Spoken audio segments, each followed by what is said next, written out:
ꯄꯤꯔꯤꯕ ꯄꯨꯝꯅꯃꯛꯄꯨ ꯑꯍꯥꯟꯕꯃꯛꯇꯗ library of ꯃꯅꯤꯄꯨꯔꯅ ꯈꯨꯔꯨꯝꯖꯔꯤ ꯅꯤꯡꯁꯤꯡꯕꯤꯗꯨꯅ ꯂꯩꯔꯦ ꯑꯩꯈꯣꯏꯒꯤ ꯚꯔꯆꯨꯋꯦꯜ ꯁꯦꯠꯁꯤꯗ ꯑꯩꯒꯤ ꯌꯥꯝꯅ ꯅꯨꯡꯁꯤꯖꯔꯕꯤ ꯏꯃꯥ ꯑꯗꯨꯒ ꯄꯨꯝꯅꯃꯛꯅ ꯌꯥꯝꯅ ꯅꯨꯡꯁꯤꯅ ꯑꯣꯖꯥ ꯁꯔꯣꯖ ꯅꯂꯤꯅꯤ ꯈꯣꯡꯗ꯭ꯔꯥꯝ ꯍꯥꯏꯅ ꯃꯤꯡꯒꯧꯕꯤꯕ ꯏꯃꯥꯕꯨꯁꯨ ꯈꯨꯔꯨꯝꯖꯔꯤ ꯑꯩꯍꯥꯛꯅꯁꯨ ꯇꯤꯟꯕꯤꯔꯤꯕ ꯑꯍꯜ ꯂꯃꯟꯁꯤꯡ ꯂꯥꯏ ꯒꯨꯔꯨꯁꯤꯡ ꯏꯆꯥꯁꯤꯡ ꯏꯅꯥꯎꯁꯤꯡ ꯏꯁꯨꯁꯤꯡ ꯏꯄ꯭ꯋꯥꯁꯤꯡ ꯄꯨꯝꯅꯃꯛꯄꯨ ꯈꯨꯕꯥꯝ ꯆꯔꯥ ꯂꯣꯟꯅꯖꯔꯒ ꯚꯛꯇꯤ ꯀꯠꯆꯔꯤ ꯅꯣꯡꯂꯨꯛꯆꯔꯤ ꯈꯨꯔꯨꯝꯖꯔꯤ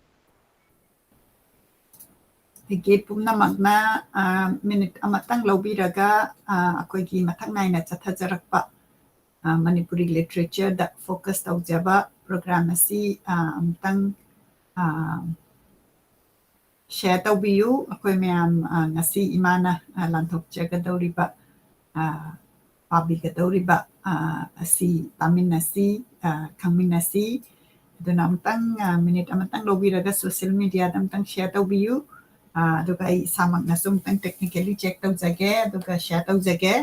ꯑꯩꯈꯣꯏ ꯃꯌꯥꯝꯅ ꯁꯦꯌꯔ ꯇꯧꯔꯤꯉꯩꯁꯤꯗ ꯏꯃꯥ ꯀꯃꯥꯏꯅ ꯇꯧꯕꯤꯔꯤ ꯍꯥꯏꯕꯗꯨ ꯑꯩꯈꯣꯏ ꯃꯌꯥꯝꯗ ꯑꯃꯨꯛꯇꯪ ꯇꯝꯕꯤꯌꯨ ꯑꯩ ꯁꯨꯝ ꯀꯃꯥꯏꯅ ꯇꯧꯕꯤꯔꯤ ꯍꯥꯏꯔꯒꯗꯤ ꯑꯗꯨꯝ ꯅꯨꯡꯉꯥꯏꯖꯔꯤ ꯍꯥꯏꯅ ꯃꯁꯤꯅ ꯑꯩꯈꯣꯏꯒꯤ ꯑꯍꯥꯟꯕ ꯄꯥꯎꯈꯨꯝꯅꯤ ꯑꯩ ꯅꯨꯡꯉꯥꯏꯖꯔꯤ ꯑꯗꯨꯒ ꯑꯩ ꯀꯩꯅꯣꯝꯅ ꯀꯩꯅꯣ ꯄꯥꯅꯕꯒꯤ ꯊꯧꯔꯥꯡ ꯑꯗꯨꯒ ꯀꯔꯤꯅꯣ ꯍꯥꯏꯕꯗꯨꯒꯤ ꯋꯥꯈꯜꯗ ꯑꯗꯨꯝ ꯂꯩꯕ ꯑꯗꯨꯒ ꯏꯁꯨꯁꯤꯡ ꯑꯩꯁꯨ ꯑꯃꯨꯛ ꯃꯣꯏ ꯃꯅꯥꯛꯇꯒꯤ ꯑꯃꯨꯛ ꯆꯠꯇꯣꯔꯕꯅꯤꯅ ꯑꯩꯉꯣꯟꯗ ꯄꯨꯛꯅꯤꯡꯗ ꯈꯤꯇꯪꯒꯁꯨ ꯅꯨꯡꯉꯥꯏꯇꯕ ꯑꯗꯨꯃꯥꯏꯅ ꯀꯩꯁꯨ ꯐꯥꯎꯕ ꯑꯗꯩ ꯃꯣꯏꯒ ꯑꯩꯒ ꯑꯦꯇꯦꯆꯃꯦꯟꯁꯦ ꯍꯥꯟꯅ ꯂꯥꯞꯅ ꯂꯩꯔꯨꯔꯀꯥꯟꯗ ꯑꯃꯨꯛ ꯄꯨꯟꯁꯟꯅꯔꯦ ꯊꯥ ꯑꯅꯤ ꯍꯦꯟꯅ ꯑꯗꯨꯅ ꯑꯩꯁꯤ ꯃꯣꯏꯅ ꯀꯧꯕꯗ ꯃꯃꯥ ꯃꯄꯥ ꯀꯧꯕꯗ ꯑꯩ ꯃꯃꯤꯡꯁꯤ ꯌꯥꯎꯔꯦ ꯕꯣꯕꯣꯛ ꯀꯥꯏꯅꯒ ꯀꯧꯔꯦ ꯄꯤꯛꯈ꯭ꯔꯕꯗꯨꯒꯗꯣ ꯑꯗꯣ ꯑꯩ ꯆꯠꯈ꯭ꯔꯒ ꯃꯣꯏꯁꯨ ꯀꯃꯥꯏꯅ ꯇꯧꯍꯧꯅꯤ ꯀꯥꯏꯅ ꯁꯤ ꯑꯣꯏꯔ ꯃꯥꯅꯦ ꯄꯨꯟꯁꯤ ꯑꯩꯁꯦ ꯑꯗꯨꯅ ꯃꯐꯝ ꯑꯃꯗ ꯆꯠꯂꯒꯁꯨ ꯊꯥꯗꯣꯛꯑꯝꯗꯥꯏꯗ ꯄꯤ ꯏꯔꯥ ꯍꯦꯛ ꯆꯦꯟꯕ ꯑꯗꯨꯅ ꯂꯩꯃꯤꯟꯅꯗꯕꯅꯤꯅ ꯑꯗꯨ ꯂꯩꯃꯤꯟꯅꯕꯁꯨ ꯂꯣꯏꯅ ꯌꯥꯗꯦꯗꯅ ꯑꯩꯈꯣꯏ ꯏꯔꯝꯗ ꯂꯩꯔꯒꯁꯨ ꯂꯩꯃꯤꯟꯅꯕ ꯌꯥꯗ꯭ꯔꯦ ꯃꯌꯨꯝ ꯃꯀꯩ ꯄꯥꯟꯈ꯭ꯔꯦ ꯃꯆꯥ ꯌꯥꯎꯈ꯭ꯔꯦ ꯑꯗꯣ ꯃꯣꯏꯒꯤ ꯑꯃꯨꯛ ꯑꯩꯅ ꯉꯥꯏꯍꯥꯛ ꯆꯠꯄ ꯐꯪꯉꯤꯉꯩꯁꯤꯗ ꯀꯔꯤ ꯇꯧꯕ ꯌꯥꯒꯦ ꯀꯃꯥꯏꯅ ꯑꯩꯈꯣꯏꯁꯦ ꯕꯣꯟꯗꯤꯡ ꯇꯧꯗꯅ ꯁ꯭ꯀꯨꯜ ꯍꯜꯂꯛꯄ ꯂꯧꯕꯤꯗꯅ ꯑꯗꯩ ꯕꯁ ꯃꯈꯣꯡ ꯐꯥꯎꯕ ꯊꯤꯟꯗꯣꯛꯇꯅ ꯁꯨꯃꯥꯏꯅ ꯇꯧꯕꯗꯨꯅ ꯑꯩꯒꯤ ꯄꯨꯟꯁꯤ ꯑꯣꯏꯔꯤ ꯍꯥꯏꯖꯕ ꯇꯥꯔꯦ ꯑꯗꯨꯅ ꯇꯥꯡ 28ꯁꯤꯗꯗꯤ ꯑꯩꯁꯨ ꯑꯃꯨꯛ ꯌꯨꯝꯗ ꯑꯃꯨꯛ ꯍꯜꯂꯛꯄꯒꯤ ꯋꯥꯈꯜꯗꯤ ꯌꯥꯝ ꯁꯪꯗꯦꯗ ꯉꯥꯏꯍꯥꯛꯇꯪ ꯐꯤꯖꯤꯀꯦꯜꯂꯤꯒꯤ ꯑꯣꯏꯅꯗꯤ ꯀꯥ ꯍꯦꯟꯅ ꯇꯧꯕꯗꯤ ꯑꯣꯏꯗ꯭ꯔꯦ ꯊꯥꯏꯅꯒꯤ ꯑꯗꯨꯃꯥꯏꯅ ꯑꯁꯨꯃꯥꯏꯅ ꯊꯝꯖꯒꯦ ꯑꯗꯣ ꯄꯨꯝꯅꯃꯛꯄꯨ ꯑꯃꯨꯛ ꯍꯟꯅ ꯈꯣꯏꯔꯝꯖꯔꯤ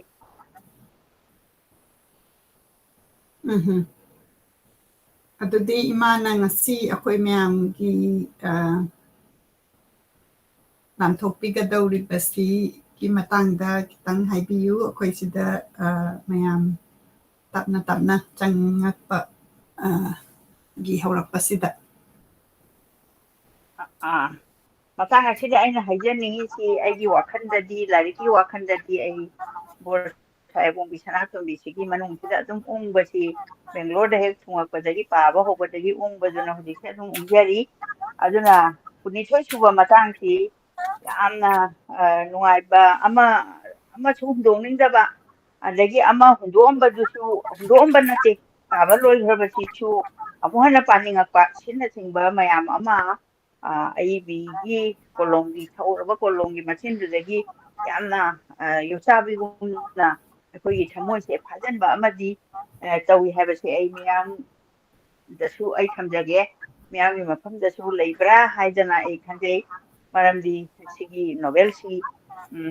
ꯄꯥꯔꯛꯄ ꯃꯇꯝꯗ ꯑꯄꯥꯕ ꯅꯣꯚꯦꯜ ꯅꯠꯇꯦ ꯍꯥꯏꯔꯞ ꯃꯥꯒꯤ ꯂꯃꯥꯏꯁꯤ ꯀꯩꯅꯣꯅꯤ ꯂꯃꯥꯏ ꯂꯣꯏꯅꯃꯛꯅ 150 ꯂꯣꯏꯔꯛꯄꯗ ꯑꯃꯨꯛꯀꯁꯨ ꯌꯥꯝꯅ ꯀꯨꯞꯅ ꯑꯩꯈꯣꯏꯒꯤ ꯀ꯭ꯔꯣꯅꯣꯂꯣꯖꯤ ꯑꯣꯏꯅ ꯃꯥꯒꯤ ꯅꯤꯡꯊꯧꯔꯣꯟꯒꯤ ꯃꯔꯝꯗꯁꯨ ꯇꯥꯛꯏ ꯁꯤꯅ ꯄꯦꯖ ꯑꯃꯗ ꯂꯩꯔꯦ ꯑꯗ 150ꯁꯤ ꯅꯣꯚꯦꯜ ꯑꯃ ꯄꯥꯕ ꯍꯥꯏꯕꯁꯦ ꯊꯥꯡꯖ ꯈꯨꯗꯤꯡꯒꯤ ꯄꯥꯖꯕꯅꯤ ꯑꯗꯨꯒ ꯃꯔꯛꯇ ꯂꯦꯞꯈꯤꯕꯁꯨ ꯌꯥꯎꯈ꯭ꯔꯦ ꯂꯦꯞꯅꯤꯡꯗ ꯂꯦꯞꯄꯅꯤ ꯀꯟꯗꯤꯁꯟꯅ ꯌꯥꯗꯗꯅ ꯑꯗꯨꯅ ꯉꯁꯤꯒꯤꯁꯤꯅ ꯑꯃꯨꯛ 22 ꯁꯨꯕ ꯃꯇꯥꯡꯁꯤꯅ ꯌꯥꯝ ꯅꯨꯡꯉꯥꯏꯔꯛꯄ sina magi kaino si akhoi wari si mayam puna magna su ade pa ba ina su loina bak sama na ngane na ikhanjai aduna mana Sanatombi Maxwell aduga ningthauron gi wari kaya moigi channel lon chat kaya akhoi loina khangmina khraba matungda hujiki kunithoi suba matang sina amuk lakadori sina Maxwell si kaino ni ma yamna wakhan saba matamni aduga loina na kaino akhoi Sanatombi gi part su mana jagoi yauba jagoi makuk chingba ama jagoi yauni haibada Maxwell na kaino tawraga chilla kanda adu Maxwell na hetta independently mana tawgiba nate mai jam phajaba aidi madaiduda mai lepak ningthaugi maharani angam athausingi motse loina laura kanda mana Sanatombi si jagoi sidi yamna mana haibang haidi jagoi duda nate mana haiba khuding makse mana taba oiba aduna jagoi si katti katore adubu moina samaj si khara kiba aduga ningthaugi marakta su moigi lungye manadaba mayam ama leibanina madugi charangnaba mayamdo ai bi khui sidagi mai khorjai sidagi phajana mit kuptana yengaga paningba paramakta hanna paningba sumaina pokchai aingondadi punamakpu khoramjarba matungda ai babase adum haujanjarage yaraba ibema ai babase haurage Ahoy, yani ima haigadaba makatabi. leidibra Yara ima. adu kunithoi suba chapter si kumathoi subadi punamaki puningda leibiramagani aduga Maxwell kunithoi suba sida Maxwell Manipur ga thanaba yadraba mari amana kunkhra male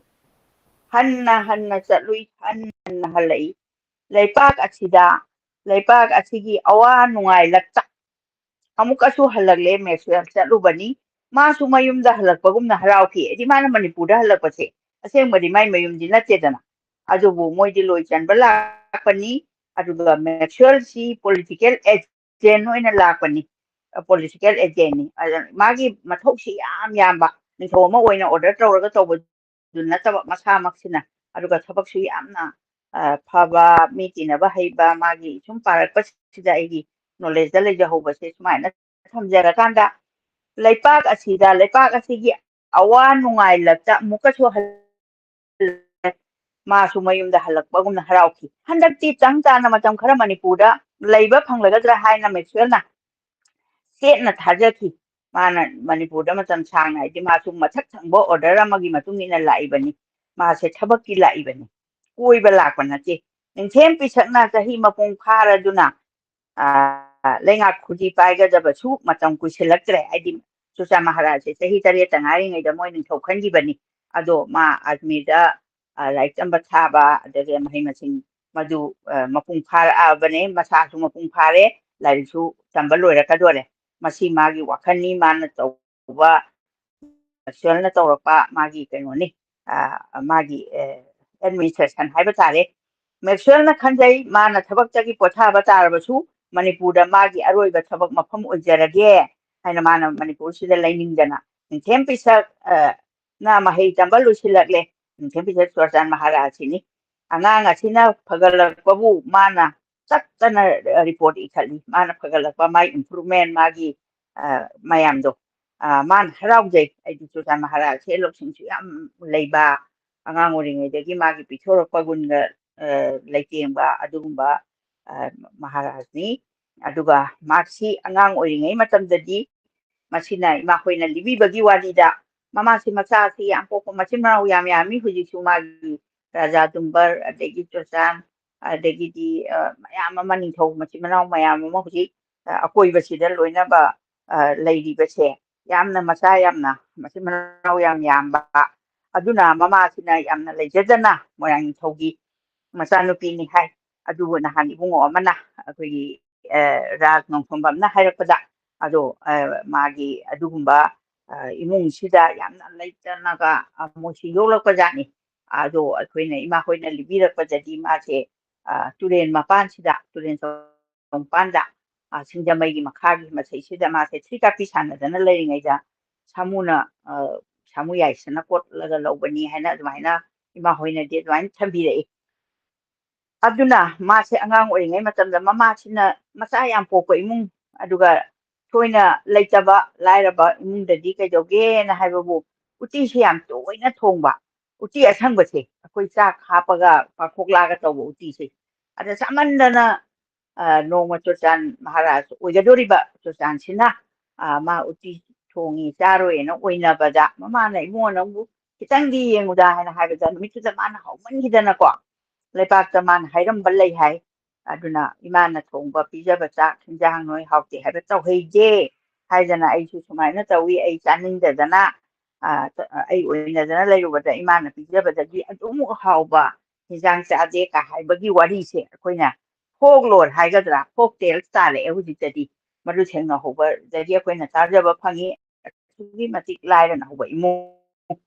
adubu narsinghaji dhara adu mahakse nithau hapa matamda moi machim rau mayam do hapte ke hitere tangai ro to chang hapa ga makha dagi ground ritagi semgat pani kari gumba da ngau na kari gumba da na tap na cheliba nung mapai na tumpak turel khong da tari ba thongjao rok turel bu man na yam na khoja jaki thongjao adi akoi gi te akan tidim ro ki makha rom da chatlaga leba thongjao ro hajana adu machi meksuelna yamna khoja jaba ising kangba matamda phana yamna sangna turel khongnungda mana khongna he chatli mapi setaba angang singna nung paiduna sanari haidi ma akoi angang sing si mapi maronga yaudana adum yam isam sambado moigi lamduga hainaruragadi aduna mana yamna nungsiruba wai khu phaduna sanari mana khali thongjao roki nungtana aigi yum macha ama sage leirabasu achikpa yum asida leige aduna thongjao roki torban mayada khudong chaba mafam yengsinba hoki ma thabakse sum changsala akanda ningthem pisak turasana hek lenga khulji sinabaga loinana mangondagi hukum loge si discipline achobamni mana semi thayadana tu ningtho amagi tapam thopa bebhar se mana di soidana nuksibigani ningthem pisaki hakta masu awaba kaya na kong wai sinba kaya thengna grabani awaba kaya thengna baidi somthangda palami ba ningtho sulchandra hoy aduga kaino leiriba mayam tikendra ji hoy kari moy sadanogda mayam se sina dikasu haphaning ba to haning ba tinata adu moidi magi ningtho kumam singna dana leibado adaiduda moidi singbani atopa mahake na tawgibani adumaki maitai singna singlaki nawasura chanbu hatoklaga atopa ngang ama sinjingadabagi ajmeda larik tamhangani haisinaraga pukhrabani sina rumor oiba mayam sina asmaina yam sanarakpanina adubu mana ngakhoki iki mathak thongbada aidi iki mathak thongbada aidi make sure na in a gossip place like Manipur, rumor were abundant. Aidi amna koi di rumor si amna kanu marang kaidana.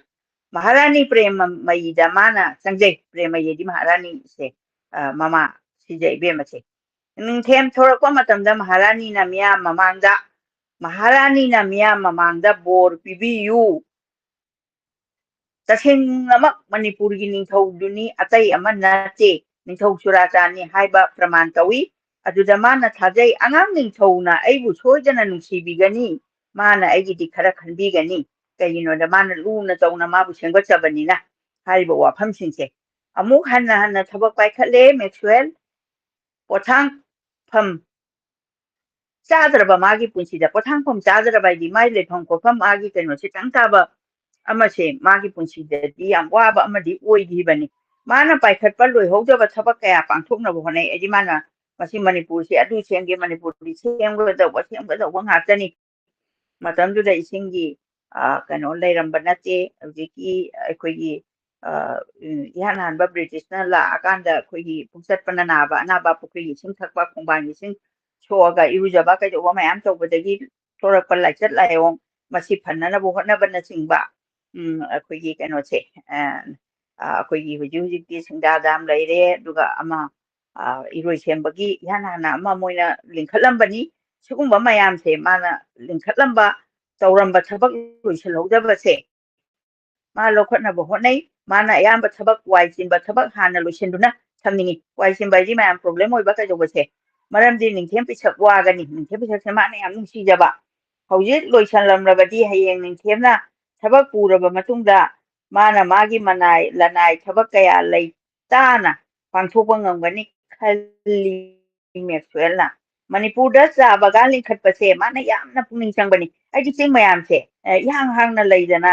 आइदि होय खराबा product पुदी लैरगसु माना सामगी चा product तौरी सुमाइना माना याम खंजरंबा मतमदुदा मणिपुरदा चाबगा लिंखटपसे माना यामना पुनिंग चंगबनी अदुबु हेक हेक खुदोंग चाते आइदि मसि climate चाना जबरा कैनो हुजि फाउदा आंगांसिंग याम होटनबनी अदुबु सक्सेस ओइबा ngamdri हुजि फाउदा ngasi yansi फाउदा मणिपुरदा चा होबा मरु मपालदा थाबदगी वाखल तौजै अदुबु महि चादबा उबदा माना यामना नुंगाइखिजे हाइखिबा माचरंदा I wonder why for the several years in succession the tea plants fail to produce fruit. Reproduce over the fruit to Nongidre, we must get our tea garden carefully protected to see what cause this failure can be attributed. Haidi mana kamai tawdana failure ni kajoino se mari sa tawraga mana hotnaningba Manipurda hek lakpadagi mana Manipurgi maramda lairik anikak iningi mana Manipurgi maramsida macha khomjanba hokhrabani magi mamangda lairamba political agent Major MacLeod kumba pandit ki lairik adugumba nate MacLeod su lairika ibajani moja Manipurda laaga mana supnagi maramda anikakchang khangatuna iningi amana Manipurgi laining laisor irat pujagi maramda amana Manipurda phangba orchid ki maramda ani se mana yamna khuthaningba archaeology ki lairik kaya pai tara taruk suba shatabdi dagi hauraduna nongsuklongi mi singna orchid haina khangnaba angakpa lay asida ngawba hokhrabani singman umangwamang lokumdana angakpa khusem asibu thiba chatni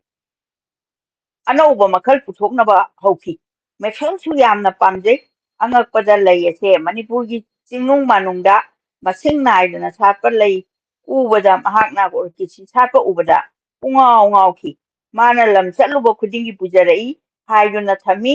anauba makhal hek thengnabaga purau aduga chesindaba yade hana bahap chakraba lamgi mi haijalaktana atopa lamgi mi haijalaktuna charan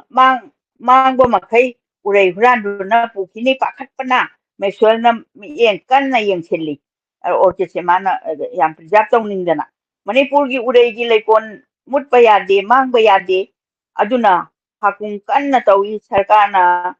hukum yaudana Manipurgi umangi urei phakpa yade laining laisol lairik asigi jamakta amai batanai mapui bungo marang thautanase adai mana yam discipline amadi maonda akoina adum hobadagina ngasi phawada moina panba laaga su moina akoibu maithiba pidana lui changraba leibak se moina suki mati Maxwell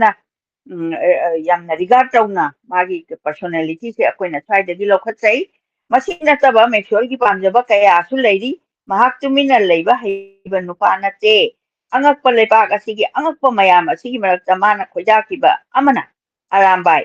maitai singgi arambai haina koba lalong ama sijinaki asigumba lalong sijinaba lan mibu arambai tendong yan lami haiki lan aidi arambai gi mateng na sijinaba lan gi mo lami singdo asigumba lalong asibu chakhwatlaba tok nongmai gi mayokta sijinaba bu phagi na thokhrbasu masida yauriba awangba thaki thawong loksing laithokpa ngamkhidi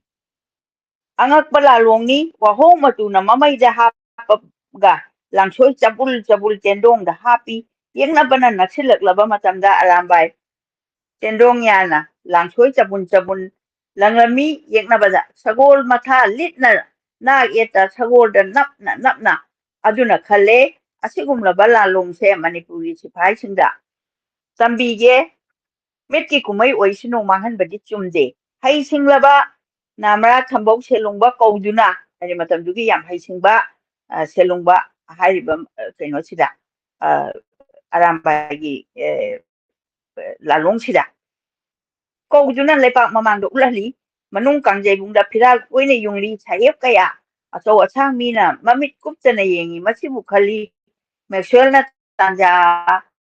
chaba matamda mapangi mida utke Manipurgi bu masak khangchanu to yamna magi keno se matamduda Manipur se mana khangani ba lambi thongchu leitriba ofunu phun marak ni ko matamduda moina palinge matam se hujiki ngachigi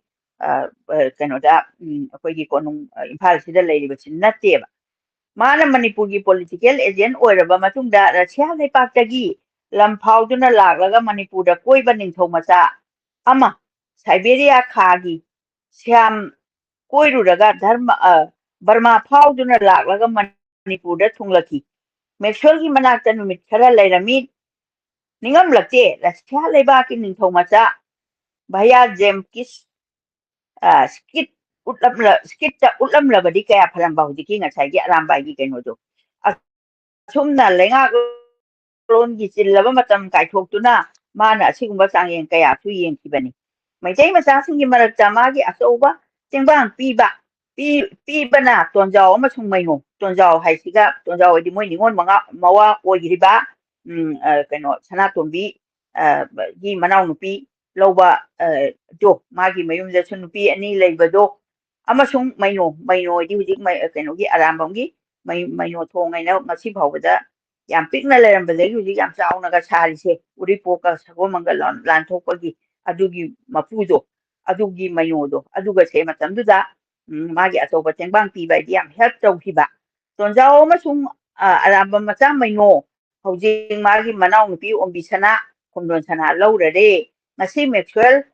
tonjao maino Chulchandra koba chinglen lan thaba maharaji nungsikraba ningol mawa ngaktani nupa ahum asina Manipurda masak naiba angamba oirare masi khallubada maraibak thiraba ningthau Chulchandragi maharani ngangbina khara makhai penjaki adi Chulchandra sigi sibam nabam khangdana adu maramgi damaktani sanatombi namagi hat kaigibado anda Chulchandragi maharani ngangbina khara makhai penjaki matamaduda Maxwell phiringini haina haiba phawba kauthokli hꯧꯖꯤꯛꯇꯤ ꯔꯦꯁꯤꯗꯦꯟꯁꯤꯒꯤ Meitei ꯁꯪꯒꯨ ꯔꯦꯁꯤꯗꯦꯟꯁꯤꯁꯤꯗ ꯁꯅꯥꯇꯣꯝꯕꯤꯁꯤ ꯂꯩꯈ꯭ꯔꯕꯅꯤꯅ ꯍꯧꯔꯛꯂꯦ ꯄꯦꯟꯗꯕ ꯀꯌꯥ ꯍꯥꯏꯅꯤꯡꯕ ꯀꯌꯥ ꯆꯤꯡꯅꯗꯅ ꯍꯥꯏꯕ ꯉꯝꯈꯤ ꯑꯩꯗꯤ ꯃꯣꯏꯅ ꯇꯧꯈꯤꯕ ꯊꯕꯛꯁꯤꯡꯗꯣ ꯑꯁꯨꯝꯅ ꯔꯦꯁꯤꯗꯦꯟꯁꯤꯕꯨ ꯃꯩꯇꯩꯁꯤꯡꯅ ꯂꯥꯏꯅ ꯇꯧꯕ ꯑꯁꯦ ꯆꯥꯎꯊꯣꯛꯂꯕ ꯕ꯭ꯔꯤꯇꯤꯁꯁꯤꯡꯅ ꯄꯥꯝꯗ꯭ꯔꯒꯁꯨ ꯀꯅꯥꯅ ꯐꯣꯡꯅ ꯍꯥꯏꯈꯤꯗꯦ ꯃꯔꯝꯗꯤ ꯀꯔꯤꯒꯤꯅꯣꯗ ꯕ꯭ꯔꯤꯇꯤꯁ ꯑꯇꯩꯁꯤꯡꯁꯤ ꯃꯦꯛꯁꯋꯦꯜ ꯅꯠꯇꯅ ꯑꯦꯛꯁꯦꯞ ꯌꯥꯝꯅ ꯀ꯭ꯔꯨꯑꯦꯜ ꯑꯣꯏꯕ ꯃꯩꯇꯩꯁꯤꯡꯁꯤꯗ ꯃꯣꯏꯅ tawrise Maxwell na luna tawba sumaina tawdaba kamain tawi discipline kaina koi sating khaluba ka se lichaina karan laktana phubi arsum ayamna moigi cruel oiba kano mipu chaku du adu tawi aduga Maxwell di adu bado adu tawdi maramdi mana mayamna khanbi gani ma sanatombi lawte nate adu di mana yamna judgment se moina loi chandana nungaina lege haragadi lamdamdo phajana semba aduga mi singdo yamna relation phajana leibase masineba magi kaino se magi wakhalon se maramdi mathaki mina yari tuminna khangki aduna Manipurda leiba sayeb ataina sayeb singse ma mathanda nati ba laise sayeb yami aduna kona maming asum palakhini sana khomjon ombi sana na tatana langai machen sida sana khomjon na koithung thungna chali residency kolupta sakhum tani mana changdaba adudi mangi ba hujisu Maxwell na khangi khomjon sana na magi chakhum yamna tukachai mahak manam hainade yensang mahau yengera sana khomjon langnai Maxwell na mai chajaroi mangbra chajaningde nang aina piba chocolate chai adudi angang oiringai da chabani sina moigi nungaiba dialogue ama pusalakpani adudi nang mangle mainodi lona aigi da chai aidi chajaningde ibungo nachaina naw chajawo kumi machin yangbi sana khomjom api ngai gi warini adubu jasumati di no machalakide aidi sana tombi popi mamani ani makse machi pi ani masan pi ngata pokwa no matam asi wali haide jata khrabi bor sairongbi sana tombi haiba wahai se mana kha kaw bangam khide jata gi tagraba akoi jat sida ma se tagre di lokhotpa yadre mayam yanadre haibado sana tombi hakta cha hau kiba laiman siba phawba sago nagi jasumati ꯃꯃꯥꯁꯤꯗꯤ ꯌꯥꯝꯅ ꯀꯩꯅꯣ ꯊꯃꯣꯏ ꯁꯣꯟꯕꯤ ꯅꯨꯄꯤ ꯑꯣꯏꯕꯗꯣ ꯅꯣꯡꯃ ꯁꯅꯥꯇꯣꯝꯕꯤꯅ ꯍꯥꯏ ꯑꯩꯅ ꯈꯜꯂꯤꯕ ꯀꯔꯤ ꯈꯜꯂꯤ ꯍꯪꯉꯤ ꯃꯦꯛꯁꯋꯦꯜꯅ ꯍꯅꯨꯈꯤꯗꯧꯔꯦ ꯑꯩ ꯖꯒꯣꯏ ꯃꯀꯣꯛ ꯑꯃꯨꯛꯇꯪ ꯆꯤꯡꯅꯤꯡꯉꯤ ꯍꯅꯨꯗꯦ ꯆꯤꯡꯉꯨ ꯃꯦꯛꯁꯋꯦꯜꯅ ꯍꯥꯏ ꯑꯗꯨꯕꯨ ꯍꯦꯛ ꯌꯥꯗꯦ ꯈꯟꯅꯈꯤꯕ ꯇꯥꯏ ꯃꯥꯗꯤ ꯖꯥꯠ ꯇꯥꯔꯕꯤ ꯃꯥꯅ ꯖꯒꯣꯏ ꯂꯤꯡꯈꯠꯄ ꯌꯥꯒꯗ꯭ꯔꯥ ꯃꯥꯅ ꯀꯠꯄ ꯖꯒꯣꯏꯔꯥ ꯏꯁꯣꯔꯅ ꯂꯧꯕꯤꯒꯗ꯭ꯔꯥ ꯃꯥꯒꯤ ꯁꯨꯃꯥꯡꯗ ꯖꯒꯣꯏ ꯁꯥꯟꯅꯕ ꯂꯩꯕꯥꯛꯅ ꯀꯔꯤ ꯍꯥꯏꯒꯅꯤ ꯃꯃꯥꯁꯤꯗ ꯉꯥꯡꯕꯤꯅ ꯉꯥꯡꯕꯤꯗ ꯍꯟꯅ ꯇꯥꯟꯅꯩ ꯉꯥꯡꯕꯤꯅ ꯑꯃꯨꯛ ꯑꯈꯪ ꯑꯍꯩꯁꯤꯡ ꯃꯄꯨ ꯏꯕꯨꯡꯉꯣ ꯃꯣꯏꯔꯥꯡ ꯅꯤꯡꯊꯧꯅꯆꯤꯡꯕ ꯀꯧꯔꯒ ꯇꯥꯟꯅꯔꯤ ꯑꯖꯃꯤꯔꯗ ꯂꯥꯏꯔꯤꯛ ꯇꯝꯗꯨꯅ ꯂꯩꯔꯤꯕ ꯅꯤꯡꯊꯦꯝ ꯄꯤꯁꯛꯇ ꯆꯤꯊꯤ ꯏꯔꯦ ꯅꯤꯡꯊꯦꯝꯅ ꯇꯥꯔ ꯌꯩꯔꯛꯏ ꯇꯦꯂꯤꯒ꯭ꯔꯥꯝꯒ ꯇꯧꯅꯕ ꯃꯇꯝꯗꯨꯅꯤ ꯇꯥꯔ ꯌꯩꯕ ꯍꯥꯏꯗꯤ ꯏꯆꯦꯝꯁꯤꯒꯤ ꯖꯒꯣꯏ ꯅꯪꯅꯕ ꯑꯩ ꯊꯣꯛꯂꯛꯀꯅꯤ ꯑꯩꯗꯤ ꯆꯨꯔꯆꯥꯟ ꯃꯍꯥꯔꯥꯖꯁꯤꯅ ꯀꯩꯅꯣ ꯃꯆꯦꯝꯁꯤꯕꯨꯁꯨ ꯌꯥꯝꯅ ꯂꯨꯅ ꯇꯧꯕ ꯑꯗꯨꯒ ꯃꯥꯅ ꯃꯣꯗꯔꯟꯒꯤ ꯀꯩꯅꯣꯁꯤꯡꯁꯦ ꯂꯥꯏꯔꯤꯛ ꯇꯝꯕꯕꯨ ꯑꯣꯏꯔꯒꯁꯨ ꯃꯉꯣꯟꯗ ꯃꯣꯗꯔꯟꯒꯤ ꯀꯩꯅꯣ ꯑꯃꯁꯨ ꯑꯩꯈꯣꯏꯅ ꯆꯨꯔꯆꯥꯟ ꯃꯍꯥꯔꯥꯖꯒꯤ ꯋꯥꯔꯤ ꯅꯩꯅꯔꯨꯕ ꯀꯥꯟꯗ ꯑꯩꯈꯣꯏꯅ ꯈꯪꯕ ꯉꯝꯖꯩ ꯑꯗꯨ ꯊꯣꯛꯂꯛꯀꯅꯤ ꯁꯅꯥꯇꯣꯝꯕꯤꯒꯤ ꯖꯒꯣꯏ ꯂꯤꯡꯈꯠꯄ ꯇꯥꯔꯦ ꯑꯩꯗꯤ ꯅꯤꯡꯊꯧꯗꯨꯅꯁꯨ ꯌꯥꯔꯛꯑꯕꯅꯤꯅ ꯖꯒꯣꯏ ꯇꯦꯔꯥꯁ ꯃꯐꯝꯗ ꯔꯤꯁꯤꯗꯦꯟꯁꯤꯒꯤ ꯁꯨꯃꯥꯡ ꯖꯒꯣꯏ ꯇꯝꯕ ꯍꯧꯋꯤ ꯃꯅꯤꯄꯨꯔꯒꯤ ꯃꯃꯤꯡ ꯆꯠꯄꯤ ꯏꯁꯩ ꯁꯛꯄꯤ ꯀꯌꯥ ꯂꯩ ꯃꯁꯤꯗ ꯀꯌꯥ ꯃꯁꯛ ꯐꯖꯕꯤ ꯐꯤꯕꯝ ꯐꯖꯕꯤ ꯀꯌꯥ ꯈꯟꯒꯠꯇꯨꯅ ꯌꯥꯎꯍꯜꯂꯤ ꯃꯤꯌꯥꯝꯅ ꯌꯦꯡꯗꯣꯔꯤꯕꯅꯤꯅ ꯁꯛꯁꯤ ꯁꯛꯑꯣꯏ ꯄꯨꯊꯣꯛꯆꯕ ꯐꯖꯕ ꯈꯟꯒꯠꯄꯗꯨꯅꯤ ꯃꯊꯪꯗꯤ ꯁꯅꯥ ꯐꯩꯖꯥꯎꯒꯤ ꯃꯖꯥ ꯏꯕꯦꯝꯃ ꯊꯝꯕꯥꯜ ꯁꯅꯥꯅ ꯆꯠꯂꯤ ꯃꯊꯪ ꯆꯠꯄ ꯍꯥꯏꯗꯤ ꯉꯁꯥꯏꯒꯤ ꯃꯀꯣꯛ ꯆꯤꯡꯕꯤ ꯍꯥꯏꯁꯤꯅ ꯈ꯭ꯋꯥꯏ ꯃꯀꯣꯛꯇ ꯂꯩꯕꯗꯨꯅꯤ ꯃꯊꯪ ꯆꯠꯄꯤ ꯁꯤ ꯑꯃ ꯂꯩꯔꯅꯤ ꯑꯗꯒꯤꯗꯤ ꯄꯥꯂꯥ ꯑꯣꯏꯅ ꯃꯊꯪ ꯒꯣꯄꯤ ꯍꯥꯏꯇꯥꯔꯦ ꯃꯇꯝꯗꯨꯗ ꯒꯣꯄꯤ ꯑꯣꯏꯅ ꯖꯒꯣꯏꯗꯨꯗꯤ ꯀ꯭ꯔꯤꯁꯅꯒꯤ ꯂꯤꯂꯥꯅꯤꯅ ꯑꯁꯨꯃꯥꯏꯅ ꯇꯧꯈꯤꯕ ꯃꯅꯦꯝꯁꯤꯖ ꯏꯕꯦꯝꯃ ꯁꯅꯥ ꯃꯥꯏꯄꯥꯛꯄꯤꯅ ꯄꯣꯛꯄꯤ ꯏꯕꯦꯝꯍꯜꯅꯤ ꯍꯥꯏꯗꯤ ꯏꯕꯦꯝꯍꯜꯁꯤꯁꯨ ꯃꯁꯛ ꯐꯖꯕꯗ ꯀꯣꯅꯨꯡꯗꯨꯗ ꯃꯃꯤꯡ ꯆꯠꯂꯤꯕꯅꯤ ꯆꯍꯤꯗ ꯁꯅꯥꯇꯣꯝꯕꯤꯗꯒꯤ ꯍꯜꯂꯕꯁꯨ ꯁꯅꯥꯇꯣꯝꯕꯤꯅ ꯄꯤꯛꯂꯤꯉꯩꯗꯒꯤ ꯍꯧꯔꯗꯨꯅ ꯌꯥꯝꯅ ꯀꯜꯂꯛꯏ ꯏꯕꯦꯝꯍꯟꯕꯨ ꯍꯥꯏꯗꯤ ꯃꯣꯏ ꯃꯁꯦꯟꯁꯤꯁꯨ ꯀꯜꯂꯛꯅꯕꯗꯣ ꯀꯔꯤꯒꯨꯝꯕ ꯑꯁꯤꯒꯨꯝꯂꯕ ꯆꯟꯗ꯭ꯔꯀꯤꯇꯤꯒꯤ ꯅꯤꯉꯣꯜ ꯃꯆꯥꯁꯦ ꯄꯤꯛꯂꯤꯉꯩꯗꯒꯤ ꯍꯧꯔꯗꯨꯅ ꯀꯣꯅꯨꯡꯗ ꯂꯩ ꯃꯥꯅ ꯅꯤꯉꯣꯜ ꯃꯆꯥ ꯑꯣꯏꯕ ꯃꯥꯒꯤ ꯃꯃꯥ ꯃꯁꯤꯡꯅ ꯊꯣꯏꯗꯣꯛꯅ ꯀꯣꯏꯔꯦꯡꯅ ꯌꯥꯝꯅ ꯆꯥꯅ ꯇꯧꯏ ꯃꯁꯤ ꯁꯅꯥꯇꯣꯝꯕꯤ ꯈꯥꯡꯕ ꯉꯝꯗꯦ ꯃꯗꯨꯒꯤ ꯃꯊꯛꯇ ꯁꯅꯥ ꯃꯥꯏꯄꯥꯛꯄꯤꯒꯤ ꯃꯆꯥ ꯏꯕꯦꯝꯍꯜ ꯃꯇꯝ ꯑꯗꯨꯗ ꯃꯄꯥ ꯂꯩꯇꯅ ꯐꯖꯕꯤꯅꯤ ꯁꯅꯥꯇꯣꯝꯕꯤꯁꯨ ꯈꯪꯉꯤ ꯏꯕꯦꯝꯍꯜ ꯃꯉꯣꯟꯗꯒꯤ ꯌꯥꯝꯅ ꯍꯦꯟꯅ ꯐꯖꯩ ꯂꯝꯉꯥꯜꯂꯤ ꯁꯅꯥꯇꯣꯝꯕꯤꯒ ꯏꯕꯦꯝꯍꯜꯒ ꯑꯃꯨꯛꯇꯪ ꯊꯪꯅꯅ ꯖꯒꯣꯏ ꯂꯦꯞꯃꯤꯟꯅꯅꯤꯡꯕꯅꯤ ꯑꯗꯨꯕꯨ ꯌꯥꯗ꯭ꯔꯦ ꯑꯣꯖꯥꯁꯤꯡꯅ ꯁꯅꯥ ꯐꯩꯖꯥꯎꯒꯤ ꯃꯖꯥ ꯏꯕꯦꯝꯃ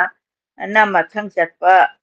ꯅ ꯋꯥꯡꯕꯗ ꯐꯤꯕꯝ ꯆꯨꯅꯒꯅꯤ ꯍꯥꯏꯅ ꯁꯅꯥꯇꯣꯝꯕꯤꯗ ꯀꯟꯅ ꯍꯥꯏꯕ ꯉꯝꯈꯤꯗꯦ ꯖꯒꯣꯏꯗꯤ ꯌꯥꯎꯏ ꯏꯕꯦꯝꯍꯜꯅ ꯑꯅꯤ ꯃꯊꯪꯗ ꯑꯅꯤꯒꯤ ꯃꯀꯣꯛ ꯆꯤꯡꯕꯤꯒ ꯃꯊꯪꯒ ꯑꯅꯤ ꯃꯊꯪꯗꯨꯗ ꯌꯥꯎꯔꯦ ꯏꯕꯦꯝꯍꯜ ꯆꯍꯤ ꯈꯔ ꯂꯩꯁꯤꯜꯂꯛꯄ ꯑꯁꯤꯗ ꯍꯦꯟꯅ ꯃꯄꯨꯡ ꯃꯔꯩ ꯐꯥꯔꯗꯨꯅ ꯌꯥꯝꯅꯁꯨ ꯐꯖꯔꯦ ꯌꯦꯡꯕꯒꯤ ꯄꯦꯟꯕ ꯅꯥꯏꯗ꯭ꯔꯦ ꯍꯥꯟꯅꯗꯤ ꯁꯦꯞ ꯂꯥꯎꯔꯝꯕꯅꯤ ꯁꯦꯞ ꯂꯥꯎꯔꯗꯤ ꯃꯌꯥꯡꯒ ꯈꯔ ꯈꯤꯇꯪ ꯄꯥꯕꯗꯣ ꯑꯗꯨꯕꯨ ꯂꯨꯔꯕ ꯋꯥ ꯑꯃ ꯇꯧꯔꯦ ꯖꯒꯣꯏ ꯇꯝꯕꯤꯕ ꯑꯣꯖꯥꯁꯤꯡꯅ ꯃꯔꯨ ꯑꯣꯏꯅ ꯑꯣꯖꯥ ꯖꯨꯂꯣꯟ ꯃꯆꯥ ꯈꯣꯏꯅ ꯃꯃꯥꯁꯤꯖ ꯏꯕꯦꯝꯃ ꯉꯥꯡꯕꯤꯗ ꯍꯪꯒꯠꯂꯤ ꯁꯅꯥ ꯏꯕꯦꯝꯃꯅ ꯄꯨꯛꯅꯤꯡ ꯁꯦꯡꯅ ꯀꯠꯆꯕꯗꯨꯗꯤ ꯀꯠꯆꯕꯅꯤ ꯍꯥꯏꯕꯕꯨ ꯁ꯭ꯔꯤꯖꯨꯠ ꯚꯒꯆꯟꯗ꯭ꯔꯃꯛꯅ ꯍꯧꯗꯣꯛꯄꯤꯔꯝꯕ ꯔꯥꯁꯀꯤ ꯐꯤꯖꯣꯜ ꯑꯁꯤꯃꯛꯇꯤ ꯐꯤꯔꯤꯡꯒꯤꯒꯤ ꯁꯨꯃꯥꯡꯗ ꯁꯦꯠꯂꯒ ꯔꯥꯁ ꯁꯥꯟꯅꯕ ꯑꯁꯤꯃꯛꯇꯤ ꯈꯥꯛꯄꯅ ꯆꯨꯝꯕ꯭ꯔꯥ ꯍꯥꯏꯗꯤ ꯐꯤꯔꯤꯡꯒꯤꯒꯤ ꯁꯨꯃꯥꯡꯗꯨꯗ ꯁꯥꯟꯅꯒꯗꯣꯏꯕ ꯔꯥꯁꯇꯣ ꯉꯁꯥꯏꯒꯤ ꯐꯣꯔꯃꯦꯂꯤꯇꯤꯗꯣ ꯑꯗꯨꯃꯛ ꯆꯞ ꯆꯥꯅ ꯁꯦꯠꯄꯗꯣ ꯑꯗꯨꯗꯤ ꯈꯤꯇꯪ ꯗꯥꯎꯠ ꯂꯩꯕꯗꯣ ꯄꯕ꯭ꯂꯤꯛꯀꯤ ꯗꯥꯎꯠ ꯂꯩꯔꯛꯀꯗꯣꯔꯤꯕꯅꯤ ꯏꯁꯣꯔꯅꯁꯨ ꯌꯥꯔꯣꯏꯗꯣꯔꯤꯕꯅꯤ ꯍꯥꯏꯕꯒꯤ ꯋꯥꯐꯝꯗꯨꯅꯤ ꯄꯨꯈꯠꯂꯛꯏꯁꯦ ꯑꯗꯨꯗꯤ ꯀꯔꯝ ꯇꯧꯕ ꯇꯥꯔꯦ ꯈꯟꯅꯔꯕ ꯃꯇꯨꯡꯗ ꯂꯦꯞꯂꯦ ꯀꯨꯃꯤꯟ ꯁꯦꯠꯂꯒ ꯀꯣꯛꯀꯤ ꯂꯩꯇꯦꯡꯗꯤ ꯍꯧꯖꯤꯛꯀꯤ ꯖꯒꯣꯏ ꯁꯥꯕꯤ ꯂꯣꯏꯁꯪꯗ ꯁꯤꯖꯤꯟꯅꯔꯤꯕ ꯑꯋꯥꯡ ꯚꯥꯔꯠꯀꯤ ꯃꯇꯧ ꯂꯧꯗꯨꯅ ꯓꯥꯄꯥ ꯁꯝꯖꯤ ꯊꯦꯠ ꯑꯁꯤ ꯇꯧꯔꯁꯦ ꯍꯥꯏꯗꯤ ꯑꯣꯟꯊꯣꯛꯄꯗꯣ ꯁꯅꯥꯇꯣꯝꯕꯤꯗ ꯍꯥꯏ ꯃꯇꯝ ꯑꯗꯨꯗ ꯃꯥꯗꯤ ꯍꯔꯥꯎꯅ ꯌꯥꯏ ꯃꯅꯨꯡꯒꯤ ꯋꯥꯗꯤ ꯈꯪꯗꯦ ꯄꯣꯠꯂꯣꯏꯁꯨꯕꯤ ꯀꯧꯔꯒ ꯑꯃꯨꯛ ꯍꯦꯟꯅ ꯐꯖꯅ ꯀꯣꯛꯀꯤ ꯂꯩꯇꯦꯡ ꯁꯝꯖꯤꯒꯤ ꯂꯩꯇꯦꯡ ꯁꯥꯍꯜꯂꯤ ꯀꯨꯔꯥꯛ ꯑꯅꯤ ꯓꯥꯄꯥꯒꯤ ꯋꯥꯡꯃꯗ ꯅꯤꯛ ꯅꯤꯛ ꯂꯥꯎꯅ ꯀꯨꯔꯥꯛ ꯍꯥꯏꯗꯤ ꯄꯥꯏꯔꯤꯕ ꯕꯇꯔꯐ꯭ꯂꯥꯏꯁꯦ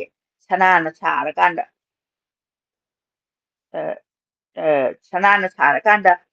ꯑꯗꯨꯒꯨꯝꯕ ꯀꯣꯛꯀꯤ ꯂꯩꯇꯦꯡ ꯑꯃꯅꯤ ꯌꯥꯝꯅ ꯊꯋꯥꯏ ꯌꯥꯎꯅ ꯍꯣꯠꯅꯩ ꯑꯅꯧꯕ ꯐꯤꯖꯣꯜ ꯁꯦꯝꯕꯗ ꯑꯅꯧꯕ ꯑꯃ ꯑꯣꯏꯅ ꯄꯪꯐ ꯐꯖꯕꯁꯨ ꯀꯅꯥꯅ ꯈꯪꯕ ꯑꯗꯨꯗꯤ ꯑꯝꯇꯗꯤ ꯇꯧꯗ꯭ꯔꯤꯕ ꯍꯟꯗꯛꯀꯤꯁꯤꯅ ꯑꯍꯥꯟꯕ ꯑꯣꯏꯗꯣꯔꯤꯕꯅꯤ ꯏꯉꯦꯟ ꯊꯥꯒꯤ ꯌꯨꯝꯁꯀꯩꯁ ꯅꯨꯃꯤꯠꯀꯤ ꯕꯣꯔ ꯁꯥꯍꯦꯕ ꯃꯦꯛꯁꯋꯦꯜꯒꯤ ꯁꯨꯃꯥꯡ ꯑꯆꯧꯕꯗ ꯃꯥꯟꯗꯣꯞ ꯆꯥꯎꯅ ꯈꯟꯗꯨꯅ ꯁꯅꯥꯇꯣꯝꯕꯤꯒꯤ ꯅꯦꯇꯦꯔꯥ ꯁꯥꯟꯅꯕꯒꯤ ꯅꯨꯃꯤꯠ ꯂꯦꯞꯂꯦ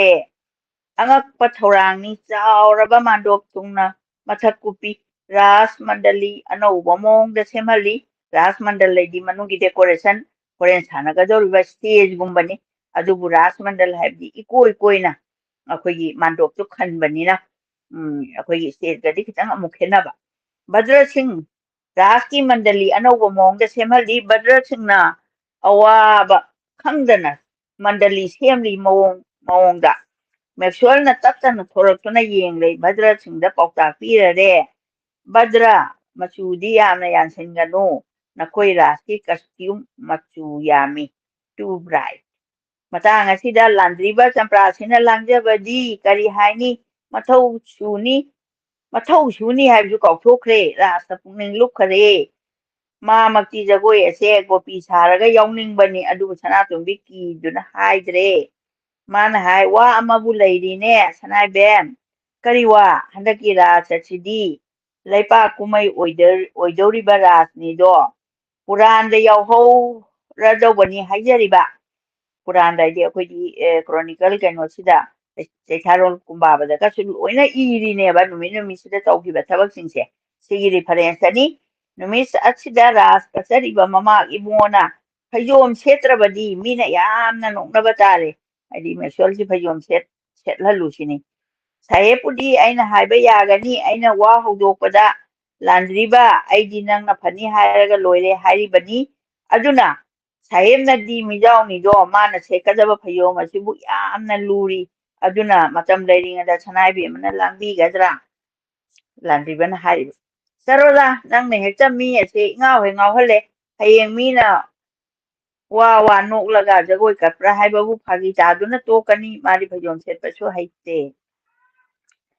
ꯑꯗꯨꯗꯤ ꯑꯩꯅ ꯏꯍꯥꯟ ꯍꯥꯟꯅ ꯇ꯭ꯔꯥꯏ ꯇꯧꯔꯒ ꯂꯣꯏꯔꯦ ꯇ꯭ꯔꯥꯏ ꯍꯥꯏꯕ ꯋꯥꯍꯩ ꯑꯁꯦ ꯍꯟꯗꯛ ꯃꯔꯛ ꯂꯥꯟꯗ꯭ꯔꯤꯕꯅ ꯌꯥꯝꯅ ꯇꯣꯏꯅ ꯁꯤꯖꯤꯟꯅꯩ ꯍꯥꯏꯗꯤ ꯏꯪꯂꯤꯁꯀꯤ ꯋꯥꯍꯩꯅꯤꯗꯅ ꯑꯗꯩ ꯅꯧꯅ ꯈꯜꯂꯛꯄ ꯋꯥꯍꯩꯅꯤ ꯈꯪꯂꯛꯄ ꯋꯥꯍꯩꯅꯤ ꯀꯥ ꯍꯦꯟꯅ ꯊꯋꯥꯏ ꯌꯥꯎꯁꯤꯟꯕ ꯂꯥꯟꯗ꯭ꯔꯤꯕ ꯆꯝꯄ꯭ꯔꯥꯁꯤꯅ ꯅꯣꯡꯃ ꯆꯟꯗꯣꯟ ꯆꯋꯥ ꯏꯂꯪ ꯂꯪꯅ ꯊꯤꯟꯗꯨꯅ ꯃꯨꯒꯥ ꯈꯨꯗꯩ ꯁꯦꯠꯇꯨꯅ ꯍꯋꯥꯏꯖꯥꯔ ꯃꯌꯣꯝ ꯑꯃ ꯁꯥꯍꯦꯕꯅ ꯆꯥꯅꯅꯕꯅꯤ ꯍꯥꯏꯗꯅ ꯄꯣꯔꯛꯏ ꯁꯅꯥꯇꯣꯝꯕꯤꯗ ꯄꯨꯁꯤꯟꯗꯦ ꯆꯨꯝꯗ꯭ꯔꯤꯡ ꯁꯥꯍꯦꯕꯇ ꯄꯨꯁꯤꯜꯂꯤ ꯃꯦꯛꯁꯋꯦꯜꯅ ꯌꯦꯡꯂꯒ ꯍꯥꯏ ꯌꯦꯁ ꯑꯥꯏ ꯋꯤꯜ ꯇ꯭ꯔꯥꯏ ꯅꯣꯡꯃꯁꯨ ꯍꯪꯒꯥꯝ ꯑꯆꯥꯔ ꯄꯣꯔꯛꯏ ꯃꯦꯛꯁꯋꯦꯜꯅ ꯍꯥꯏꯈꯤ I will try if you threaten me ꯂꯥꯟꯗ꯭ꯔꯤꯕ ꯁꯥꯍꯦꯕꯄꯨ ꯌꯥꯝꯅ ꯅꯨꯡꯁꯤꯖꯩ ꯁꯤꯡꯖꯨ ꯕꯣꯔꯥ ꯄꯥꯟ ꯏꯔꯣꯟꯕ ꯁꯣꯏꯕꯨꯝ ꯊꯥꯡꯖꯤꯡ ꯂꯣꯏꯅ ꯄꯤꯖꯅꯤꯡꯉꯤ ꯁꯅꯥꯇꯣꯝꯕꯤꯅ ꯍꯦꯛ ꯌꯩꯊꯠꯄ ꯑꯁꯤꯗ ꯇꯣꯛꯄꯅꯦ ꯂꯥꯟꯗ꯭ꯔꯤꯕꯅ ꯍꯥꯏ ꯃꯥꯏꯅꯣ ꯏꯕꯦꯝꯃ ꯃꯈꯣꯏꯒꯤ ꯆꯤꯟꯖꯥꯛ ꯑꯁꯤꯗꯤ ꯌꯦꯡꯕꯗ ꯃꯇꯧ ꯃꯥꯟꯕꯩ ꯋꯥꯇꯅꯤ ꯃꯍꯥꯎ ꯌꯥꯎꯄꯣꯠ ꯅꯠꯇꯦ ꯍꯦꯟꯇꯥꯛ ꯁꯣꯛꯀꯨꯝꯕ ꯍꯋꯥꯏꯖꯥꯔ ꯆꯒꯦꯝꯄꯣꯝꯕꯒꯨꯝꯕ ꯀꯥꯗꯨ ꯑꯃꯨꯛꯇꯪ ꯄꯤꯖꯔꯕꯗꯤ ꯈꯪꯗꯧꯅꯤ ꯕꯤꯂꯥꯠꯇꯒꯤ ꯐꯥꯎꯕ ꯍꯋꯥꯏꯖꯥꯔ ꯃꯔꯨ ꯆꯦꯜꯂꯛꯀꯅꯤ ꯂꯥꯟꯗ꯭ꯔꯤꯕꯅ ꯑꯁꯨꯝꯅ ꯅꯥꯇꯩ ꯆꯥꯗꯕ ꯍꯦꯛ ꯇꯧꯊꯣꯛꯄꯁꯦ ꯃꯦꯛꯁꯋꯦꯜꯅ ꯌꯥꯔꯕꯁꯨ ꯁꯅꯥꯇꯣꯝꯕꯤꯅ ꯑꯌꯥꯝꯕ ꯃꯇꯝꯗ ꯌꯥꯗꯦ ꯐꯩꯖꯣꯝ ꯁꯦꯠꯄꯒꯤ ꯋꯥꯐꯝ ꯑꯁꯤꯁꯨ ꯁꯅꯥꯇꯣꯝꯕꯤꯅ ꯌꯥꯗꯦ ꯑꯗꯨꯅ ꯂꯥꯟꯗ꯭ꯔꯤꯕ ꯃꯕꯨꯛ ꯃꯅꯨꯡꯗ ꯌꯥꯝꯅ ꯁꯥꯎꯅꯤꯡꯉꯤ ꯁꯅꯥꯇꯣꯝꯕꯤꯕꯨ ꯃꯥꯅ ꯅꯨꯡꯁꯤꯖꯕꯁꯨ ꯁꯥꯍꯦꯕꯅ ꯍꯦꯜꯂꯤ ꯃꯁꯤ ꯈꯪꯗꯨꯅ ꯅꯣꯡꯃ ꯃꯥꯏꯅꯨꯅ ꯂꯪꯅꯩ ꯍꯥꯏ ꯏꯕꯨꯡꯉꯣ ꯑꯗꯣꯝꯗꯗꯤ ꯁꯥꯍꯦꯕꯀꯤ ꯄꯥꯏꯇꯨ ꯑꯗꯣꯝꯗꯤꯅꯦ ꯁꯥꯍꯦꯕꯀꯤ ꯄꯥꯏꯇꯨ ꯈꯥꯎꯅꯤꯗꯣ ꯍꯥꯏꯗꯤ ꯂꯥꯟꯗ꯭ꯔꯤꯕꯁꯦ ꯃꯥꯅ ꯌꯥꯝ ꯌꯥꯅꯔꯦ ꯍꯥꯏꯅ ꯄꯥꯏꯇꯨ ꯈꯥꯎ ꯍꯥꯏꯗꯤ ꯃꯥꯅ ꯍꯦꯛ ꯍꯨꯝꯗꯅ ꯄꯥꯏꯖꯕꯗꯣ ꯑꯗꯨꯒ ꯀꯝꯄꯤꯌꯥꯔ ꯇꯧꯔꯒ ꯍꯥꯏꯔꯤꯕ ꯑꯩꯕꯨ ꯂꯥꯟꯗ꯭ꯔꯤꯕꯅ ꯍꯔꯥꯎꯏ ꯖꯒꯣꯏ ꯅꯨꯃꯤꯠꯅꯤ ꯒꯣꯄꯤ ꯄꯨꯝꯅꯃꯛ ꯔꯦꯁꯤꯗꯦꯟꯁꯇ ꯄꯣꯠꯂꯣꯏ ꯁꯦꯠꯂꯤ ꯃꯅꯥꯎ ꯅꯨꯄꯤ ꯑꯣꯝꯕꯤ ꯁꯅꯥ ꯈꯣꯝꯖꯣꯟ ꯁꯅꯥ ꯂꯣꯏꯅ ꯔꯦꯁꯤꯗꯦꯟꯁꯀꯤ ꯀꯥ ꯑꯃꯗ ꯄꯣꯠꯂꯣꯏ ꯁꯦꯠꯂꯩ ꯃꯁꯥ ꯃꯁꯥꯒꯤ ꯄꯣꯠꯂꯣꯏ ꯁꯦꯠꯇ꯭ꯔꯤꯉꯩꯗ ꯁꯅꯥꯇꯣꯝꯕꯤꯅ ꯃꯌꯥꯝꯒꯤ ꯀꯔꯤ ꯑꯋꯥꯠ ꯑꯄꯥ ꯀꯣꯏꯆꯠ ꯆꯠꯇꯨꯅ ꯍꯪꯉꯤ ꯎꯅꯔꯝꯃꯤ ꯋꯥꯔꯤ ꯉꯥꯏꯍꯥꯛ ꯁꯥꯔꯝꯃꯤ ꯃꯍꯥꯛ ꯆꯪꯈ꯭ꯔꯦ ꯊꯦꯡꯆꯛ ꯄꯣꯠꯂꯣꯏ ꯁꯦꯠꯄ ꯍꯧꯈ꯭ꯔꯦ ꯆꯥꯎꯔꯕ ꯁꯛꯌꯦꯡ ꯃꯨꯡꯁꯦꯜ ꯃꯃꯥꯡꯗ ꯁꯅꯥꯇꯣꯝꯕꯤ ꯂꯦꯞꯂꯤ ꯃꯍꯥꯛ ꯄꯣꯠꯂꯣꯏ ꯁꯦꯠꯂꯦ ꯃꯔꯛꯇ ꯃꯦꯛꯁꯋꯦꯜꯅ ꯆꯪꯂꯛꯂꯒ ꯍꯥꯏ ꯁꯅꯥꯇꯣꯝꯕꯤ ꯃꯤ ꯂꯥꯛꯄ ꯍꯧꯔꯦ ꯁꯅꯥꯇꯣꯝꯕꯤ ꯆꯥ ꯊꯛꯀꯦꯔꯥ ꯑꯗꯨꯒꯤ ꯅꯨꯃꯤꯠꯇ ꯁꯅꯥꯃꯩꯄꯥꯛꯄꯤꯒꯤ ꯃꯆꯥꯅꯨꯄꯤ ꯕꯦꯝꯍꯔꯅ ꯐꯖꯕꯗꯤ ꯀꯔꯤ ꯃꯐꯖꯅꯣ ꯀꯨꯃꯤꯟ ꯁꯪꯇ꯭ꯔꯤꯛ ꯁꯪꯕ ꯔꯦꯁꯣꯡ ꯐꯨꯔꯤꯠ ꯑꯁꯪꯕ ꯑꯃꯒꯤ ꯃꯊꯛꯇ ꯑꯁꯪꯕ ꯏꯅꯐꯤ ꯍꯥꯏꯒꯠꯇꯨꯅ ꯀꯣꯛꯇ ꯀꯨꯞꯄꯤ ꯀꯨꯔꯥꯛ ꯑꯅꯤꯗꯣ ꯂꯦꯡ ꯆꯠꯂꯤ lik mayamdo ilang langi ngaukraba kuchu adu kaya di pakchakhiba kaya di thogakhiba ibemal na mong hade wa ngangbada mangak khitang hai ya ton khitang mawi yamna ingjai ibemal aduga Sanatombi mahakina resom pulit angangba kumin ado lupagi konfam chanba nungsel na thilli lupagi kongol thilli gopi punamak laimachu haipet ki inapi inbani adubu Sanatombi di paraba sanamachugi kerep illi masa pumba lupagi leirong thogli thaba khitang kubli samji khitang kubli ras haudore gopi loina thokre Sanatombi Maxwell ki makut paiduna masing yamkraba resident ki thakta kumtharai thamai pareng sana thaliba resident ki thakta kumtharai mahakna kumin puba wai Maxwell na sembiri kumtharakwa matamda Maxwell na hai this could be a wonderful wedding gown why don't you introduce jagoi hore Sanatombi jagoi borsai umbi Sanatombi na katpa jagoi inga na yengnari miyamna mapi chaithoknari ahal lamana Sanatombi magi samkha masi ningsinglai magi satpabung samkha ningsinglai samkha masi na poloi sepibada haikibado isugi kumin ayangba khwang kanna phabiganu wani madi masana khwang pisal pipani mapabung na lengsinglaga haiki thaina mamangai ichadi lai macha male Sanatombi jagoi hokre Sanatombi na thorakpada kanano amana haiki ibemal ase kaino ngasidi ima maksangkre laima phajaida Sanatombi haibi nupi se mirak changlaga kaya thogatliba Sanatombi na punglong jagoi saba horakpada oiromda chepna hapliba japado phariba langsung nanthokuna laibak mayai chap chana tare ngasai japa phadilu haidana poloi subina thawdakiba monhado pakhat pana loikhre adi aso sangko lupta nthaugi family da chatpanina makoida chaibigadra ngangbigadra dandi pibigadra ina monha pakhalido poloi setpina chensilaga hai aidi gamdawni japa nanthokre imai bema tumilayu hai hojikpu kaijawrni horen lengthorakwa matamda adum amuk phagadra pharunu phanadum phajai mayai taba asina dum hena phajare jagoi loisilakpada Suchandra katpa prathana saglai Suchandra Maharaj na katlamba prathana isaido ha Govinda Prananath Srimati Radhika Sata Mora Prabhu Chandra Kiti ai nahira mora gati Suchandra kari nivedan tora tuna kapna thimiyamdo jagoi saribi saglibi gopi punamak kapki haukraba matambu ningsingduna phirengi sumangda ahal lamana sutadhar amadi ras dharida changduna kuramlamlaga yamna kapnarakba ubada kumai yengba sayepsingna pakhatpana loikhre ithak thakali hogatpachu yawi Maxwell da hangi what is the matter what is wrong adi moidi kari lanjiba kanana kari haige na moina yam pakhatabado sida chapter kunithoi suba loisinjare kulumdoi suba chapter si matangi hangjada oina tauraga pabagidamaktadi ngasi adum loisinjarage punamakpu khoiramjari aduga nupa macha ibungo amanasu nahan amukta magi message da mana khangningba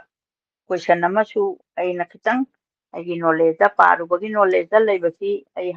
hangatjage haina ai thorangjari punamakpu khoiramjari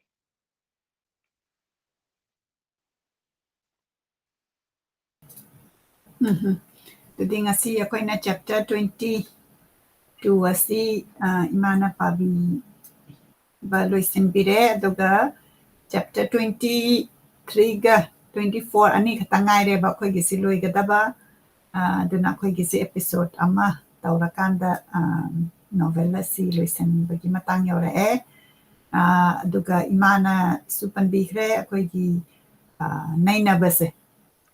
ako'y mayamna novel si parakanda ako'y na nainaba dagi ako'y nakari pawi dagi masinay na basi atong mayamna nungay ba important oy bani ado nahamok ki episode ta ako'y na question na answer si full cover ta ubang ngamza kide do nga si imana mo makata na paibigan ni ꯑꯗꯣ ꯉꯁꯤꯒꯤ ꯁꯣꯁꯤꯗ ꯁꯣꯏꯗꯅ ꯀꯗꯥꯏꯗꯒꯤ ꯌꯦꯡꯕꯤꯔꯛꯏꯕꯅꯣ ꯀꯔꯤ ꯐꯥꯎꯕꯤ ꯍꯥꯏꯕꯗꯨ comment ꯁꯣꯏꯗꯅ ꯇꯧꯕꯤꯔꯛꯑꯣ ꯑꯩꯈꯣꯏ ꯄꯥꯊꯣꯛꯆꯒꯦ ꯃꯁꯤ ꯄꯥꯗ꯭ꯔꯤꯉꯩꯒꯤ ꯃꯃꯥꯡꯗ ꯑꯃꯨꯛ ꯏꯃꯥꯗ ꯑꯩꯅ ꯁꯤꯟꯅꯖꯒꯦ ꯏꯃꯥꯅ ꯅꯍꯥꯟꯃꯨꯛꯀꯤꯗ ꯍꯪꯕꯤꯔꯛꯄ ꯀ꯭ꯋꯦꯁꯟ ꯑꯦꯟ ꯑꯟꯁꯔꯗ ꯈꯤꯇꯪ ꯅꯩꯅꯕꯤꯅꯕꯒꯤꯗꯃꯛꯇ ꯊꯣꯏꯗꯣꯛꯅ ꯌꯥꯝꯕꯗꯤ ꯅꯠꯇꯦ ꯏꯆꯥ ꯑꯃꯅ ꯍꯪꯉꯛꯏꯁꯤ ꯌꯥꯝꯅ ꯏꯝꯄꯣꯔꯇꯦꯟ ꯑꯣꯏꯕ ꯃꯔꯨ ꯑꯣꯏꯕ ꯈꯪꯅꯤꯡꯕꯒꯤ ꯑꯗꯨꯕꯨ ꯑꯩ ꯃꯇꯥꯡꯁꯤꯗ ꯃꯥꯅ ꯍꯪꯕ ꯋꯥꯍꯪꯗꯨ ꯃꯤꯡꯁꯨ ꯑꯩ ꯄꯥꯊꯣꯛꯆꯔꯛꯀꯦ ꯁꯟꯖꯣꯏ ꯃꯣꯏꯔꯥꯡꯊꯦꯝ ꯏꯃꯥ ꯃꯥꯟꯕꯤ ꯃꯩꯇꯩ ꯅꯨꯄꯥꯒꯤ ꯋꯥꯈꯜꯂꯣꯟꯒ ꯁꯥꯍꯦꯕꯀꯤ ꯅꯨꯄꯥꯒꯤ ꯋꯥꯈꯜꯂꯣꯟꯒ ꯇꯥꯛꯄꯤꯌꯨ ꯍꯥꯏꯌꯦ ꯑꯗ ꯑꯩꯅ ꯈꯨꯝꯖꯒꯗꯣꯏꯁꯤ ꯀꯩꯅꯣꯅꯤ ꯑꯩꯈꯣꯏꯅ ꯏꯍꯥꯟ ꯍꯥꯟꯕꯗ ꯃꯁꯤ ꯌꯥꯝꯅ ꯅꯩꯅꯕꯒꯤꯁꯨ ꯄꯥꯔꯛꯈꯤꯗꯣꯔꯤꯕꯅꯤ ꯑꯩꯁꯦ ꯕꯣꯔꯁꯥꯏꯕꯣꯡꯕꯤ ꯁꯅꯥꯇꯣꯝꯕꯤꯁꯦ ꯂꯣꯏꯔꯀꯥꯟꯗ ꯑꯔꯥꯝꯕꯝ ꯃꯦꯝꯆꯧꯕꯤꯅ ꯅꯩꯅꯕ ꯕꯣꯔꯁꯥꯏꯕꯣꯡꯕꯤ ꯁꯅꯥꯇꯣꯝꯕꯤ ꯅꯩꯅꯕꯁꯤꯃꯁꯨ ꯑꯩ ꯃꯤꯌꯥꯝꯗ ꯊꯧꯒꯜ ꯇꯧꯖꯒꯦ ꯑꯩꯈꯣꯏ ꯂꯥꯏꯕ꯭ꯔꯦꯔꯤꯗ ꯍꯥꯞꯆꯤꯟꯖꯒꯦ ꯍꯥꯏꯅ ꯑꯩꯅ ꯋꯥ ꯂꯣꯏꯅꯔꯦ ꯑꯩꯒꯤ ꯏꯅꯥꯎ ꯏꯕꯦꯝꯃꯒ ꯑꯗꯨꯃꯁꯨ ꯄꯥꯖꯒꯦ ꯑꯗꯨꯒ ꯄꯥꯗ꯭ꯔꯤꯉꯩ ꯃꯃꯥꯡꯗ ꯉꯁꯥꯏ ꯏꯆꯥꯅ ꯃꯩꯇꯩ ꯅꯨꯄꯥꯒꯤ ꯋꯥꯈꯜꯂꯣꯟꯒ ꯍꯥꯏꯁꯦ ꯃꯩꯇꯩ ꯅꯨꯄꯥꯒꯤ ꯋꯥꯈꯜꯂꯣꯟ ꯍꯥꯏꯁꯦ ꯅꯨꯄꯥꯗꯤ ꯌꯥꯝ ꯌꯥꯝꯃꯤꯀꯣ ꯑꯗꯨ ꯋꯥꯈꯜꯂꯣꯟꯁꯤꯗꯤ ꯃꯤ ꯃꯁꯛ ꯃꯥꯟꯅꯗꯕꯗꯧꯅ ꯑꯩꯈꯣꯏ ꯁꯤꯗꯁꯨ ꯑꯩꯈꯣꯏꯅ ꯑꯗꯨꯝ ꯈꯪꯉꯤꯗꯨꯅꯤ ꯋꯥꯈꯜꯂꯣꯟꯁꯤ ꯀꯩꯁꯨ ꯀꯅꯥꯒ ꯑꯃꯒ ꯃꯥꯟꯅꯗꯦ ꯃꯩꯇꯩ ꯅꯨꯄꯥ ꯑꯃꯅ ꯐꯠꯇꯕ ꯊꯕꯛ ꯇꯧꯔꯀꯥꯟꯗ ꯃꯩꯇꯩ ꯅꯨꯄꯥ ꯂꯣꯏ ꯇꯧꯏ ꯍꯥꯏꯕꯁꯨ ꯌꯥꯗꯦ ꯃꯥꯟꯅꯕ ꯈꯔ ꯂꯩꯕꯗꯣ ꯑꯩꯈꯣꯏꯅ ꯈꯟꯒꯠꯂꯀꯥꯟꯗ ꯅꯨꯄꯤ ꯂꯣꯟꯕꯒꯨꯝꯕ ꯅꯨꯄꯤ 6-7 ꯊꯝꯃꯒ ꯅꯨꯄꯤꯗꯨꯗꯗꯤ ꯀꯩꯝꯇ ꯍꯪꯕꯤ ꯈꯣꯠꯄꯤꯗꯕꯀꯣ ꯑꯗꯨꯒ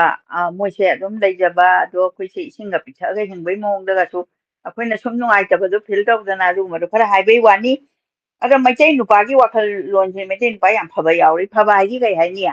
ꯃꯥꯒꯤ ꯏꯃꯨꯡ ꯃꯅꯨꯡ ꯃꯃꯥ ꯃꯄꯥꯒꯤꯗꯃꯛꯇꯁꯨ ꯄꯣꯛꯄꯒꯤ ꯃꯆꯥ ꯄꯣꯛꯄꯒꯤ ꯃꯍꯩ ꯌꯥꯟꯖꯕ ꯑꯗꯨꯒꯨꯝꯕ ꯅꯨꯄꯥ ꯌꯥꯎꯏ ꯃꯥꯒꯤ ꯅꯨꯄꯤ ꯑꯉꯥꯡꯁꯨ ꯌꯥꯝ ꯂꯨꯅ ꯇꯧꯕ ꯃꯆꯥ ꯐꯖꯅ ꯁꯦꯝꯕꯁꯨ ꯑꯗꯨꯝ ꯌꯥꯎꯋꯦꯕ ꯌꯥꯎꯗꯕ ꯅꯠꯇꯦ ꯃꯔꯛꯇ ꯑꯃꯨꯛ ꯌꯥꯎꯔꯛꯄꯁꯤꯅ ꯃꯁꯤꯡ ꯌꯥꯝꯃꯛꯑꯀꯥꯟꯗ ꯅꯤꯡꯕ ꯀꯥꯏꯕ ꯑꯗꯨꯒ ꯗꯦꯂꯦꯟꯀ꯭ꯋꯦꯟ ꯑꯣꯏꯈꯤꯕ ꯀꯩꯗꯧꯕ ꯃꯌꯥꯝꯁꯤꯗ ꯑꯩꯈꯣꯏꯅ ꯁꯣꯁꯥꯏꯇꯤꯗ ꯀꯔꯤ ꯇꯧꯕ ꯌꯥꯏ ꯀꯥꯏꯅ ꯈꯟꯕꯩ ꯋꯥꯅꯤ ꯑꯗꯨꯒ ꯃꯩꯇꯩ ꯅꯨꯄꯥꯒꯤ ꯋꯥꯈꯜꯂꯣꯟꯁꯤ ꯑꯗꯨ ꯇꯨ ꯗ ꯄꯣꯏꯟꯇ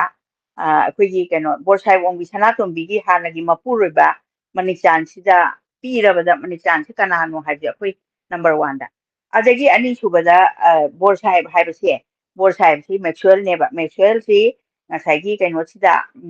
ꯃꯅꯤꯄꯨꯔꯒꯤ ꯄꯣꯂꯤꯇꯤꯀꯦꯜ ꯑꯦꯖꯦꯟ ꯑꯣꯏꯅ ꯂꯥꯛꯏꯕ ꯃꯦꯛꯁꯋꯦꯜꯁꯦ ꯃꯁꯤꯅ ꯁꯅꯥꯇꯣꯝꯕꯤꯁꯤ ꯔꯤꯌꯦꯜꯒꯤ ꯑꯣꯏꯅꯗꯤ ꯃꯥꯅ ꯂꯧꯈꯤꯕꯅꯤ ꯑꯗꯨꯒ ꯃꯥꯁꯨ ꯌꯥꯝ ꯋꯥꯅꯗꯤ ꯂꯩꯈꯤꯗꯦ ꯑꯗꯨꯒ ꯑꯗꯨꯒꯤ ꯋꯥꯔꯤꯗꯨ ꯇꯣꯛꯈ꯭ꯔꯁꯤ ꯑꯗꯨꯒ ꯃꯥꯅ ꯅꯨꯄꯥꯁꯤꯅ ꯃꯥꯒꯤ ꯑꯣꯏꯅ ꯑꯩ ꯈꯨꯝꯖꯔꯒꯦ ꯋꯥꯔꯤꯁꯤꯒꯤ ꯑꯗꯨꯅ ꯃꯅꯤꯛꯆꯥꯟ ꯍꯥꯏꯔꯤꯕ ꯅꯨꯄꯥꯁꯦ ꯀꯩꯅꯣꯅꯤ ꯐꯠꯇꯕ ꯑꯝꯇ ꯅꯠꯇꯦ ꯌꯥꯝ ꯐꯕ ꯅꯨꯄꯥꯅꯤ ꯑꯐꯕ ꯅꯨꯄꯥꯁꯤꯗ ꯃꯈꯜ ꯌꯥꯝ ꯌꯥꯝꯃꯦꯕ ꯃꯥꯁꯤꯅ ꯀꯃꯥꯏꯅ ꯇꯧꯒꯦꯕꯨ ꯃꯥꯒꯤꯅ ꯁꯅꯥꯇꯣꯝꯕꯤ ꯂꯨꯍꯣꯡꯉꯤꯁꯦ ꯑꯩꯅ ꯊꯤꯒꯠꯆꯔꯨꯕꯗ ꯑꯈꯪ ꯑꯍꯩꯁꯤꯡꯅ ꯃꯣꯠ ꯄꯤꯕꯤꯔꯛꯄ ꯑꯗꯨꯒ ꯑꯩꯅ ꯇꯁꯦꯡꯅ ꯂꯥꯏꯔꯤꯛꯁꯤꯗꯗꯤ ꯃꯥꯒꯤ ꯆꯍꯤꯗꯤ ꯄꯜꯂꯝꯗꯕꯅꯤ나 ꯑꯗꯨ ꯆꯍꯤ 13ꯗ ꯂꯨꯍꯣꯡꯉꯦꯕ ꯃꯅꯤꯛꯆꯥꯟꯁꯤꯅꯗꯤ ꯀꯌా ꯁꯨꯔꯝꯅꯣ ꯑꯩ ꯈꯪꯗ꯭ꯔꯦ ꯃꯥꯗꯤ ꯃꯦꯆꯔ ꯄꯨꯔꯥ ꯑꯣꯏꯔꯝꯃꯅꯤꯀꯣ ꯃꯥ ꯂꯂꯣꯟꯕ ꯀꯩꯗꯧꯕ ꯆꯠꯄ ꯈꯣꯠꯄꯒꯤꯅꯤꯅ ꯁꯅꯥꯇꯣꯝꯕꯤ ꯌꯥꯝ ꯑꯉꯥꯡ ꯑꯣꯏꯅ ꯂꯨꯍꯣꯡꯉꯤ ꯀꯔꯤꯒꯤ ꯁꯅꯥꯇꯣꯝꯕꯤ ꯈꯛꯇ ꯅꯠꯇꯦ ꯑꯍꯥꯟꯕꯗ ꯃꯅꯤꯄꯨꯔꯗ ꯃꯥꯒꯤ ꯀꯩꯅꯣꯁꯦ ꯅꯨꯄꯤ ꯃꯆꯥꯁꯤꯡꯁꯦ ꯌꯥꯝ ꯉꯟꯅ ꯆꯥꯏꯜ ꯃꯦꯔꯤꯖꯁꯨ ꯑꯗꯨꯝ ꯂꯩꯔꯝꯃꯤꯗꯅ ꯑꯗꯣ ꯑꯩꯈꯣꯏ ꯃꯅꯤꯄꯨꯔꯗꯗꯤ ꯃꯌꯨꯝ ꯃꯀꯩ ꯄꯥꯟꯕꯁꯦ ꯆꯍꯤ 13-14 ꯍꯥꯏꯗꯤ ꯃꯁꯥꯒꯤ ꯍꯦꯛ ꯂꯩꯁꯥꯕꯤ ꯃꯄꯨꯡ ꯐꯥꯒꯠꯂꯛꯄ ꯃꯁꯥꯒꯤ ꯂꯩ ꯎꯔꯛꯄ ꯃꯇꯝꯁꯤꯗꯅꯦ ꯃꯃꯥ ꯃꯄꯥꯁꯤꯡꯁꯤꯅ ꯃꯥꯒꯤ ꯖꯨꯕꯇꯤꯒꯤ ꯀꯩꯅꯣꯁꯤꯡꯁꯤꯗꯒꯤ ꯃꯥꯒꯤ ꯃꯇꯤꯛ ꯆꯥꯕ ꯕꯣꯔ ꯈꯜꯂꯀꯥꯟꯗ ꯂꯨꯍꯣꯡꯕꯁꯦ ꯆꯠꯅꯩꯌꯦꯕ ꯃꯇꯝꯗꯨꯗ ꯂꯥꯏꯔꯤꯛ ꯂꯥꯏꯁꯨ ꯇꯝꯕꯒꯤ ꯑꯗꯨ ꯑꯣꯏꯕꯒꯤ ꯑꯗꯥ ꯑꯣꯏꯕꯒꯤ ꯋꯥꯈꯜ ꯀꯔꯤꯝ ꯂꯩꯇ꯭ꯔꯤꯉꯩꯒꯤ ꯃꯔꯝꯅꯤ ꯑꯗꯨꯅ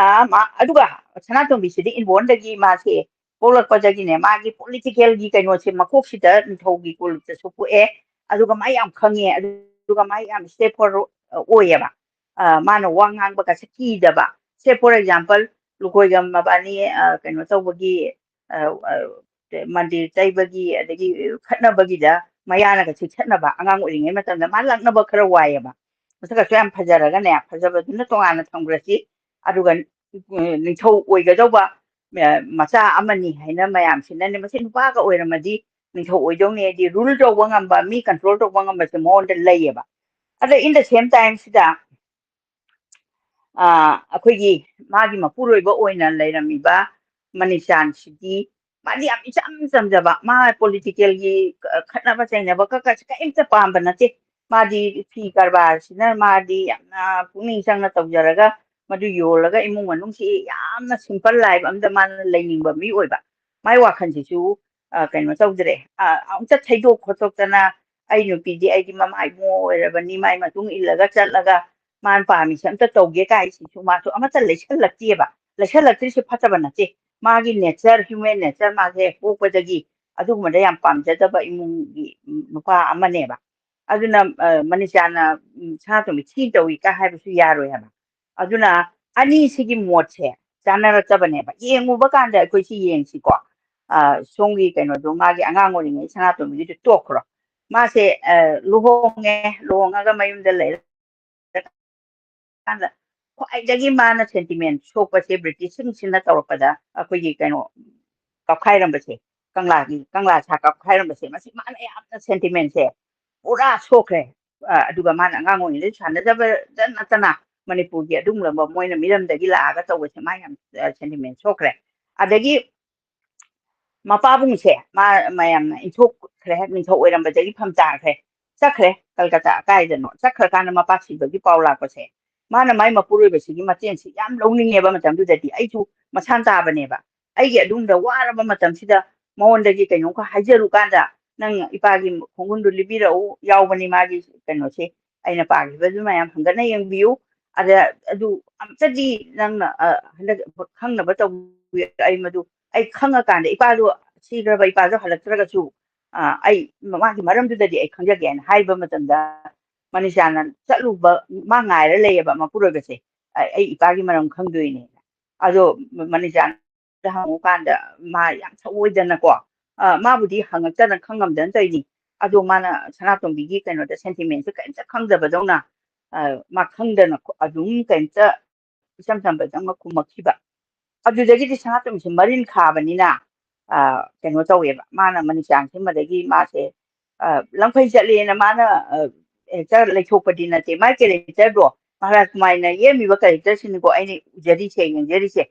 aduna mana numitudagi hauna mana mai mapuroibase magi thamoidagi tanthokki kaim kana de ko ai pa dugi bhau marong khangba lambi du da chatlibne ba ma se kalkata chatlaga lawri mi phiron mayam se kalta se hongbani na ko adu manipur de yolari ne ba aduna sumai chawdana macha masu mayam sina mabani gi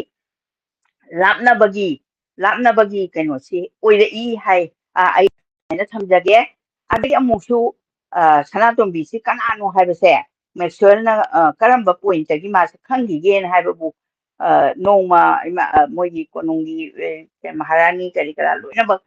boro sai unarusi asam ra khalse moina lehora bani ada moidi amu hongjora bani matanduga adu dai duda ma unarusi na chatpa matanda moi yam phajana kaino tawi ma bebhar phajana tawi taigumba sung sanatombi hangबदो कनामतन हंगबा ngamde aduna kari jamakta kaino tawrino akoigi lawgi kaino do thadu kujima ka chatlu aduga kangla sa kai gi jamakta nomaina ka phai no na chimba wa hangse hangba ngamba nupimsa amana chahi matam du ma su kunni choi kun ga khaktangai ri ba agai du da chatpa matam se kun ma su kunni choi gi area du da mana british du da changaga ta hangba ngamme ba adu ngammi se ngarang khaktagi nate ba ngang oi ngai dei hona ma se yamma powerful oiba ningthogi igi masak ama yauraga seme mase aduna yamna political kaino duga maxwell sina tu mete nupi sang sam thonga phajani na kaina magi mawong su khangiba asumai tawdana moi masen de khangna gibaga chana gibaga adumaina tawgiba amani adom dadi yam chathajara roi aduga masida sumai tawdana akoigina mete nupagi wakhalon ne sina mete nupagi wakhalon amta manaba nateba aduna ai bujing mani changi de adumai thamjage aduga ngasagi kainogi akoigi bosai bong sanatombi gi chu adumai thamjage ado britisher si mitina bayam haiba aduga kaino tawba madi matam du da 40 above neba sanatombi hoga khenari ba sahi se more than 20 years hena khenari neba sumai tawi adom da din nai nazara roi aduga miyamgi mamangda aina hana su pajagrabani ko aina chaisida maharaj kumari na ibiramba larik sigi matang sida ꯃꯇꯦꯛ ꯑꯝꯇꯪ ꯑꯩ ꯃꯌꯥꯝꯗ ꯊꯧꯒꯜ ꯑꯃ ꯇꯧꯖꯒꯦꯀꯣ ꯍꯟꯖꯟꯅ ꯇꯧꯖꯒꯦ ꯁꯅꯥꯇꯣꯝꯕꯤꯒꯤ ꯃꯔꯝꯗ ꯂꯥꯏꯔꯤꯛ ꯑꯃ ꯏꯒꯦ ꯍꯥꯏꯅ ꯅꯤꯡꯕꯁꯦ 1865 ꯑꯁꯨꯝꯅ ꯈꯜꯂꯤꯉꯩꯗ ꯁꯨꯔꯆꯟꯗ꯭ꯔ ꯃꯍꯥꯔꯥꯖꯒꯤ ꯃꯆꯥ ꯅꯤꯡꯉꯣꯜ ꯏꯆꯣꯟꯇꯣꯝꯕꯤ ꯁꯅꯥꯈꯣꯡꯖꯣꯟꯒꯤ ꯃꯁꯨ ꯅꯨꯄꯥ ꯑꯔꯥꯝꯕꯝ ꯁꯣꯃꯣꯔꯦꯟꯗ꯭ꯔꯣꯅ ꯇꯥꯃꯣ ꯁꯣꯃꯣꯔꯦꯟꯗ꯭ꯔꯣ ꯂꯤꯂꯥ ꯀꯌꯥꯝ ꯏꯕꯗ ꯐꯥꯎꯔꯝꯕ ꯂꯩꯈꯤꯗ꯭ꯔꯦ ꯑꯩꯉꯣꯟꯗ ꯁꯅꯥꯇꯣꯝꯕꯤ ꯑꯃꯗꯤ ꯃꯦꯛꯁꯋꯦꯜꯒꯤ ꯐꯣꯇꯣꯅꯆꯤꯡꯕ ꯈꯔ ꯎꯍꯟꯈꯤ ꯃꯗꯨꯗ ꯑꯩꯉꯣꯟꯗ ꯑꯉꯛꯄ ꯏꯊꯤꯜ ꯑꯃꯗꯤ ꯄꯤꯈꯤ ꯍꯥꯏꯕꯕꯨ ꯈꯨꯠ ꯁꯥꯕ ꯄꯥꯛ ꯉꯝꯈꯤꯗꯦ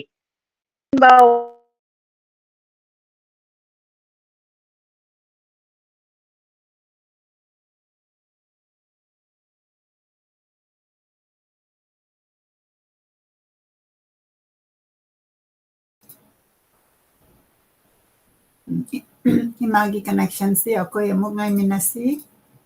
ꯏꯃꯥꯒꯤ ꯀꯅꯦꯛꯁꯟꯁꯤ ꯍꯧꯖꯤꯛ ꯑꯃꯨꯛꯇꯪ ꯇꯠꯈ꯭ꯔꯤ ꯑꯗꯨꯒ ꯌꯦꯡꯕꯤꯔꯤꯕ ꯄꯨꯝꯅꯃꯛꯅ ꯉꯁꯤꯒꯤ ꯕꯣꯔ ꯁꯥꯍꯦꯕ ꯑꯣꯡꯕꯤ ꯁꯅꯥꯇꯣꯝꯕꯤ ꯑꯩꯈꯣꯏ ꯃꯌꯥꯝꯅ ꯃꯊꯪ ꯄꯥꯔꯛꯄꯗ ꯀꯔꯤ ꯐꯥꯎꯕꯤ ꯍꯥꯏꯕꯗꯨ ꯁꯣꯏꯗꯅ ꯀꯃꯦꯟꯇ ꯇꯧꯕꯤꯔꯛꯎ ꯑꯗꯨꯒ ꯑꯩꯈꯣꯏꯅ ꯅꯣꯚꯦꯜ ꯑꯁꯤ ꯄꯥꯕ ꯃꯅꯨꯡꯗ ꯔꯦꯐꯔ ꯇꯧꯔꯛꯄꯁꯤꯡꯁꯤ ꯑꯔꯥꯝꯕꯥꯏ ꯀꯥꯏꯅ ꯉꯁꯥꯏ ꯏꯃꯥꯅ ꯔꯦꯐꯔ ꯇꯧꯈꯤꯕꯗꯣ ꯃꯗꯨ ꯈꯪꯅꯤꯡꯕ ꯑꯗꯨꯒ ꯑꯩꯈꯣꯏ ꯈꯪꯗꯕ ꯂꯩꯔꯒꯁꯨ ꯃꯁꯤ ꯌꯨꯇ꯭ꯌꯨꯕ ꯑꯃꯗꯤ ꯐꯦꯁꯕꯨꯛ ꯒꯨꯒꯜ ꯑꯦꯅꯤꯗ ꯌꯦꯡꯕꯤꯔꯀꯥꯟꯗ ꯊꯤꯒꯠꯄꯤꯌꯨꯗ ꯑꯩꯅꯁꯨ ꯈꯤꯇꯪ ꯊꯤꯒꯠꯆꯕꯗ ꯐꯣꯇꯣ ꯈꯔ ꯑꯩ ꯁꯦꯌꯔ ꯇꯧꯖꯔꯛꯀꯦ ꯑꯩꯈꯣꯏ ꯏꯃꯥꯁꯦ ꯑꯃꯨꯛ ꯂꯦꯡꯁꯤꯟꯕꯤꯔꯛꯑꯦ ꯑꯗ ꯏꯃꯥꯅ ꯃꯥꯒꯤ ꯀꯃꯦꯟꯁꯦ ꯁꯦꯌꯔ ꯇꯧꯕ ꯂꯣꯏꯔꯀꯥꯟꯗ ꯐꯣꯇꯣ ꯈꯔ ꯑꯃꯨꯛ ꯁꯦꯌꯔ ꯇꯧꯖꯔꯛꯀꯦ ꯏꯃꯥ ꯃꯈꯥ ꯇꯥꯕꯤ ꯁꯨꯃꯥꯏꯅ ꯕꯣꯔ ꯁꯥꯍꯦꯕ ꯀꯤꯕꯤꯔꯨꯅꯨ ꯍꯦꯛꯇ ꯏꯕꯤꯌꯨ ꯍꯥꯏꯗꯅ ꯃꯌꯥꯝꯁꯤꯅ ꯃꯍꯥꯔꯥꯖ ꯀꯨꯃꯥꯔꯤ ꯂꯥꯏ ꯑꯣꯟꯈ꯭ꯔꯕꯤ ꯏꯃꯥꯁꯤꯁꯤꯗ ꯍꯥꯏꯕꯤꯔꯛꯄꯗꯣ ꯑꯗꯨ ꯑꯩ ꯑꯃꯨꯛꯀ ꯄꯥꯖꯕꯅꯤ ꯑꯅꯤꯔꯛ ꯁꯨꯕ ꯍꯣꯠꯅꯔꯨꯔꯕꯅꯤ ꯉꯝꯗꯗꯨꯅ ꯑꯁꯨꯛ ꯀꯨꯏꯕꯁꯦ ꯍꯣꯠꯅꯔꯨꯕꯒꯤ ꯃꯥꯏꯊꯤꯕꯗꯣ ꯈꯥꯡꯗꯨꯅ ꯂꯩꯈꯤ ꯅꯣꯡꯃꯗꯤ ꯀꯨꯏꯔꯕꯒꯤ ꯇꯨꯡꯗ ꯗꯥꯛꯇꯔ ꯑꯥꯏꯌꯥꯔ ꯕꯥꯕꯨ ꯑꯩꯅ ꯋꯥꯔꯤ ꯁꯥꯖꯕꯗ ꯍꯥꯏꯔꯝꯃꯤ ꯀꯤꯕꯤꯔꯨꯅꯨ ꯍꯦꯛꯇ ꯏꯕꯤꯌꯨ ꯅꯨꯃꯤꯠꯇꯨꯗꯒꯤ ꯑꯩꯅ 1885ꯒꯤ ꯇꯥꯡ 12 ꯁꯦꯞꯇꯦꯝꯕꯔ ꯊꯥꯗ ꯑꯩꯒꯤ ꯕꯣꯔ ꯁꯥꯍꯦꯕ ꯑꯣꯡꯕꯤ ꯁꯅꯥꯇꯣꯝꯕꯤ ꯕꯣꯔ ꯁꯥꯍꯦꯕ ꯑꯣꯡꯕꯤ ꯁꯅꯥꯇꯣꯝꯕꯤ ꯍꯥꯏꯕꯁꯦ ꯑꯩꯈꯣꯏ ꯑꯌꯥꯝꯕꯅ ꯂꯤꯖꯦꯟ ꯑꯣꯏꯅ ꯂꯧꯅꯩ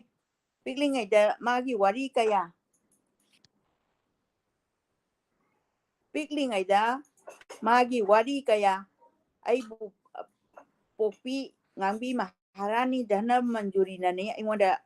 ꯂꯤꯕꯤꯈꯤꯕ ꯃꯍꯥꯛ ꯁꯅꯥꯇꯣꯝꯕꯤ ꯎꯍꯧꯏ ꯃꯥꯕꯨ ꯀꯣꯅꯨꯡꯗ ꯄꯨꯈꯠꯂꯝꯗꯥꯏꯗ ꯃꯦꯛꯁꯋꯦꯜꯒ ꯃꯦꯖꯣꯔ ꯃꯦꯛꯁꯟ ꯍꯥꯏꯕꯁꯦ ꯂꯣꯏꯅꯗꯨꯅ ꯁꯒꯣꯜ ꯑꯃꯃꯝ ꯇꯣꯡꯂꯒ ꯅꯤꯡꯊꯦꯝꯅ ꯃꯥꯕꯨ ꯌꯦꯡꯕ ꯂꯥꯛꯈꯤ ꯃꯁꯤꯒꯤ ꯋꯥꯔꯤꯁꯦ ꯃꯥꯅ ꯌꯥꯝ ꯄꯥꯝꯖꯅ ꯂꯤꯕ ꯋꯥꯔꯤꯅꯤ ꯁꯅꯥꯇꯣꯝꯕꯤꯅ ꯃꯉꯣꯟꯗ ꯃꯃꯜ ꯌꯥꯝꯂꯕ ꯂꯤꯛꯀꯣꯟ ꯄꯤꯕꯤꯔꯝꯃꯤ ꯍꯥꯏꯗꯤ ꯆꯨꯔꯆꯥꯟ ꯃꯍꯥꯔꯥꯖꯒꯤ ꯃꯍꯥꯔꯥꯅꯤ ꯉꯥꯡꯕꯤꯁꯤꯗ ꯄꯤꯕꯅꯤ ꯂꯥꯏꯔꯤꯛꯇꯨꯗꯁꯨ ꯌꯥꯎꯕꯅꯤ ꯃꯦꯛꯁꯋꯦꯜꯅ ꯆꯠꯈ꯭ꯔꯕ ꯃꯇꯨꯡꯗ ꯍꯦꯛ ꯀꯣꯅꯨꯡꯗ ꯂꯦꯡꯂꯛꯏ ꯑꯗꯨꯕꯨ ꯏꯃꯨꯡꯗ ꯆꯪꯗꯦ ꯇꯣꯉꯥꯟꯅ ꯃꯥꯒꯤ ꯐꯝꯐꯝ ꯁꯦꯝꯗꯨꯅ ꯊꯝꯕꯅꯤ ꯑꯩꯅ ꯍꯪꯈꯤ ꯃꯁꯛ ꯀꯝꯗꯧꯏ ꯈꯨꯝꯕꯤꯔꯝꯃꯤ ꯑꯩꯅ ꯍꯥꯏꯗꯤ ꯃꯍꯥꯔꯥꯖ ꯀꯨꯃꯥꯔꯤꯅ ꯃꯥꯒꯤ ꯃꯃꯥ ꯏꯕꯦꯝꯃ ꯃꯍꯥꯔꯥꯅꯤꯁꯤꯗ ꯈꯨꯝꯕꯤꯔꯝꯈꯤ ꯐꯖꯩꯕꯣ ꯅꯨꯄꯤꯗꯣ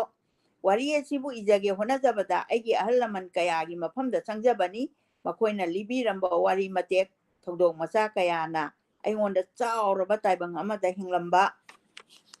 ꯆꯥꯎꯔꯕ ꯄꯨꯟꯁꯤ ꯑꯃꯒꯤ ꯃꯁꯛ ꯂꯥꯡꯁꯤꯟꯕꯗ ꯇꯦꯡꯕꯥꯡ ꯄꯤꯈꯤ ꯑꯩꯅ ꯃꯈꯣꯏꯒꯤ ꯃꯐꯝꯗ ꯏꯀꯣꯛ ꯅꯣꯟꯖꯔꯤ ꯑꯗꯨꯒ ꯑꯩꯅ ꯃꯔꯨ ꯑꯣꯏꯅ ꯅꯩꯅꯖꯕ ꯆꯩꯊꯥꯔꯣꯜ ꯀꯨꯝꯕꯥꯕ ꯀꯅꯥꯒꯨꯝꯕꯅ ꯍꯥꯏꯕꯤꯈꯤ ꯃꯗꯨꯗꯤ ꯔꯦꯀꯣꯔꯗꯅꯤ ꯊꯣꯏꯅ ꯋꯥꯔꯤꯒꯤ ꯃꯆꯥꯛꯇꯤ ꯐꯪꯂꯣꯏ ꯑꯗꯨꯕꯨ ꯑꯩꯒꯤꯗꯃꯛꯇꯗꯤ ꯀꯨꯝꯕꯥꯕ ꯂꯩꯔꯝꯗ꯭ꯔꯕꯗꯤ ꯂꯥꯏꯔꯤꯛ ꯑꯁꯦ ꯑꯣꯏꯊꯣꯛꯂꯝꯂꯣꯏ ꯈꯨꯗꯝ ꯑꯣꯏꯅ ꯀꯨꯝꯕꯥꯕꯗ ꯇꯦꯟꯅ ꯍꯥꯏ ꯃꯗꯨ ꯅꯨꯃꯤꯠꯇ ꯕꯣꯔ ꯁꯥꯍꯦꯕꯅ ꯃꯇꯨ ꯁꯅꯥꯍꯟꯕꯤ ꯄꯨꯗꯨꯅ ꯁꯅꯥꯇꯣꯝꯕꯤ ꯄꯨꯗꯨꯅ ꯂꯃꯥꯡꯗꯣꯡꯗ ꯉꯥ ꯆꯥꯕ ꯆꯠꯂꯤ ꯑꯁꯤꯅꯆꯤꯡꯕ ꯑꯩꯒ꯭ꯌꯥ ꯕꯜꯗꯦꯕꯅ ꯇꯥꯛꯄꯤꯈꯤ ꯃꯦꯛꯁꯣꯟ ꯁꯥꯍꯦꯕꯇ ꯂꯃꯥꯡꯗꯣꯡꯗ ꯌꯨꯝ ꯁꯥꯅꯤ ꯍꯥꯏꯅ ꯇꯧꯔꯝꯕꯅꯤ ꯆꯥꯎꯔꯕ ꯋꯥꯍꯪ ꯑꯃꯅ ꯕ꯭ꯔꯤꯇꯤꯁꯅ ꯃꯅꯤꯄꯨꯔ ꯂꯧꯕꯇ ꯉꯥꯏꯔꯤ ꯃꯤꯈꯥ ꯄꯣꯟꯕꯒꯤ ꯆꯩꯅꯥꯈꯣꯜ ꯃꯨꯠꯇ꯭ꯔꯤꯉꯩꯗ ꯁꯨꯔꯆꯟꯗ꯭ꯔꯒꯤ ꯃꯆꯥꯅꯨꯄꯤꯅ ꯌꯦꯡꯅꯕꯗ ꯑꯣꯡꯕ ꯀꯔꯤꯒꯤꯅꯣ ꯋꯥꯍꯪꯒꯤ ꯄꯥꯎꯈꯨꯝ ꯊꯤꯈꯤ ꯑꯣꯏꯔꯛꯈꯤ ꯕꯣꯔ ꯁꯥꯍꯦꯕ ꯑꯣꯡꯕꯤ ꯁꯅꯥꯇꯣꯝꯕꯤ ꯐꯦꯔꯤ ꯇꯦꯜꯁꯀꯤ ꯌꯦꯜꯍꯧ ꯐꯕꯤ ꯁꯅꯥꯇꯣꯝꯕꯤ ꯑꯣꯏꯔꯛꯈꯤ ꯆꯩꯊꯦꯡ ꯐꯪꯂꯕꯤ ꯅꯨꯄꯤ ꯁꯅꯥꯇꯣꯝꯕꯤ ꯏꯇꯤꯛ ꯏꯄꯥ ꯆꯥꯗꯕ ꯊꯕꯛꯄꯨ ꯄꯥꯏꯈꯠꯆꯔꯨꯔꯦ ꯑꯗꯨꯕꯨ ꯃꯅꯤꯄꯨꯔꯒꯤ ꯏꯇꯤꯍꯥꯁꯀꯤ ꯆꯥꯎꯔꯕ ꯌꯥꯋꯣꯟ ꯑꯃꯗ ꯍꯤꯡꯂꯝꯕꯤ ꯃꯤꯔꯝ ꯆꯠꯀꯤ ꯁꯅꯥꯇꯣꯝꯕꯤꯕꯨ ꯅꯕ ꯍꯣꯠꯅꯖꯔꯤꯕ ꯂꯥꯏꯔꯤꯛ ꯑꯁꯦ ꯁꯤꯗ ꯌꯥꯝ ꯎꯟꯅ ꯑꯃꯨꯛꯇꯪ ꯃꯤꯌꯥꯝꯒꯤ ꯃꯐꯝꯗ ꯂꯥꯟꯊꯣꯛꯆꯔꯤ ꯂꯥꯏꯔꯤꯛ ꯑꯁꯦ ꯏꯇꯤꯍꯥꯁꯇ ꯌꯨꯝꯐꯝ ꯑꯣꯏꯕ ꯂꯥꯏꯔꯤꯛꯅꯤ ꯏꯇꯤꯍꯥꯁꯀꯤ ꯀꯩꯅꯣ ꯌꯨꯝꯐꯝ ꯑꯣꯏꯔꯒ ꯏꯕ ꯂꯥꯏꯔꯤꯛ ꯂꯦꯡꯕ ꯌꯥꯗ꯭ꯔꯕ ꯎꯐꯝꯒꯤ ꯃꯅꯨꯡꯗ ꯏꯅꯤꯡ ꯇꯝꯅ ꯃꯆꯥꯛ ꯍꯥꯟꯅꯅꯕ ꯍꯣꯠꯅꯖꯕꯅꯤ ꯂꯥꯏꯔꯤꯛ ꯏꯕ ꯑꯃꯒꯤ ꯃꯍꯧꯁꯥ ꯈꯨꯗꯣꯡꯆꯥꯕꯗꯤ ꯆꯞ ꯆꯥꯅ ꯂꯧꯖꯔꯦ ꯍꯥꯏꯔꯤꯕ ꯏꯇꯤꯍꯥꯁꯀꯤ ꯀꯩꯅꯣꯗꯣ ꯆꯍꯤꯒꯤ ꯃꯇꯥꯡꯅ ꯀꯌꯥ ꯍꯦꯟꯅ ꯂꯥꯞꯅꯗ꯭ꯔꯕꯗꯤ ꯈꯔ ꯃꯈꯩꯗꯤ ꯊꯩꯗꯣꯛ ꯊꯩꯖꯤꯜ ꯇꯧꯔꯕꯅꯤ ꯑꯩꯗꯤ ꯃꯁꯤ ꯀꯩꯅꯣꯅꯦ ꯌꯥꯝꯅ ꯔꯤꯌꯦꯂꯤꯇꯤꯗꯨ ꯅꯠꯇꯦ ꯃꯥꯒꯤ ꯐꯤꯛꯁꯟ ꯍꯥꯏꯕ ꯇꯥꯔꯦ ꯂꯥꯏꯔꯤꯛ ꯑꯁꯤꯗ ꯌꯥꯎꯔꯤꯕ ꯏꯇꯤꯍꯥꯁꯀꯤ ꯃꯤꯑꯣꯏꯁꯤꯡꯕꯨ ꯑꯩꯅ ꯏꯀꯥꯏ ꯈꯨꯝꯅꯕ ꯎꯠꯆꯕꯒ ꯂꯣꯏꯅꯅ ꯄꯟꯖꯈꯤꯕ ꯉꯥꯛꯇꯅꯤ ꯃꯁꯤ ꯎꯁꯤꯠ ꯊꯑꯣꯏꯗꯕꯒꯤ ꯑꯃꯗꯤ ꯂꯥꯟꯅ ꯎꯠꯆꯅꯤꯡꯕꯒꯤ ꯄꯟꯒꯦ ꯍꯥꯏꯕ ꯋꯥꯈꯜ ꯑꯩꯒꯤ ꯂꯩꯖꯗꯦ ꯐꯤꯛꯁꯟ ꯑꯣꯏꯕꯒꯤ ꯍꯧꯅꯁꯥ ꯇꯣꯉꯥꯟꯕ ꯃꯁꯛ ꯑꯣꯏꯈꯤꯕꯇꯅꯤ ꯂꯥꯏꯔꯤꯛ ꯑꯁꯦ ꯕꯥꯏꯑꯣꯒ꯭ꯔꯥꯐꯤ ꯅꯠꯇꯦ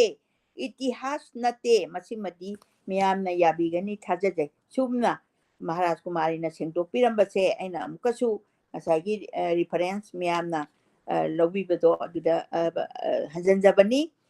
ꯂꯥꯏꯔꯤꯛ ꯑꯁꯤ ꯇꯥꯗ ꯅꯤꯡꯊꯧ ꯈꯦꯜꯆꯟꯗ꯭ꯔꯒꯤ ꯃꯇꯦꯡ ꯅꯠꯂꯝꯗ꯭ꯔꯕꯗꯤ ꯑꯣꯏꯔꯝꯗꯕꯁꯨ ꯌꯥꯏ ꯑꯩꯅ ꯍꯪꯖꯈꯤꯕꯅ ꯈꯤꯇ ꯇꯥꯛꯄꯤꯔꯛꯄꯅ ꯑꯌꯥꯝꯕꯅꯤ ꯇꯥꯗꯒꯤ ꯃꯐꯝꯗ ꯆꯥꯎꯔꯕ ꯂꯃꯟ ꯇꯣꯟꯁꯤꯟꯖꯔꯦ ꯑꯁꯨꯝꯅ ꯂꯥꯏꯔꯤꯛ ꯑꯁꯤ ꯅꯝꯕ ꯍꯧꯈ꯭ꯔꯕꯗ ꯇꯈꯦꯜꯂꯝ ꯄ꯭ꯔꯐꯨꯜꯂꯣꯅ ꯃꯦꯛꯁꯋꯦꯜ ꯑꯃꯗꯤ ꯁꯅꯥꯇꯣꯝꯕꯤꯅ ꯏꯕ ꯆꯤꯊꯤ ꯑꯅꯤꯈꯛ ꯎꯠꯄꯤꯔꯛꯈꯤ ꯁ꯭ꯔꯤ ꯄ꯭ꯔꯐꯨꯜꯂꯣꯒꯤ ꯃꯐꯝꯗꯁꯨ ꯂꯃꯟ ꯇꯣꯟꯁꯤꯟꯖꯩ ꯁꯨꯃꯥꯏꯅ ꯇꯧꯗꯅ ꯃꯥꯒꯤ ꯁꯦꯡꯅ ꯃꯥꯒꯤ ꯑꯏꯕꯤꯒꯤ ꯀ꯭ꯂꯦꯔꯤꯐꯤꯀꯦꯁꯟ ꯑꯃꯁꯨ ꯑꯩꯍꯥꯛꯅ ꯃꯤꯌꯥꯝꯒꯤ ꯃꯃꯥꯡꯗ ꯀꯩꯅꯣ ꯄꯥꯖꯕꯅꯤ ꯄꯨꯝꯅꯃꯛꯄꯨ ꯈꯣꯏꯔꯝꯖꯔꯤ ꯅꯣꯡꯂꯨꯛꯆꯩ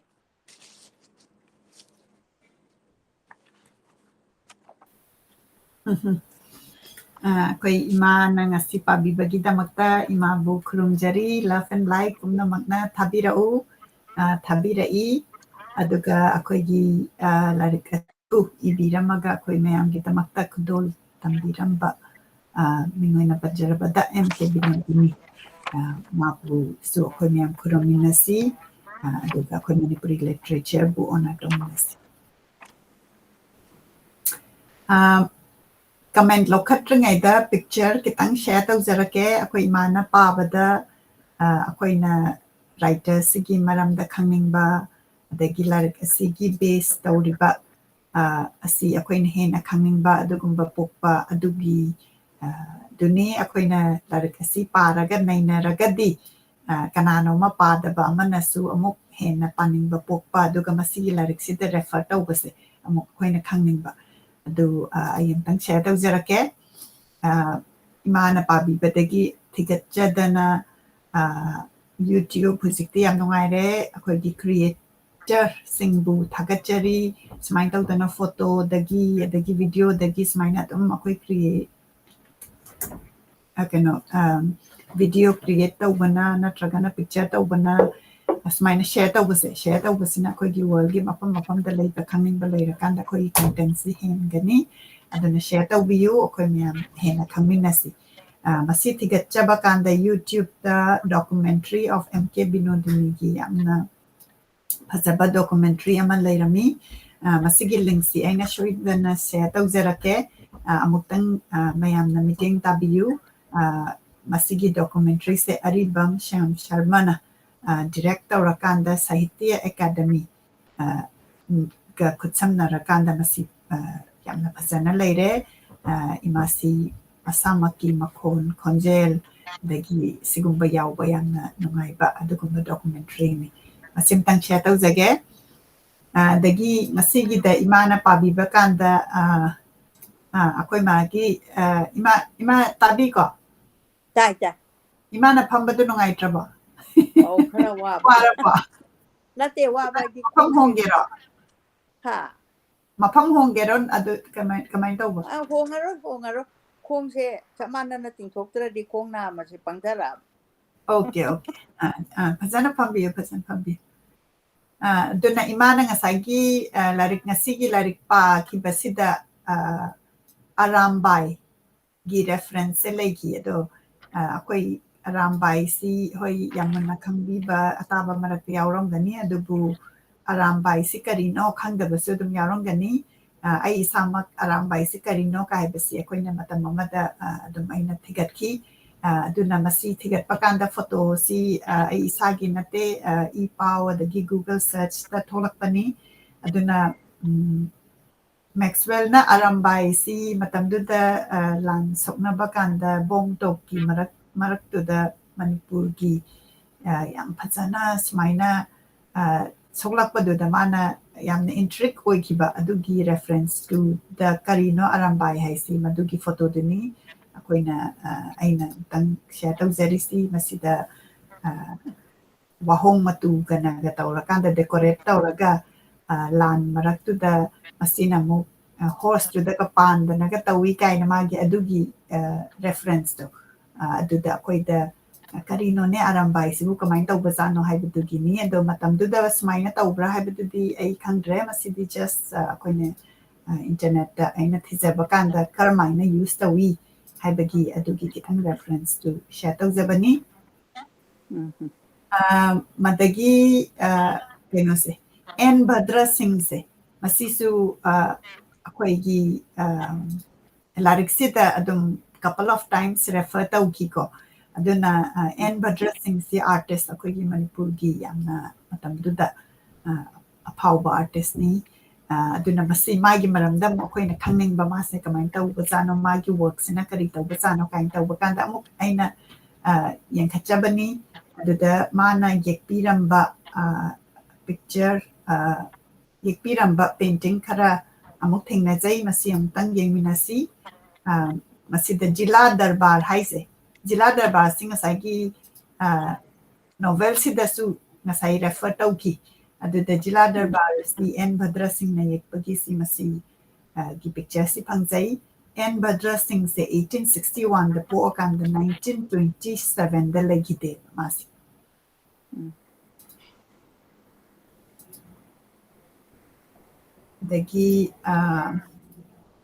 ꯑꯗꯒꯤ ꯑꯃꯨꯛ ꯔꯥꯙꯥ ꯀ꯭ꯔꯤꯁꯅꯁꯤꯁꯨ ꯌꯦꯛꯄꯤꯔꯝꯃꯦ ꯑꯦꯟ ꯚꯗ꯭ꯔ ꯁꯤꯡꯁꯤꯅ ꯑꯃꯨꯛ ꯑꯗꯨꯅ ꯃꯥꯁꯤꯅ ꯑꯃꯨꯛ ꯑꯩꯈꯣꯏꯒꯤ ꯒꯧꯔ ꯙꯔꯃ ꯍꯤꯟꯗꯨꯏꯖꯝꯒꯤ ꯏꯟꯐ꯭ꯂꯨꯌꯦꯟꯁ ꯆꯪꯕ ꯑꯗꯨꯒꯨꯝꯕꯒꯤ ꯑꯃꯨꯛ ꯃꯃꯤ ꯇꯥꯏ ꯃꯥꯒꯤ ꯄꯦꯟꯇꯤꯡ ꯃꯌꯥꯝꯁꯤ ꯑꯃꯨꯛ ꯎꯔꯀꯥꯟꯗ ꯑꯗꯒꯤ ꯁꯤꯅ ꯍꯤꯌꯥꯡ ꯇꯥꯟꯅꯕꯁꯤꯅ ꯃꯁꯤ ꯀ꯭ꯂꯣꯠ ꯋꯥꯇꯔ ꯀꯂꯔꯗ ꯌꯦꯛꯄꯤꯔꯝꯕꯅꯤ ꯍꯥꯏ ꯑꯗꯨꯒ ꯃꯥꯅ ꯑꯃꯨꯛ ꯃꯁꯤꯒꯤ ꯑꯩꯈꯣꯏꯒꯤ ꯍꯤꯌꯥꯡ ꯇꯥꯟꯅꯕꯒꯤꯁꯤ ꯐꯖꯅ ꯃꯁꯤꯗ ꯀꯦꯞꯆꯔ ꯇꯧꯔꯀꯥꯟꯗ ꯃꯁꯤꯒꯤ ꯄꯤꯛꯆꯔꯁꯤꯅ ꯏ ꯄꯥꯎꯗꯒꯤ ꯂꯧꯖꯕꯅꯤ ꯁꯨꯃꯥꯏꯅ ꯇꯧꯗꯅ ꯑꯩꯈꯣꯏꯅ ꯂꯥꯏꯔꯤꯛ ꯑꯁꯤ ꯄꯥꯔꯛꯄ ꯀꯥꯟꯗ ꯑꯩꯈꯣꯏꯗ ꯈꯪꯅꯤꯡꯕ ꯌꯦꯡꯈꯠꯅꯤꯡꯕ ꯑꯗꯨꯒꯨꯝꯕ ꯐꯥꯎꯕꯗꯨꯗ ꯄꯤꯛꯆꯔꯁꯤ ꯎꯔꯒꯗꯤ ꯑꯃꯨꯛ ꯍꯦꯟꯅ ꯑꯩꯈꯣꯏꯒꯤ ꯀꯣꯛꯁꯤꯗ ꯑꯗꯨꯒꯤ ꯑꯥꯔꯇꯤꯁꯇꯨꯅꯤ ꯀꯥꯏꯅ ꯍꯥꯏꯕꯒꯤ ꯔꯦꯐꯔꯦꯟꯁꯇꯨ ꯅꯨꯡꯉꯥꯏꯅꯕ ꯂꯧꯈꯠꯆꯕꯅꯤ ꯑꯗꯨꯗꯤ ꯏꯃꯥ ꯃꯊꯪ ꯇꯥꯔꯛꯄꯁꯤꯗ ꯑꯩꯈꯣꯏ ꯀꯃꯦꯟ ꯂꯧꯈꯠꯆꯔꯒꯦ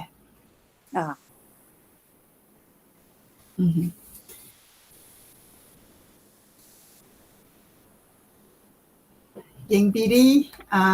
ꯀ꯭ꯔꯤꯁꯅ ꯗꯦꯕꯤ ꯁꯁꯤꯀꯥꯟꯇ ꯍꯤꯗꯥꯡꯃꯌꯨꯝ ꯁꯒꯣꯜꯕꯟ ꯃꯣꯏꯔꯥꯡ ꯂꯩꯔꯛ ꯃꯆꯤꯟꯗꯒꯤ ꯂꯩꯁꯥꯡꯊꯦꯝꯅ ꯑꯕꯣꯛ ꯌꯥꯏꯊꯤꯡꯀꯣꯟꯅꯨ ꯄꯥꯕꯤꯌꯨ ꯑꯦꯛꯁꯄ꯭ꯂꯦꯟꯒ ꯂꯣꯏꯅꯅ ꯔꯤꯀ꯭ꯋꯦꯁ ꯑꯃ ꯂꯥꯛꯄꯤꯔꯦ ꯅꯤꯉꯣꯝꯕꯝ ꯆꯥ ꯌꯦꯡꯕꯤꯔꯤ ꯅꯤꯡꯊꯧꯖꯝ ꯁꯨꯁꯤꯂꯥ ꯒꯨꯅ ꯔꯥꯙꯥ ꯔꯥꯅꯤ ꯑꯙꯤꯀꯥꯔꯤ ꯃꯌꯨꯝ ꯁ꯭ꯋꯔꯅꯂꯇꯥ ꯅꯤꯡꯊꯧꯖꯝ ꯏꯃꯥꯒꯤ ꯏꯇꯥ ꯌꯦꯡꯕꯤꯔꯤ ꯔꯣꯃꯣꯂꯥ ꯍꯧꯕꯝ ꯑꯣꯏꯅꯥꯝ ꯌꯥꯏꯐꯕ ꯃꯥꯂꯦꯝꯉꯥꯟꯕ ꯍꯤꯖꯝ ꯗꯤꯞꯇꯤ ꯁꯤꯡꯍ ꯖꯤꯇꯦꯁ ꯑꯀꯣꯏꯖꯝ ꯌꯦꯡꯕꯤꯔꯤ ꯃꯅꯣꯔꯟꯖꯟ CH ꯅ ꯌꯥꯝ ꯅꯨꯡꯁꯤ ꯃꯤꯡꯁꯤꯁꯨ ꯑꯩꯈꯣꯏꯒꯤ ꯅꯅꯥꯎ ꯑꯩꯈꯣꯏ ꯏꯄ꯭ꯋꯥ ꯅꯨꯄꯥꯒ ꯃꯃꯤꯡ ꯃꯥꯟꯅꯔꯦ ꯈꯨꯔꯨꯝꯖꯔꯤ ꯏꯃꯥ ꯑꯃꯗꯤ ꯏꯆꯦ ꯄꯤꯛꯂꯤꯉꯩꯗꯩ ꯃꯅꯤꯄꯨꯔꯒꯤ ꯃꯄꯥꯟꯗ ꯂꯥꯏꯔꯤꯛ ꯇꯝꯖꯔꯛꯄꯅ ꯃꯅꯤꯄꯨꯔꯤ ꯂꯤꯇꯔꯦꯆꯔ ꯑꯁꯤ ꯄꯥꯝꯖꯔꯕꯁꯨ ꯇꯝꯕ ꯐꯪꯖꯔꯛꯇꯦ ꯏꯃꯥꯅ ꯑꯁꯨꯝꯅ ꯄꯥꯊꯣꯛꯄꯤꯕꯁꯤ ꯌꯥꯝꯅ ꯅꯨꯡꯉꯥꯏꯖꯩ ꯏꯃꯥꯕꯨ ꯄꯨꯟꯁꯤ ꯁꯥꯡꯅ ꯑꯅꯥ ꯑꯌꯦꯛ ꯌꯥꯎꯗꯅ ꯂꯩꯅꯕ ꯏꯁꯣꯔꯗ ꯅꯤꯖꯔꯤ ꯍꯥꯏꯅ ꯏꯕꯤꯔꯛꯏ ꯃꯅꯣꯔꯟꯖꯟꯅ ꯁꯨꯃꯥꯏꯅ ꯇꯧꯗꯅ ꯑꯩꯈꯣꯏꯒꯤ ꯃꯇꯝ ꯑꯃꯗ ꯍꯧꯖꯤꯛꯀꯤ ꯌꯪ ꯇꯤꯅꯦꯖꯔ ꯑꯗꯒꯤ ꯅꯍꯥꯅꯗꯤ ꯍꯧꯖꯤꯛ ꯃꯁꯤꯒꯤ ꯄ꯭ꯔꯣꯕ꯭ꯂꯦꯝꯁꯤ ꯀꯌꯥ ꯂꯩꯇ꯭ꯔꯦ ꯑꯩꯈꯣꯏꯒꯤ ꯑꯅꯧꯕ ꯂꯩꯉꯥꯛ ꯑꯗꯒꯤ ꯃꯅꯤꯄꯨꯔꯒꯤ ꯄꯤꯁꯀꯤ ꯐꯤꯕꯝꯁꯤꯅ ꯑꯩꯈꯣꯏꯒꯤ ꯃꯇꯝꯗꯗꯤ ꯂꯥꯏꯔꯤꯛ ꯇꯝꯕꯁꯤ ꯑꯌꯥꯝꯕ ꯃꯇꯝꯗ ꯃꯄꯥꯟꯗ ꯊꯥꯅꯔꯝꯃꯦ ꯍꯧꯖꯤꯛꯁꯨ ꯃꯄꯥꯟꯗ ꯊꯥꯅꯩ ꯑꯗꯨꯕꯨ ꯑꯩꯈꯣꯏꯒꯤ ꯃꯇꯝꯗ ꯃꯄꯥꯟꯗ ꯊꯥꯕꯁꯤꯅ ꯀꯩꯅꯣ ꯇꯧꯕ ꯏꯃꯥ ꯅꯪ ꯐꯖꯅ ꯑꯝꯇ ꯐꯝꯃꯨꯗꯅ ꯑꯩꯈꯣꯏ ꯃꯥꯅ ꯋꯥꯟ ꯐꯝꯕꯁꯤ ꯎꯕꯗ ꯑꯩ ꯁꯣꯝ ꯅꯥꯀꯟꯗ ꯅꯨꯡꯉꯥꯏꯇ꯭ꯔꯦ ꯈꯤꯇꯪ ꯃꯅꯤꯡꯗ ꯆꯠꯊꯒꯦꯔꯣ ꯑꯩ ꯀꯦꯃꯦꯔꯥꯁꯦ ꯗꯥꯎꯟ ꯇꯧꯒꯦ ꯍꯣꯏ ꯀꯦꯃꯦꯔꯥ ꯗꯥꯎꯟ ꯇꯧꯒꯦ ꯏꯃꯥ ꯑꯝꯇꯪ ꯐꯖꯅ ꯑꯝꯇꯪ ꯐꯝꯕ ꯁꯦꯝꯕꯤꯌꯨ ꯑꯩꯈꯣꯏ ꯃꯥꯅ ꯐꯝꯕꯗ ꯈꯤꯇꯪ ꯅꯨꯡꯉꯥꯏꯇꯅ ꯐꯝꯕꯁꯤ ꯎꯕꯗ ꯑꯩꯅ ꯅꯨꯡꯉꯥꯏꯖꯗꯕꯒꯤꯅꯤ ꯑꯗꯨꯅ ꯃꯅꯣꯔꯟꯖꯟꯅ ꯍꯥꯏꯔꯤꯕꯁꯤ ꯌꯥꯝꯅ ꯀꯩꯅꯣ ꯑꯩꯉꯣꯟꯗ ꯇꯥꯕꯗ ꯅꯨꯡꯉꯥꯏ ꯍꯥꯏꯗꯤ ꯑꯩꯈꯣꯏꯅ ꯃꯄꯥꯟꯗ ꯆꯠꯈ꯭ꯔꯀꯥꯟꯗ ꯃꯅꯤꯄꯨꯔꯒꯤ ꯈꯪꯗꯕ ꯑꯗꯨꯅ ꯁꯦꯝꯅꯤ ꯑꯩꯅꯁꯨ ꯀ꯭ꯂꯥꯁ 10 ꯐꯥꯎꯗꯤ ꯇꯝꯃꯛꯑꯀꯥꯟꯗ 10ꯒꯤ ꯃꯇꯨꯡꯗ ꯑꯩꯈꯣꯏꯅ ꯌꯥꯝꯅ ꯃꯤꯁ ꯇꯧꯈ꯭ꯔꯦ ꯑꯗꯨꯅ ꯏꯃꯥꯅ ꯄꯥꯕꯤꯕ ꯃꯁꯤꯅ ꯑꯩꯉꯣꯟꯗꯁꯨ ꯌꯥꯝꯅ ꯑꯅꯧꯕ ꯑꯣꯏꯅ ꯊꯣꯛꯄ ꯑꯗꯨꯒ ꯑꯩꯈꯣꯏꯅ ꯀꯌꯥꯝ ꯈꯪꯗꯒꯦ ꯍꯥꯏꯁꯦ ꯃꯗꯨꯒꯤ ꯒꯦꯞꯇꯨ ꯑꯩꯈꯣꯏ ꯂꯩꯔꯀꯥꯟꯗ ꯏꯃꯥꯅ ꯑꯗꯨꯒ ꯏꯃꯥꯗꯪ ꯅꯠꯇꯦ ꯏꯃꯥꯒꯤ ꯕꯦꯛ ꯑꯦꯟꯗ ꯏꯃꯥ ꯌꯥꯔꯦꯀꯣ ꯏꯃꯥ ꯄꯨꯈꯠꯆꯔꯒꯦ ꯌꯥꯔꯦ ꯑꯃꯨꯛ ꯌꯥꯔꯦ ꯌꯥꯔꯦꯀꯣ ꯐꯖꯅ ꯑꯗꯨꯝ ꯅꯨꯡꯉꯥꯏꯅ ꯐꯝꯇꯣꯛꯎ ꯅꯠꯇ꯭ꯔꯗꯤ ꯁꯨꯃꯥꯏꯅ ꯇꯧꯗꯅ ꯑꯩꯈꯣꯏꯒꯤ ꯃꯤꯁ ꯇꯧꯔꯕ ꯍꯥꯏꯇꯥꯔꯦ ꯑꯗꯨꯒ ꯃꯅꯤꯄꯨꯔꯁꯤ ꯑꯩꯈꯣꯏꯒꯤ ꯄꯣꯛꯄ ꯃꯐꯝꯅꯤꯅ ꯃꯁꯤꯗ ꯃꯅꯤꯄꯨꯔ ꯃꯆꯥꯅ ꯃꯥꯒꯤ ꯃꯃꯥ ꯂꯩꯕꯥꯛ ꯅꯨꯡꯁꯤꯕꯁꯦ ꯁꯤꯗꯤ ꯀꯅꯥꯝꯇꯅ ꯂꯧꯕ ꯉꯝꯃꯣꯏ ꯑꯗꯨꯒ ꯅꯨꯡꯁꯤꯕꯁꯤꯗ ꯃꯃꯥ ꯂꯩꯕꯥꯛ ꯅꯨꯡꯁꯤꯕꯁꯤꯗ ꯑꯗꯨꯝ ꯂꯤꯇꯔꯦꯆꯔ ꯅꯨꯡꯁꯤꯕ ꯍꯥꯏꯁꯦ ꯏꯃꯥ ꯂꯩꯕꯥꯛ ꯅꯨꯡꯁꯤꯕ ꯑꯗꯨꯅꯤ ꯍꯥꯏꯅ ꯑꯩꯅ ꯑꯗꯨꯝ ꯈꯟꯖꯩ ꯑꯗꯨꯅ ꯏꯃꯥꯅ ꯑꯩꯈꯣꯏꯒꯤꯗꯃꯛꯇ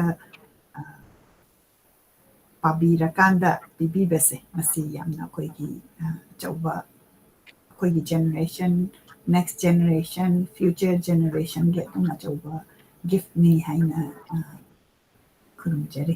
ꯏꯃꯥꯅ ꯑꯦꯅꯤ ꯃꯁꯤꯒꯤ ꯀꯃꯦꯟꯁꯤꯗ ꯍꯥꯏꯕꯤꯅꯤꯡꯕ ꯌꯥꯎꯕꯤꯔꯤꯕ꯭ꯔꯥ ꯃꯁꯤꯗ ꯂꯚ ꯑꯦꯟ ꯂꯥꯏꯛ ꯌꯥꯝ ꯊꯥꯕꯤꯔꯛꯏ ꯃꯌꯥꯝꯅ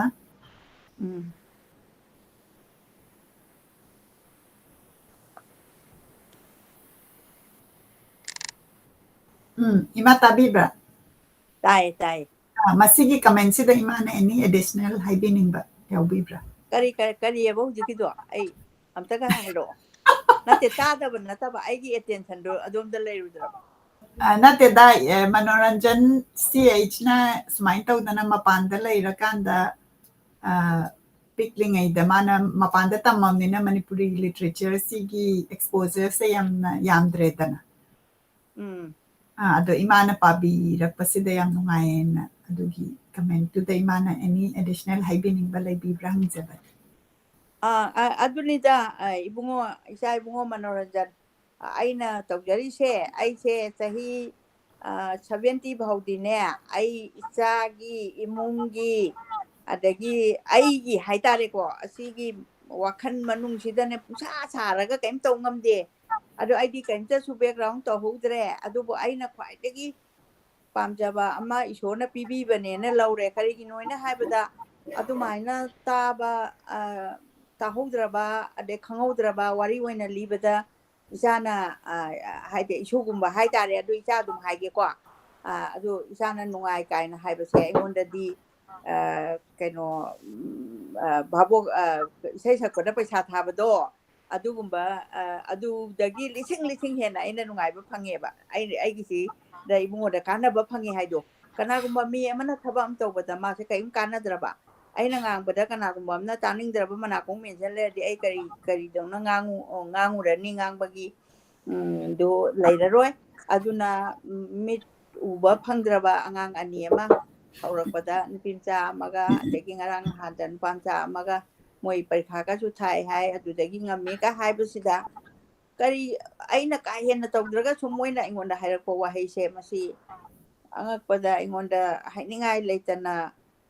ꯅꯨꯡꯉꯥꯏꯕ ꯄꯣꯛꯆꯩ ꯍꯥꯏꯕꯁꯤ ꯑꯩ ꯏꯆꯥꯒꯤ ꯉꯁꯤꯒꯤ ꯀꯃꯦꯟꯇꯨꯒꯤ ꯑꯣꯏꯅ ꯑꯩ ꯈꯨꯝꯖꯒꯦ ꯑꯗꯨ ꯃꯇꯨꯡꯗꯁꯨ ꯑꯩ ꯑꯗꯨꯝ ꯄꯥꯖꯈꯤꯒꯦ ꯉꯝꯃꯤꯕ ꯃꯈꯩꯗꯤ ꯑꯩꯒꯤ ꯑꯇꯩ ꯑꯣꯖꯥ ꯑꯣꯏꯕꯩ ꯊꯕꯛꯁꯨ ꯑꯩ ꯄꯣꯊꯥꯔꯦ ꯏꯃꯨꯡ ꯃꯅꯨꯡꯒꯤꯁꯨ ꯑꯩ ꯄꯣꯊꯥꯔꯦ ꯍꯥꯏꯕ ꯌꯥꯏ ꯂꯣꯏꯅꯗꯤ ꯄꯣꯊꯥꯗ꯭ꯔꯒꯁꯨ ꯑꯩ ꯊꯕꯛꯇꯤ ꯇꯧꯋꯦꯕ ꯊꯕꯛꯇꯤ ꯇꯧꯅꯤꯡꯉꯦꯕ ꯑꯗꯨ ꯑꯣꯏꯔꯒꯁꯨ ꯑꯩꯅ ꯄꯔꯄꯁꯂꯤ ꯃꯇꯝ ꯑꯃꯗ ꯑꯩꯅ ꯇ꯭ꯌꯨꯁꯟꯁꯤ ꯂꯧꯔꯝꯃꯦꯕꯀꯣ ꯃꯅꯤꯄꯨꯔꯤ ꯇ꯭ꯌꯨꯁꯟ ꯂꯧꯕ ꯃꯤꯁꯦ ꯀꯌꯥꯁꯦ ꯌꯥꯝꯗꯦ ꯃꯅꯤꯄꯨꯔꯗ ꯑꯩꯒꯤ ꯃꯇꯝꯗꯨꯗꯗꯤ ꯁꯨꯡꯂꯩꯕꯨ ꯂꯩꯇꯦ ꯑꯃꯅꯤꯒ ꯑꯗꯨꯝ ꯑꯈꯪ ꯑꯍꯩꯁꯤꯡꯅꯒ ꯇꯥꯛꯄꯤꯔꯝꯕꯗꯤ ꯑꯣꯏꯕ ꯌꯥꯏ ꯇ꯭ꯌꯨꯁꯟꯒꯤ ꯑꯣꯏꯅ physics ตะมีบาดูกา maths की तमीबा ngasi mayam taneba chemistry tanai se smai to dan manipuri subject ki di tan chu tan de aduga khangda bagi chang chu manipuri se khangde ba ngang se aina khangjale haiba nate ko aina madu khangna bagi kitang tamak panina ade oja oina su kuina le panina chimpha pukhalam ni kaino kaino yaudra su ai para dum tak pa ngam bane ba kai gi noi da kuina oja oi ai se admai oja oi be chigi maram chu lei ko mi aduna maramdu yam pamna oi ai su oja se oja ki sinpham se yam pamna lowe ba aina aduna ngachagi tuition se ama ni angang sing lakpadagi ai sahi mari gumba se class 10 gi ne ai lori se 11 12 ki dine 11 ki di log de moi promotion ni na 12 ki dine kaino tawe moi ka hena interest leite ba aduga 10 gi sidi 9 de 10 ka ba sidi ma sidi hekta lawkhalabani dana aiso sahi mari se advain to dana pung mari dagina mangam khai bhogi ne ai gi time se nongmada 1 page am de ga hena phangja ponte da ai gi matam le da ba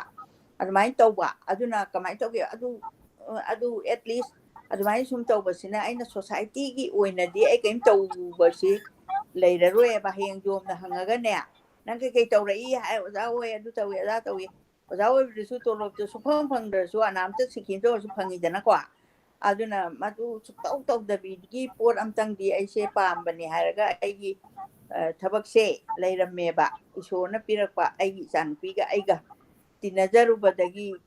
icha oina phangjaru badagi ma ga ai ga se mot su khara sana jaba hai tare adumai to dana ai US dagi 2017 dagi pa bagi thabak se haujarakpani aduga adu ji phausi chahi kya sure adu amta thiu adumai to dana ngasi ba hobada aina phanabu yam thamjanjare akhoi library ga ondana mayam support ka tawbidana ai smai to pagi manga tawjaru ponte da kitango adagi sumaina angang singna ga yam pamakani ka bagi kanei ka bagi sumanga tawjaru banate adubu ngasagi tuition lawgi bagi kaino sai da angang singda kanna basi asmoi manipuri letter phange ka hairade ai takdana phangbana te ko moi phadana phangjab ne ba adu ai nungai bana luton satpa adugumba sida yam nungai je adu ichana ngasi admaina inau nau na hairakpado amuka hena nungai jagre haina ai khumjarage admine to dana akoina akhoi chu mapanda sawra kanda akhoi potse leitabani leite na khalame ba aduga aina imaga collaborate to ba horapada idi ikai bang pugle ba leite kai na ga yamna ga koise heiram ni kai na mapan leiram ni kai akhoi sina ko lyrics se pa ba kanda ate gi hoi ate gi su pa ga da bani smuru kami kai ga tar photo ga nam dan tar ga aina khalle jikse akhoi gi samna yamna si writer leiram ni se aina kitang yamna lyric pa la kanda outside of India Western adagi atai author na yamna influence tau ki bhai tar khoi ki mind se adada Manipuri literature ki lyric se madu te yamna promote tawraga khoi myam de hena khangam ga di it would be different kaina ka khalak pa yawi adubu it's not too late akhoi na hujuse ho rakanda khoi collaborate tawminasi aduga imana pabi bagi wani aduga khoi library of Manipur siga khoi gi ahanda man singna kamai tawsige kana hapkani karamba larik tawgani ka haibasi amna khoi da chambiraga takpi aduna masigi video si ai Twitter da hapkibani aduga Facebook da sapse kibani pabung dombi si akhoi gi library of Manipur gi advisor oina do makok tagi library of Manipur hodrne gi mamanga kari tawgani haibadu akhoi da dum chambiba ni ada masigi video macasi aina akhoi khoramba aina mahandaki Manipur da lakpa da khoram bacha ubagi adu charakta Radharani adhikari mayum su yengbiri khurumjari imabu imana macha khaina pabi ba yamna nungai haina ibirai adagi ngasagi arambai gi matangdu kena tawkhre aina su picture share tawkhre maduda Maxwell na magi matamduda khoigi Manipur gi lanmi ga British lan mi ge khatna ba hai tare ko lan sokna ba sidai sida British lan mi sina madugi matam du da bomb ka top ka tawra kanda Manipur gi lan mi sina arambai kapsalak padugi madugi keno do akoina reflect tauhanbagi moment ama pibaduni ngasigi aigidamaktadi yamna nungaiba matang ama oiki madu Nessie su yengbiri Nirmala Rajkumari ahaluk tagi yengbiri Bubon Waikom su yengbiri Nene Jamuna su yengbiri Nene Jamuna gi konjen na ako'y Manipur Library of Manipur da larik amatang pabina ba ay ngaizari ako'y Nene Jamunay na ina Nene kausabani adubu ako'y Library of Manipur gi again ako'y core member aduga advisor lamjing biba ako'y tatak biba dunia da Nene gi konse ay na yamna pamzaba yamna nungsiba magi saireng su ay na ngauzekhiba leire madugi khonjen du nam tang larik amtang pabira agati amna ako'y Library of Manipur sima pungphani na khali aduna ay gidi wakhanda ma laigradi sungle lepta bani phangdri bhau aduna the request of zarakini Raj Ningthaujana good evening in my bema ima koina konungi wari angang oiringaida hek libi yamna thawai yauna taki ima sigi nungairaba waribu amuk hanna pabibadu thagatchari haina ibirai Raj Thauja sina amuk directly keno konungi wari si family member dagi taki bagi experience tu lay bagi phungtorakpani yam nungai aduna Rajning Thojana ahalamangi wari tabirakpanina Morang Thau kanano haibada mana kumbiraktana ai bhauba mami sami oi kari oi khumba yadadana lairi ne blur chali ne ba Morang Thau sibu karmai tawbanoina aduna ibona adwaina tabibado yam thagatchari aduga ibona clarification ek tawbirakpado adu ate ate so ai request tawjari ko tabiriba punamakta karigumba aikoise khangminasi aduga aikogi Manipuri sahiत्य se si syllabus ta so angang singi yaure haire karambano aina wazaurenge de ditachaba phangjarakte ai isabudi tamai MPhil da aduga adugi damakta ai laik thamjabani yumda aduna kainoni akoigi laik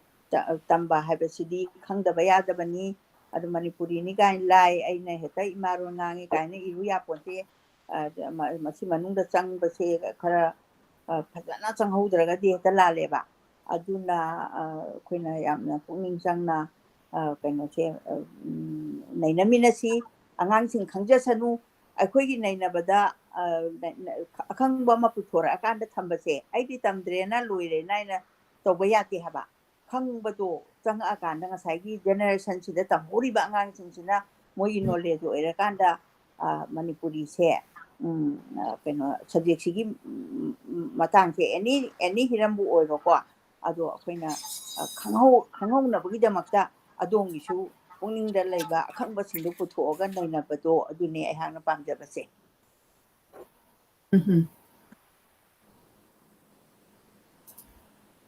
dagi mathang tana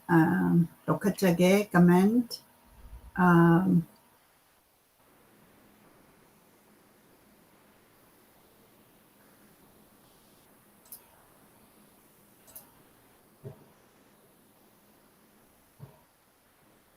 Gita Suyengbiri Kurumjari Ima Haine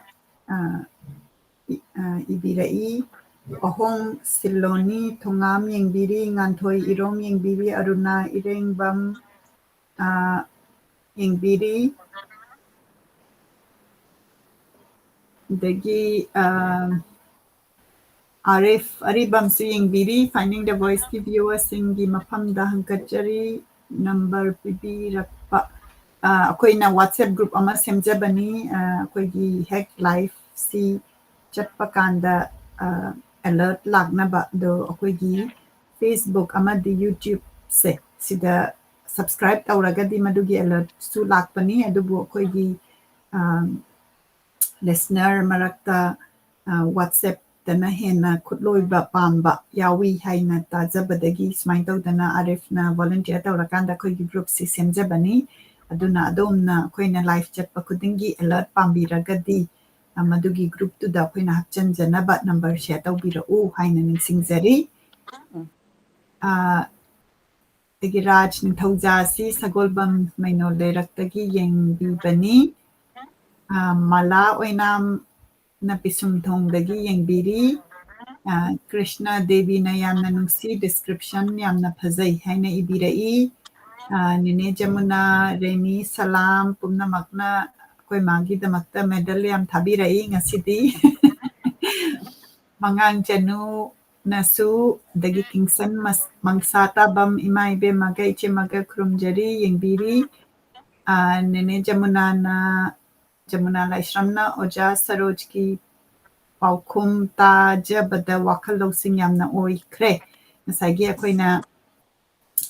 ꯈꯟꯅ ꯅꯩꯅꯕꯗ ꯑꯩꯈꯣꯏꯒꯤ ꯁꯅꯥꯇꯣꯝꯕꯤꯅ ꯀꯃꯥꯏꯅ ꯇꯧꯗꯅ ꯃꯥꯒꯤ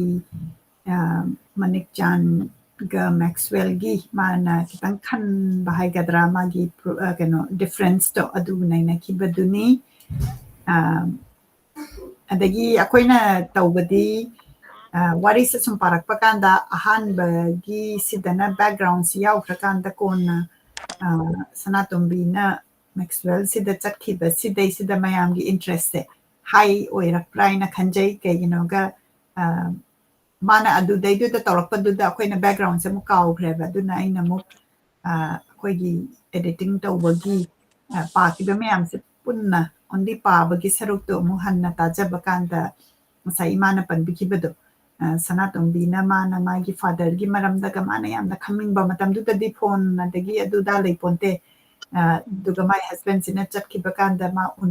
ꯎꯅꯍꯟꯅꯤꯡꯕ ꯑꯗꯨꯒꯨꯝꯕꯒꯤ ꯈꯔ ꯌꯥꯎꯈ꯭ꯔꯦꯀꯣ ꯃꯗꯨꯗ ꯃꯥꯒꯤ ꯍꯁꯕꯦꯟ ꯃꯅꯤꯛꯆꯥꯟꯁꯤꯅ ꯀꯩꯝꯇ ꯏꯟꯇꯔꯦꯁ ꯌꯥꯎꯈꯤꯗꯕ ꯑꯗꯨꯒꯤ ꯈꯔ ꯎꯈꯤ ꯃꯗꯨꯒꯤꯗꯨ ꯌꯥꯝꯅ ꯏꯝꯄꯣꯔꯇꯦꯟ ꯑꯣꯏꯕ ꯍꯥꯏꯗꯤ ꯅꯨꯄꯥ ꯑꯃꯒ ꯅꯨꯄꯤ ꯑꯃꯒ ꯐꯦꯃꯤꯂꯤ ꯃꯦꯝꯕꯔꯗ ꯔꯤꯂꯦꯁꯟ ꯂꯩꯔꯛꯄ ꯀꯥꯟꯗ ꯄꯥꯔꯠꯅꯔꯁꯤꯞ ꯑꯣꯏꯒꯦ ꯍꯥꯏꯔꯗꯤ ꯑꯃꯅ ꯑꯃ ꯇꯧꯕꯗꯨꯗ ꯁꯞꯄꯣꯔꯠ ꯇꯧꯅꯕ ꯏꯟꯇꯔꯦꯁ ꯂꯩꯕ ꯑꯗꯨꯗꯨꯅ ꯔꯤꯂꯦꯁꯟꯁꯤꯞꯁꯦ ꯌꯥꯝꯅ ꯆꯦꯠꯄ ꯍꯦꯟꯒꯠꯂꯤ ꯍꯥꯏꯕꯗꯨꯒꯤ ꯂꯦꯁꯟ ꯑꯃꯁꯨ ꯈꯟꯊꯍꯟꯕ ꯉꯝꯕ ꯑꯗꯨꯒꯨꯝꯕ ꯅꯣꯚꯦꯜꯅꯤ ꯍꯥꯏꯕꯗ ꯀꯥꯏꯗꯕ꯭ꯔꯥ ꯍꯥꯏꯅ ꯈꯟꯖꯩ ꯑꯩꯅ ꯑꯗꯒꯤ ꯏꯃꯥꯅ ꯑꯃꯨꯛ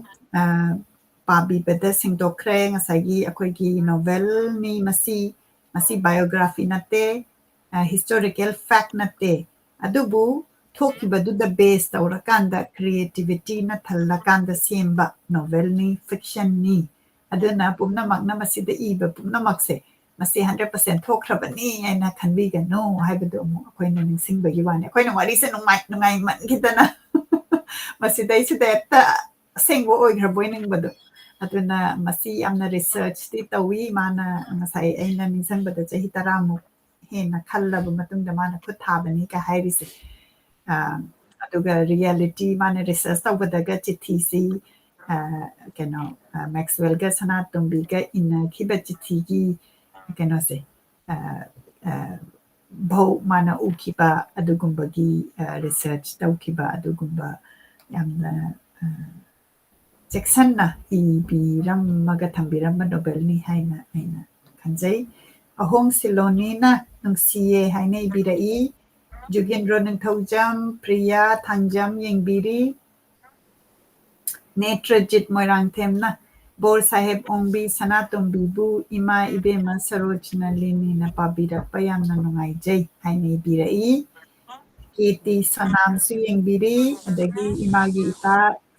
ꯃꯃꯥ ꯁꯣꯔꯅꯂꯇꯥ ꯅꯤꯡꯊꯧꯖꯝꯅ ꯑꯣꯖꯥ ꯇꯥꯖꯔꯤ ꯌꯥꯝꯅ ꯅꯨꯡꯉꯥꯏꯖꯩ ꯈꯪꯗꯕ ꯀꯌꯥ ꯑꯃꯁꯨ ꯈꯪꯖꯔꯦ ꯍꯥꯏꯅ ꯏꯕꯤꯔꯛꯏ ꯉꯥꯟꯊꯣꯏ ꯏꯔꯣꯝꯅ ꯀꯛꯆꯤꯡ ꯈꯨꯅꯧꯗꯒꯤ ꯌꯦꯡꯕꯤꯔꯤ ꯀ꯭ꯔꯤꯁꯅꯅ ꯍꯥꯏꯂꯤ ꯑꯥꯔꯇꯤꯁꯇꯤꯛ ꯉꯁꯥꯏꯒꯤ ꯑꯩꯈꯣꯏꯒꯤ ꯚദ്ꯔꯒꯤ ꯄꯤꯛꯆꯔꯗꯨ ꯑꯩꯈꯣꯏꯅ ꯌꯦꯡꯕꯗꯣ ꯑꯗꯨꯗ ꯊꯥꯕꯤꯔꯛꯄ ꯀꯃꯦꯟꯠꯅꯤ ꯃꯁꯤꯒꯤ ꯄꯤꯛꯆꯔꯁꯤ ꯌꯥꯝꯅ ꯑꯩꯈꯣꯏꯗ ꯃꯥꯅ ꯀꯩꯅꯣ ꯇꯧꯔꯤꯁꯦ ꯑꯦꯛꯖꯦꯛꯠꯂꯤ ꯀꯔꯝꯕ ꯀꯥꯟꯗꯅꯣ ꯑꯃꯨꯛꯀ ꯎꯠꯆꯔꯛꯀꯦꯀꯣ ꯑꯩꯅꯁꯨ ꯏꯁꯥꯅꯁꯨ ꯑꯥꯔꯠꯁꯦ ꯌꯥꯝ ꯄꯥꯝꯖꯕꯒꯤ ꯍꯦꯟꯅ ꯀꯩꯅꯣ ꯇꯧꯔꯦ ꯃꯥꯒꯤꯁꯤ ꯀꯩꯅꯣ ꯎꯖꯕꯁꯤꯗ ꯌꯥꯝꯅ ꯅꯨꯡꯉꯥꯏꯕ ꯍꯥꯏꯇꯥꯔꯦ ꯑꯗꯨꯅ ꯃꯁꯤ ꯃꯥꯅ 1927 ꯐꯥꯎ ꯍꯤꯡꯉꯦ ꯍꯥꯏꯕꯅꯦꯕ ꯑꯦꯟ ꯚꯗ꯭ꯔ ꯁꯤꯡꯁꯦ ꯃꯥꯒꯤ ꯄꯣꯛꯄꯁꯤ 1861 ꯗꯩꯅ 1927 ꯐꯥꯎ ꯖꯤꯂꯥ ꯗꯔꯕꯥꯔ ꯍꯥꯏꯔꯤꯕ ꯑꯥꯔꯠꯁꯦ ꯃꯥꯅ ꯌꯦꯛꯄꯤꯔꯝꯕꯅꯦ ꯑꯗꯨꯗꯤ ꯃꯁꯤꯒꯤ ꯄꯦꯟꯇꯤꯡꯁꯦ 1927ꯒꯤ ꯃꯃꯥꯡꯗ ꯌꯦꯛꯂꯛꯑꯝꯃꯕ ꯄꯦꯟꯇꯤꯡꯅꯦꯕ ꯑꯗꯨꯅ ꯑꯩꯈꯣꯏꯒꯤ ꯃꯅꯤꯄꯨꯔꯗ ꯊꯣꯛꯈꯤꯕꯒꯤ ꯃꯗꯨꯒꯤ ꯚꯤꯖꯨꯋꯦꯜꯂꯤ ꯑꯩꯈꯣꯏꯗ ꯎꯍꯟꯕ ꯉꯝꯕ ꯑꯗꯒꯤ ꯁꯥꯃꯨꯒꯁꯦ ꯌꯥꯝꯅ ꯅꯨꯡꯁꯤꯕ ꯄꯦꯟꯇꯤꯡꯅꯤ ꯑꯗꯒꯤ ꯃꯇꯝꯗꯨꯗ ꯑꯗꯨꯝ ꯀꯩꯅꯣꯁꯦ ꯀ꯭ꯔꯤꯁꯅ ꯔꯥꯙꯥꯒꯤ ꯕꯩꯁꯅꯕꯤꯖꯝ ꯆꯪꯕꯒꯤ ꯃꯗꯨꯁꯨ ꯑꯃꯨꯛ ꯃꯥꯒꯤ ꯄꯦꯟꯇꯤꯡꯁꯤꯅ ꯃꯃꯤ ꯇꯥꯔꯦ ꯑꯗꯒꯤ ꯍꯤꯌꯥꯡ ꯇꯥꯟꯅꯕꯁꯤꯗ ꯍꯧꯖꯤꯛꯁꯨ ꯑꯗꯨꯝ ꯃꯁꯤꯒꯤ ꯀꯩꯅꯣꯁꯤ ꯀꯜꯆꯔꯁꯤ ꯎꯔꯤ ꯑꯗꯨꯒ ꯃꯁꯤꯗꯩꯁꯤꯗ ꯀꯔꯝꯕ ꯍꯤ ꯀꯩꯅꯣ ꯇꯧꯏ ꯀꯥꯏꯁꯦ ꯃꯁꯤ ꯑꯩꯅ ꯈꯟꯕꯗ ꯀꯪꯂꯥꯗ ꯍꯧꯖꯤꯛ ꯃ꯭ꯌꯨꯖꯤꯌꯝꯗ ꯂꯩꯔꯕ ꯍꯤꯗꯨꯒꯤ ꯃꯀꯣꯛꯇꯨ ꯑꯗꯨ ꯃꯥꯜꯂꯤ ꯑꯗꯨ ꯃꯥꯅ ꯑꯁꯦꯡꯕ ꯎꯔꯀꯥꯟꯗ ꯃꯁꯤ ꯇꯧꯔꯝꯒꯗ꯭ꯔꯥ ꯀꯥꯏꯅ ꯍꯥꯏꯅ ꯈꯜꯍꯟꯕ ꯑꯗꯨꯒꯨꯝꯕꯒꯤ ꯌꯥꯝ ꯐꯖꯕ ꯀꯩꯅꯣꯅꯤ ꯄꯦꯟꯇꯤꯡꯅꯦ ꯑꯃꯨꯛꯇꯪ ꯌꯦꯡꯈꯠꯄꯤꯌꯨ ꯃꯁꯤꯒꯤ ꯄꯦꯟꯇꯤꯡꯁꯦ ꯑꯗꯨꯝ ꯒꯨꯒꯜ ꯇꯧꯕꯤꯔꯒꯗꯤ ꯑꯗꯨꯝ ꯐꯪꯕꯤꯒꯅꯤ ꯖꯤꯇꯦꯁ ꯑꯩꯈꯣꯏ ꯖꯝꯅ ꯂꯥꯞꯂꯒ ꯍꯦꯜꯂꯤ ꯅꯨꯡꯁꯤꯕ ꯏꯃꯥ ꯂꯩꯕꯥꯛꯇꯤ ꯍꯥꯏꯔꯤ ꯃꯁꯤ ꯑꯆꯨꯝꯕꯅꯤ ꯑꯩꯈꯣꯏꯅ ꯀꯔꯤ ꯏꯃꯥ ꯄ꯭ꯔꯣꯚꯔꯕ ꯑꯃ ꯂꯩꯗꯥꯏ ꯂꯝꯒꯤ ꯁꯟꯅ ꯃꯆꯤ ꯁꯥꯡꯉꯤ ꯍꯥꯏꯕ꯭ꯔꯥ ꯍꯥꯏꯗꯤ ꯑꯩꯈꯣꯏꯅ ꯂꯥꯞꯄ ꯀꯥꯟꯗ ꯀꯩ ꯍꯥꯏꯅꯤ ꯑꯩꯈꯣꯏꯒꯤ ꯑꯣꯟ ꯑꯣꯏꯔꯒꯁꯨ ꯑꯩꯈꯣꯏꯅ ꯌꯨꯝꯗ ꯂꯩꯔꯤꯉꯩꯗꯒꯗꯤ ꯑꯁ ꯆꯠꯆꯈ꯭ꯔꯒꯦ ꯃꯄꯥꯟ ꯊꯣꯛꯆꯈ꯭ꯔꯒꯦ ꯑꯗꯨ ꯇꯧꯖꯈ꯭ꯔꯒꯦ ꯀꯥꯏꯅꯒ ꯍꯥꯏꯔꯀꯥꯟꯗ ꯃꯄꯥꯟꯗ ꯂꯩꯔꯀꯥꯟꯗ ꯑꯃꯨꯛ ꯑꯁ ꯑꯩꯕꯨ ꯀꯔꯝ ꯀꯥꯟꯗ ꯌꯨꯝꯗꯒ ꯂꯩꯖꯗꯣꯏꯅꯣ ꯀꯥꯏꯅ ꯑꯁ ꯑꯗꯨꯒꯤ ꯂꯩ ꯁꯥꯠꯄꯗꯨ ꯌꯦꯡꯅꯤꯡꯉꯤ ꯅꯠꯇ꯭ꯔꯒꯅ ꯋꯥꯠꯑꯦꯚꯔ ꯑꯗꯨꯃꯥꯏꯅ ꯈꯟꯕꯗꯣ ꯂꯥꯞꯂꯒ ꯍꯦꯜꯂꯤ ꯅꯨꯡꯁꯤꯕ ꯏꯃꯥ ꯂꯩꯕꯥꯛꯇꯤ ꯍꯥꯏꯔꯤꯁꯦ ꯑꯗꯨꯅ ꯍꯧꯖꯤꯛ ꯃꯅꯤꯄꯨꯔꯗ ꯂꯩꯕ ꯌꯦꯡꯕꯤꯔꯤꯕ ꯄꯨꯝꯅꯃꯛꯅꯁꯨ ꯁꯦꯝ ꯐꯥꯎꯕꯤꯕ꯭ꯔꯥ ꯑꯗꯨ ꯑꯃꯨꯛꯇꯪ ꯇꯥꯖꯅꯤꯡꯉꯤ ꯔꯣꯃꯦꯜ ꯂꯧꯔꯦꯝꯕꯝꯅ ꯑꯕꯣꯛꯇꯤ ꯎꯖꯔꯦ ꯑꯗꯨꯕꯨ ꯄꯨꯄꯨꯗꯤꯒꯤ ꯐꯣꯇꯣ ꯑꯃꯨꯛꯇ ꯌꯦꯡꯖꯕ ꯌꯥꯒꯗ꯭ꯔꯥ ꯋꯥꯔꯧꯒꯅꯨ ꯆꯦꯆꯦ ꯑꯩꯈꯣꯏ ꯕꯕꯥꯁꯤ ꯌꯥꯝꯅ ꯅꯨꯡꯁꯤꯕ ꯑꯩꯒꯤ ꯕꯕꯥꯅꯤ ꯑꯩ ꯐꯣꯇꯣꯁꯤ ꯎꯠꯆꯔꯛꯀꯦ ꯑꯩꯈꯣꯏ ꯕꯕꯥꯁꯤ ꯂꯩꯈꯤꯗ꯭ꯔꯦ ꯌꯥꯝꯅ ꯅꯨꯡꯁꯤꯕ ꯑꯩꯈꯣꯏꯒꯤ ꯕꯕꯥꯒꯤ ꯋꯥꯔꯤ ꯑꯃ ꯂꯤꯔꯛꯀꯦ ꯑꯩꯈꯣꯏ ꯕꯕꯥꯁꯦ ꯑꯣꯏꯅꯥꯝꯗ ꯄꯣꯛꯄꯅꯤ ꯑꯗꯨꯒ ꯑꯩꯈꯣꯏ ꯕꯕꯥꯁꯤꯅ ꯂꯥꯏꯔꯤꯛꯁꯦ ꯀꯃꯥꯏꯅ ꯌꯥꯝꯅ ꯃꯥꯒꯤ ꯄꯤꯛꯏꯉꯩꯗꯒꯤ ꯃꯥꯅ ꯂꯥꯏꯔꯤꯛꯁꯦ ꯌꯥꯝꯅ ꯇꯝꯅꯤꯡꯕ ꯑꯗꯨꯒ ꯂꯥꯏꯔꯤꯛꯁꯤꯗ ꯌꯥꯝꯅ ꯊꯥꯖꯕ ꯍꯥꯏꯇꯥꯔꯦ ꯑꯗꯨꯃꯥꯏꯅ ꯑꯣꯏꯔꯛꯈꯤꯕꯅꯤ ꯑꯗꯨꯒ ꯃꯥꯒꯤ ꯄꯨꯟꯁꯤꯁꯤꯗ ꯃꯥꯅ ꯂꯥꯏꯔꯤꯛꯁꯤ ꯇꯝꯕꯒꯤ ꯋꯥꯔꯤꯁꯦ ꯑꯩꯈꯣꯏꯗ ꯏꯟꯁꯄꯥꯌꯔ ꯇꯧꯔꯛꯄ ꯍꯥꯏꯇꯥꯔꯦꯀꯣ ꯑꯩꯈꯣꯏꯅꯒ ꯂꯥꯏꯔꯤꯛ ꯄꯥꯗ꯭ꯔꯀꯥꯟꯗ ꯌꯥꯝꯅ ꯃꯉꯣꯟꯗ ꯁꯥꯎꯅꯤꯡꯕ ꯀꯥꯟꯗ ꯃꯥꯅ ꯑꯉꯥꯡ ꯑꯣꯏꯔꯤꯉꯩꯗꯗꯤ ꯈꯨꯗꯤ ꯄꯣꯁꯀꯤ ꯃꯈꯥꯗꯅꯦ ꯃꯥꯁꯦ ꯂꯥꯏꯔꯤꯛ ꯄꯥꯔꯛꯑꯦꯕ ꯍꯧꯐꯤ ꯑꯃꯒ ꯏꯜꯂꯀꯥꯟꯗ ꯃꯩꯁꯦ ꯃꯣꯏꯒꯤ ꯃꯥꯗꯔꯒꯤ ꯄꯣꯗꯣꯟꯁꯦ ꯂꯣꯏꯔꯕ ꯃꯇꯨꯡꯗꯅꯦ ꯃꯩꯁꯦ ꯂꯩꯇ꯭ꯔꯕ ꯑꯗꯣ ꯃꯥꯗꯤ ꯂꯥꯏꯔꯤꯛꯇꯤ ꯑꯗꯨꯝ ꯄꯥꯅꯤꯡꯕ ꯑꯗꯣ ꯃꯥꯅ ꯈꯨꯗꯤ ꯄꯣꯁꯇ ꯆꯠꯂꯀꯥꯟꯗ ꯃꯈꯥꯗ ꯄꯥꯔꯛꯏ ꯀꯥꯏꯅ ꯑꯗꯨꯃꯥꯏꯅ ꯑꯩꯈꯣꯏꯗ ꯆꯩꯔꯛꯑꯦꯕ ꯅꯣꯏꯅ ꯍꯧꯖꯤꯛꯁꯦ ꯂꯥꯏꯔꯤꯛ ꯂꯩꯔꯐꯥꯎꯗ ꯅꯣꯏ ꯂꯥꯏꯔꯤꯛ ꯄꯥꯗꯦ ꯀꯥꯏꯅ ꯑꯗꯨꯅ ꯃꯇꯝꯗꯨꯗ ꯌꯥꯝ ꯄꯤꯛꯏꯕꯅꯤꯅ ꯑꯩꯁꯤꯅ ꯑꯁ ꯑꯗꯨꯗ ꯁꯥꯎꯅꯤꯡꯈꯤꯕ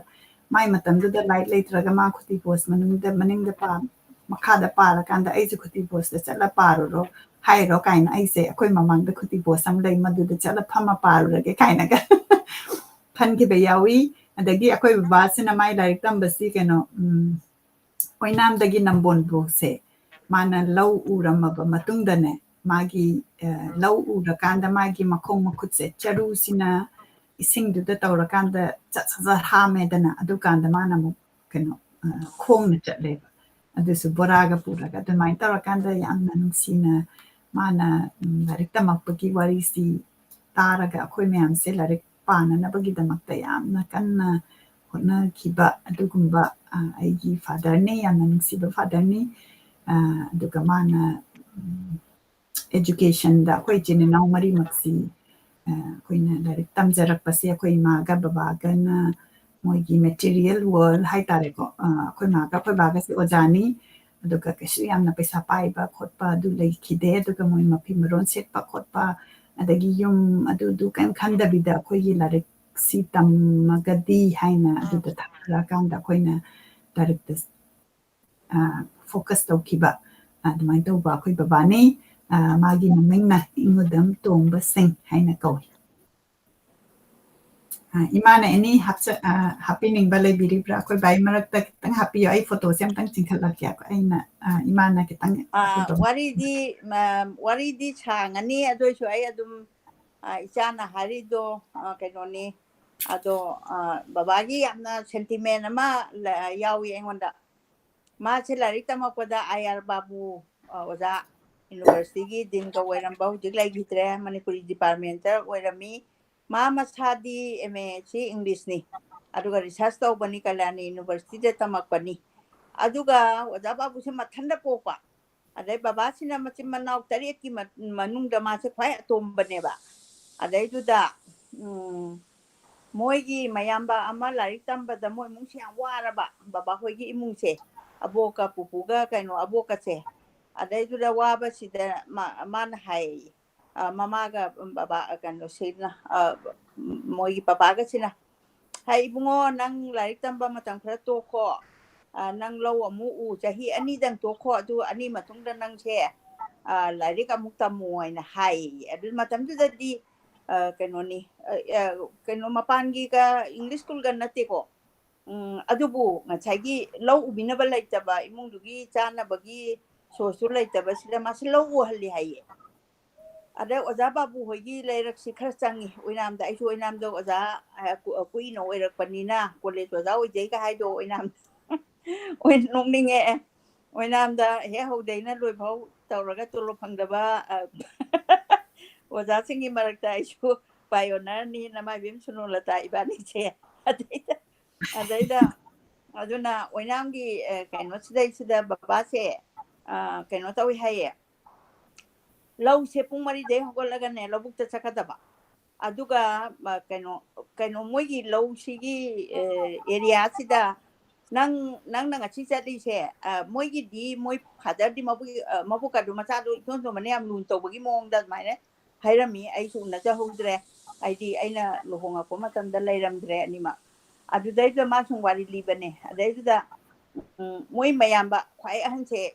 ꯁꯥꯔꯩ ꯌꯥꯝ ꯐꯠꯇꯕ ꯑꯗꯩ ꯅꯪ ꯑꯗꯨꯐꯥꯎ ꯂꯣꯏꯔꯒ ꯀꯥꯔꯛꯀꯗꯕꯅꯤ ꯍꯥꯏꯅ ꯍꯥꯏꯕꯁꯤꯗ ꯃꯥꯅ ꯄꯨꯡ 9ꯒ ꯇꯥꯔꯛꯄꯁꯦ 4ꯗꯒꯤ ꯊꯣꯛꯑꯕ ꯑꯗꯨꯒ 9ꯒ ꯇꯥꯔꯛꯄ ꯁ꯭ꯋꯥꯏꯁꯤꯗ ꯑꯥꯏ ꯑꯥꯔ ꯕꯥꯕꯨꯁꯦ ꯃꯊꯟꯇ ꯄꯣꯛꯄꯅꯤꯅꯅꯦ ꯃꯥꯗꯤꯅꯦ ꯐꯤ ꯐꯖꯕ ꯁꯦꯠꯂꯒ ꯂꯥꯏꯁꯪ ꯀꯥꯕ ꯆꯠꯄꯁꯤꯗ ꯃꯥꯁꯦ ꯌꯥꯝ ꯃꯊ꯭ꯋꯥꯏ ꯅꯨꯡꯉꯥꯏꯇ꯭ꯔꯦꯕ ꯃꯕꯥꯅꯤꯁꯦ ꯁꯦꯝ ꯀ꯭ꯂꯥꯁ ꯑꯣꯏꯕ ꯑꯗꯒꯤ ꯃꯥ ꯃꯊ꯭ꯋꯥꯏ ꯅꯨꯡꯉꯥꯏꯇ꯭ꯔꯦ ꯑꯗꯒꯤꯗꯤ ꯅꯨꯡꯉꯥꯏꯇ꯭ꯔꯀꯥꯟꯁꯤꯗ ꯃꯥꯅ ꯑꯃꯨꯛ ꯀꯩꯗꯧꯔꯒꯦꯕꯨ ꯃꯁꯤꯗꯤ ꯀꯥꯟꯅꯄꯣꯟꯇꯦ ꯏꯌꯥꯝꯕꯅ ꯍꯣꯔꯦꯟ ꯐꯨꯔꯒ ꯐꯨꯅ ꯂꯧꯕꯨꯛꯇꯨꯗꯅꯦ ꯆꯔꯨꯁꯦ ꯊꯥꯔꯒꯅꯦ ꯆꯔꯨ ꯈꯔ ꯂꯩꯕ ꯃꯣꯏꯒꯤ ꯀꯔꯤꯌꯦ ꯂꯧꯗꯨꯒꯤ ꯈꯔ ꯂꯝꯕꯤ ꯆꯠꯐꯝ ꯑꯃ ꯂꯩꯕꯅꯦ ꯃꯃꯤꯡ ꯀꯩꯅꯣꯝ ꯍꯥꯏꯕꯅꯦ ꯑꯗꯩꯗꯨꯗ ꯃꯥꯁꯦ ꯍꯤꯞꯄꯒꯅꯦ ꯒꯟꯖꯥ ꯊꯛꯑ ꯂꯩꯌꯦ ꯒꯟꯖꯥꯁꯦ ꯃꯇꯝꯗꯨꯗ ꯃꯥꯁꯦ ꯑꯗꯨꯒꯤ ꯑꯗꯩ ꯒꯟꯖꯥ ꯊꯛꯑꯒꯅꯦ ꯂꯩꯕꯗ ꯃꯌꯥꯝꯕꯁꯤꯅ ꯆꯩ ꯑꯃ ꯄꯥꯏꯔꯒ ꯂꯥꯛꯏ ꯍꯥꯏꯌꯦ ꯑꯗꯩꯗꯨꯗ ꯃꯌꯥꯝꯕ ꯆꯩ ꯑꯃ ꯄꯥꯏꯔ ꯂꯥꯛꯄꯁꯤꯗ ꯃꯥꯗꯤ ꯒꯟꯖꯥ ꯊꯛꯄꯗꯨꯗ ꯐꯨ ꯇꯧꯔꯤꯉꯩꯗꯨꯗ ꯎꯍꯧꯗ꯭ꯔꯦꯌꯦ ꯑꯗꯣ ꯅꯪꯅ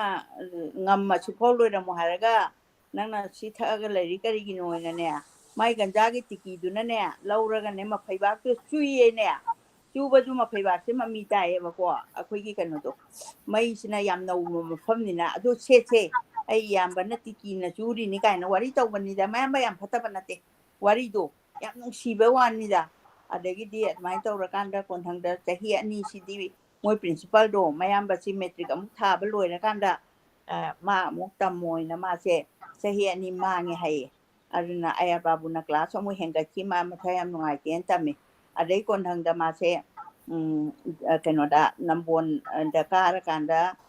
ꯀꯩꯅꯣ ꯇꯧꯔꯦ ꯃꯥ ꯏꯝꯐꯥꯜꯗ ꯑꯩꯈꯣꯏꯒꯤ ꯀꯩꯅꯣ ꯑꯍꯜ ꯂꯃꯟꯒꯤ ꯍꯤꯡꯒꯣꯜ ꯃꯇꯦꯛ ꯑꯃ ꯂꯩꯕꯗꯨꯗ ꯃꯣꯏ ꯃꯌꯥꯝꯕꯒ ꯃꯕꯥꯅꯤꯁꯦ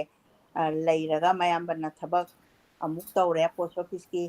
ꯑꯗꯩ ꯃꯆꯥ ꯑꯃ ꯇꯧꯖꯔꯦ ꯑꯗꯨꯒ ꯃꯥꯁꯤꯅ ꯑꯃꯨꯛ ꯀꯩꯅꯣ ꯇꯧꯔꯦ ꯖꯣꯅꯁꯟ ꯁ꯭ꯀꯨꯜꯗ ꯇꯧꯔꯒ ꯗꯤ ꯑꯦꯝ ꯀꯣꯂꯦꯖꯇ เรียน college มาเส BSc ก็รวยละกันแต่มาตะกี้มาเสียมุ private ก็ลงไปสิ MA ซึกตำหนึ่งเดนะก็ไม่ MA ตำไปวารีดูซ้ำnungay taba wari ni nungay taba haidi adubu magi mama na di ang pajanan lepi mapagan na di adu nang tamu ay masuti sanga am laura kanda yang wana Johnson da mase substitute pure Don Bosco dam pure at mai taura kanda wana taura ka mase MA tamba ko hatida adu su pas bezo irudoy ni bo akan magi geology gi adu na moy ohung khaktang majay macha ohung khaktang tamme adu da adu mai tawda na geology da ate arts ga budi kano moy adum phanayam tamba mamana baching aduga science study geology subject sidadi kano koi waja tombi BC oigi ba oja ne adagi oja binod ne moy ohum se geology de moy ohum se tamdana adumane MA kan dului ra kanda ma college oja ga duwana ga oja ni da duwali ni tawdi se aduna ai sibawdi yang kumna di adum libada karakitang kumalani aduna ngasai mi amana grassroots tagi hotna jarakanda macha amuk semamaganda mahiga masagi su adum chaki phajana mayamna di mayam thengna luhonge na tumamdai da palo boga yam haiba haiye chagai na tagi mi mayamna adumana achahi ayor bau luhongji se tumamdai da palo ramne na daina haine na adu sida luisan jarage noma muhena naina ba matawrasi aduna picture se khoi mana wari tawringe da picture khara aina thuna thigachabani ai ki insta account ki masigi picture se sina kanoni khoi baba na chak cha bagi picture se aina nam gi base amna nungsi ba wari lai masigi table se akhoi ma ga ai ga adagi ai ga ngang singa chalaga lai kanda madugi nungdang da table se sanga bagi numitu da ne ba khoin chari se aduga table gi wari sina mong thaina khoi se table si akhoi ma na lai ba da dana mai kana nom na khoi manipur da ko dum akhoi ma gi friend group hai tare me amna khoi se matam du da pesa am lai taba adu dai du da magi table lai tre kain hai bagi kitang khara lai gi ba ma le adu dai du dai amna mana defected oira ba khoi ma se du kum ba kha taw gal le ba ko matam du da aidi mana pesa si yamna likna season ba aduna sigi table sigi mamang da akoi na table lama le rame da akoi tamona hundok te huji phodum lai kai gino ge yamna nuksina akoi mana lai ki bada da adugi table dugi wari du yamna lai ra bagi wari oi gi bada da aigi koksi da o akoi mana pamba table lama di learning ba adu da akoi se chala ga akoi mana pam ki ba table ne ba masi akoi ba ban sai se da ina yamna nuksina madugi memory da nam ki bani akoi baba na chak cha bagi dagi masina akoi baba gi picture si aina akoi gi magi karma tau phi ba picture si aina sida pujara ai gi mang da hujik masida aina la ta ka thamjari masigi picture sina aham ba aina manipur da gi tholakpa akoi cheche ga baba ga na ise bombay da thille college ka bagi madu gi picture ni adagi sina akoi gi thaina gi yum ai ga poklinge gi mamang ni sina akoi mana yum palakpa yum organi masigi gate si aduga akoi che di po aba matungda namba akoi ba gi picture ni ai nei amnung si ba hai tare akoi sambal aduga akoi gi huji po dum smaina dum lairi only gate change sa uba aduga location se smain tawta na akoi ba se amna matam dum ma se aina insang bakanda amna ma se kod ka set laga ma phi ka se amna leba mai ga tawraga tawkiba babani adagi sina ina distinction phang parni agano da magi mapandagi haitare ko akoi college si PSIT si da do madu picture du masi gi pau si tamba da mane am rau jakiba matamni sina akoi baba si nara aba matung da ma se phamung dagi hen da bakan da aise matam du da amna kok se nungai kita ba hai tare madu ki matam du da aina manipur ki thijen gi ba art da interest yaw ki base henkat ki akoi ba su na ba du ga aina mapan da lei base de amna makhan nungai ta ba khota ba taw gi base da art si da amna interest lei gi ba face du da aina pena tam ki ba du da haira bra ka aina taw gi moment ma da yam phajana nam ki ba picture ni ꯁꯤꯅ ꯑꯩꯈꯣꯏ ꯕꯕꯥꯒꯤ ꯀꯔꯃꯒꯤꯗ ꯑꯩꯅ ꯑꯩꯁꯦ ꯂꯨ ꯀꯣꯛꯈꯤ ꯃꯇꯝꯗꯨꯗ ꯑꯗꯨꯒꯤ picture ꯑꯃ ꯎꯠꯆꯕꯅꯤ ꯑꯩꯈꯣꯏꯅ ꯕꯕꯥꯁꯤꯅ ꯑꯩꯈꯣꯏꯒꯤ ꯏꯆꯤꯟ ꯏꯅꯥꯎ ꯃꯔꯤꯁꯦ ꯅꯨꯄꯥ ꯑꯅꯤ ꯅꯨꯄꯤ ꯑꯅꯤ ꯑꯗꯨꯒ ꯀꯩꯝꯇ ꯑꯩꯈꯣꯏ ꯕꯥꯒ ꯑꯩꯈꯣꯏ ꯃꯥꯒꯅ ꯑꯩꯈꯣꯏꯁꯦ ꯈꯦꯠꯅꯗꯅ ꯂꯥꯏꯔꯤꯛ ꯇꯝꯍꯜꯂꯛꯄꯗꯣ ꯃꯗꯨꯒꯤ ꯑꯣꯅꯔ ꯇꯧꯖꯕꯅꯤ ꯑꯗꯒꯤ ꯁꯤꯅ ꯑꯩꯈꯣꯏ ꯕꯥꯁꯦ ꯗꯤꯃꯦꯟꯁꯤꯌꯥꯗꯤ ꯅꯥꯔꯦ ꯑꯗꯨꯒ ꯋꯥꯔꯤꯁꯤ ꯁꯥꯕ ꯀꯥꯟꯗ ꯁꯨꯃꯥꯏꯅ ꯇꯧꯔꯒ ꯑꯩꯈꯣꯏꯅ ꯃꯥꯡꯒꯣꯟꯗ ꯐꯝꯃꯤꯟꯅꯔꯒ ꯍꯦꯛ ꯁꯥꯈꯤ ꯌꯥꯝ ꯅꯨꯡꯁꯤ ꯃꯥꯒꯤ ꯀꯩꯅꯣꯅꯤ ꯅꯥꯔꯛꯑꯕ ꯃꯇꯨꯡꯗ ꯃꯥꯅ ꯑꯍꯟ ꯑꯣꯏꯔꯛꯑꯕꯒꯤ ꯃꯥꯒꯤ ꯀꯩꯅꯣ ꯁꯛꯐꯝꯅꯤ ꯁꯨꯃꯥꯏꯅ ꯇꯧꯗꯅ ꯃꯗꯨ ꯂꯣꯏꯔꯀꯥꯟꯗ ꯑꯩꯈꯣꯏꯅ ꯃꯥꯕꯨ ꯂꯥꯠꯆꯔꯒ ꯁꯤꯗ ꯃꯥꯒꯤ ꯁ꯭ꯇꯦꯆꯨꯁꯤ ꯂꯩꯖꯩ ꯌꯥꯝ ꯅꯨꯡꯉꯥꯏ ꯁꯨꯃꯥꯏꯅ ꯇꯧꯔꯒ ꯑꯩꯈꯣꯏ ꯕꯕꯥꯒꯤ ꯃꯔꯝꯗ ꯍꯪꯕꯤꯔꯛꯄ ꯊꯥꯖꯗꯅ ꯑꯩꯈꯣꯏ ꯕꯕꯥꯒꯤ ꯃꯔꯝꯗ ꯈꯤꯇꯪ ꯑꯃꯨꯛ ꯑꯩꯈꯣꯏ ꯁꯦꯌꯔ ꯇꯧꯖꯈ꯭ꯔꯦ ꯑꯗꯨꯅ ꯁꯨꯃꯥꯏꯅ ꯇꯧꯗꯅ ꯑꯩꯈꯣꯏꯒꯤ ꯑꯍꯜ ꯂꯃꯟꯅ ꯃꯣꯏꯒꯤ ꯒꯤꯞ ꯑꯞ ꯇꯧꯔꯀꯥꯟꯗ ꯑꯩꯈꯣꯏꯒꯤ ꯐ꯭ꯌꯨꯆꯔꯁꯤ ꯁꯦꯝꯕꯤꯔꯝꯕ ꯑꯗꯨꯒꯤ ꯌꯥꯝꯅ ꯑꯩꯈꯣꯏꯅ ꯒ꯭ꯔꯦꯠꯐꯨꯜ ꯑꯣꯏꯕ ꯊꯥꯒꯠꯄ ꯃꯗꯨ ꯑꯣꯏꯔꯀꯥꯟꯗ ꯑꯩꯈꯣꯏꯅ ꯏꯃꯥ ꯏꯄꯥ ꯃꯤꯠꯅ ꯎꯕ ꯂꯥꯏꯅꯤ ꯍꯥꯏꯕꯒꯤ ꯁꯨꯃꯥꯏꯅ ꯇꯧꯔꯀꯥꯟꯗ ꯑꯩꯈꯣꯏꯅ ꯀꯣꯟꯁꯦꯞ ꯍꯥꯏꯇꯥꯔꯦ ꯐꯣꯂꯣ ꯇꯧꯕ ꯀꯥꯎꯗꯅꯕ ꯑꯗꯨꯒꯨꯝꯕ ꯑꯗꯨꯝ ꯈꯟꯅꯃꯤꯟꯅꯁꯤ ꯑꯗꯨꯗꯤ ꯑꯩꯈꯣꯏ ꯄꯨꯡꯁꯤꯁꯨ ꯌꯥꯝꯅ ꯃꯇꯝꯁꯤ ꯆꯠꯈ꯭ꯔꯦ ꯑꯗꯨꯕꯨ ꯑꯩ ꯊꯨꯅ ꯀꯃꯦꯟꯁꯤꯡꯁꯤ ꯂꯣꯏꯅ ꯄꯥꯖꯔꯛꯀꯦ ꯑꯔꯤꯕꯝꯅ ꯀꯗꯥꯏꯗꯒꯤ ꯏꯁꯥꯅ ꯐꯪꯕ ꯅꯠꯇꯦ ꯏꯃꯥꯅ ꯄꯥꯕꯤꯗꯅ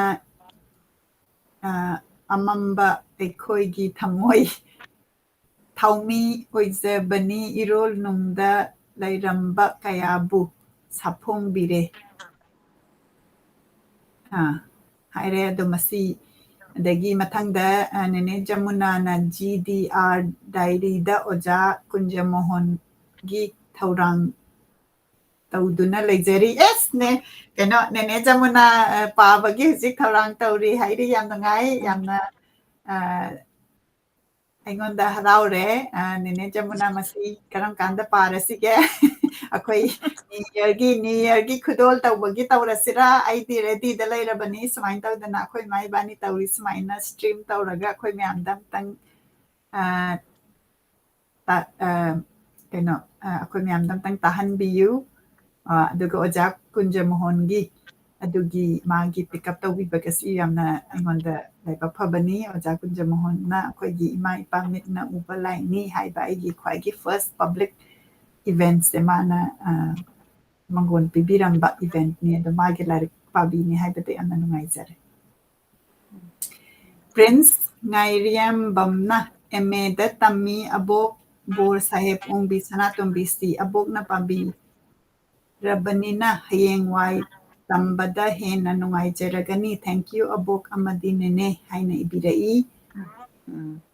ꯖꯃꯨꯅꯥ ꯂꯥꯏꯁ꯭ꯔꯝꯅ ꯑꯃꯨꯛꯀꯁꯨ ꯅꯦꯅꯦꯅ ꯆꯟꯗ꯭ꯔꯀꯤꯔꯇꯤ ꯖꯤꯂꯥ ꯆꯪꯕ ꯑꯁꯤ 1874ꯗ ꯊꯣꯛꯈꯤꯕ ꯌꯥꯝꯅ ꯂꯦꯝꯖꯅꯤꯡꯉꯥꯏ ꯑꯣꯏꯕ ꯊꯧꯗꯣꯛ ꯑꯃꯅꯤ ꯍꯥꯏꯅ ꯑꯦꯗꯤꯁꯅꯦꯜ ꯁꯄ꯭ꯂꯤꯃꯦꯟꯠ ꯄꯤꯕꯤꯔꯛꯏ ꯊꯧꯅꯥꯎꯖꯝ ꯁꯥꯝ ꯁꯤꯡꯍꯅ washing from Guwahati Assam ꯑꯣꯁꯝ reading ꯍꯥꯏꯅ ꯏꯕꯤꯔꯛꯏ ꯖꯤꯇꯦꯁ ꯑꯀꯣꯏꯖꯝ ꯏꯃꯥꯒ ꯏꯆꯦꯒꯅ ꯅꯥꯗ ꯌꯦꯛꯇꯅ ꯅꯨꯡꯉꯥꯏꯅ ꯂꯩꯕꯤꯌꯨ lots of love from Bangalore ꯕꯦꯡꯒꯂꯣꯔꯗ ꯑꯩꯒꯤ ꯁ꯭ꯄꯦꯁꯦꯜ ꯄ꯭ꯂꯦꯁꯅꯤ ꯑꯩꯅ ꯏꯟꯖꯤꯅꯤꯌꯥꯔꯤꯡ ꯇꯝꯃꯛꯄ ꯑꯩꯒꯤ ꯑꯍꯥꯟꯕ ꯊꯕꯛ ꯇꯧꯈꯤꯕ ꯃꯐꯝꯅꯤ ꯌꯥꯝꯅ ꯅꯨꯡꯉꯥꯏ ꯍꯣꯞꯅ ꯍꯦꯜꯂꯣ ꯍꯥꯏꯅ ꯏꯕꯤꯔꯛꯏ ꯀ꯭ꯔꯤꯁꯅ ꯗꯦꯕꯤꯅ ꯈꯨꯔꯨꯝꯖꯔꯤ ꯍꯥꯏꯅ ꯏꯕꯤꯔꯛꯏ ꯔꯣꯃꯦꯜ ꯂꯧꯔꯦꯝꯕꯝꯅ ꯌꯥꯝꯅ ꯅꯨꯡꯉꯥꯏ ꯋꯥꯔꯤꯁꯤ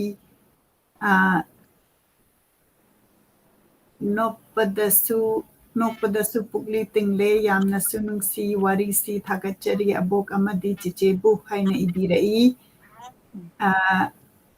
ꯑꯗꯒꯤ ꯑꯩꯈꯣꯏꯒꯤ ꯊꯧꯅꯥꯎꯖꯝ ꯁꯥꯝ ꯁꯤꯡꯍꯅ ꯂꯩꯈꯤꯗ꯭ꯔꯕ ꯄꯥꯕꯨꯡꯕꯨ ꯈꯨꯔꯨꯝꯖꯔꯤ ꯍꯥꯏꯅ ꯏꯕꯤꯔꯛꯏ ꯑꯩꯅ ꯑꯩꯈꯣꯏ ꯕꯕꯥꯒꯤ ꯃꯔꯛꯇ ꯋꯥꯔꯤ ꯁꯥꯈꯤꯕꯗꯨꯗ ꯏꯕꯤꯔꯛꯄꯅꯤ ꯍꯣꯞꯅ ꯀꯟꯇꯦꯝꯄꯔꯔꯤ ꯐꯤꯛꯁꯟꯗꯤ ꯐꯦꯟꯇꯁꯤ ꯅꯠꯇ꯭ꯔꯒ ꯔꯣꯃꯥꯟꯁꯀꯤ ꯄꯥꯕ꯭ꯔꯣ ꯃꯅꯤꯄꯨꯔꯗ ꯐꯤꯛꯁꯟ ꯄꯥꯕꯁꯤ ꯌꯥꯝꯅ ꯇꯥꯡꯕ ꯃꯥꯟꯂꯤ ꯍꯥꯏꯅ ꯏꯕꯤꯔꯛꯏ ꯃꯁꯤꯅ ꯄꯥꯕꯒꯤꯗ ꯑꯃꯨꯛ ꯈꯤꯇꯪ ꯀꯃꯦꯟꯠ ꯇꯧꯕꯤꯔꯛꯄꯅꯤ ꯑꯗꯒꯤ ꯑꯩꯅ ꯅꯥꯟꯊꯕ ꯂꯩꯔꯒꯁꯨ ꯉꯥꯛꯄꯤꯒꯅꯤ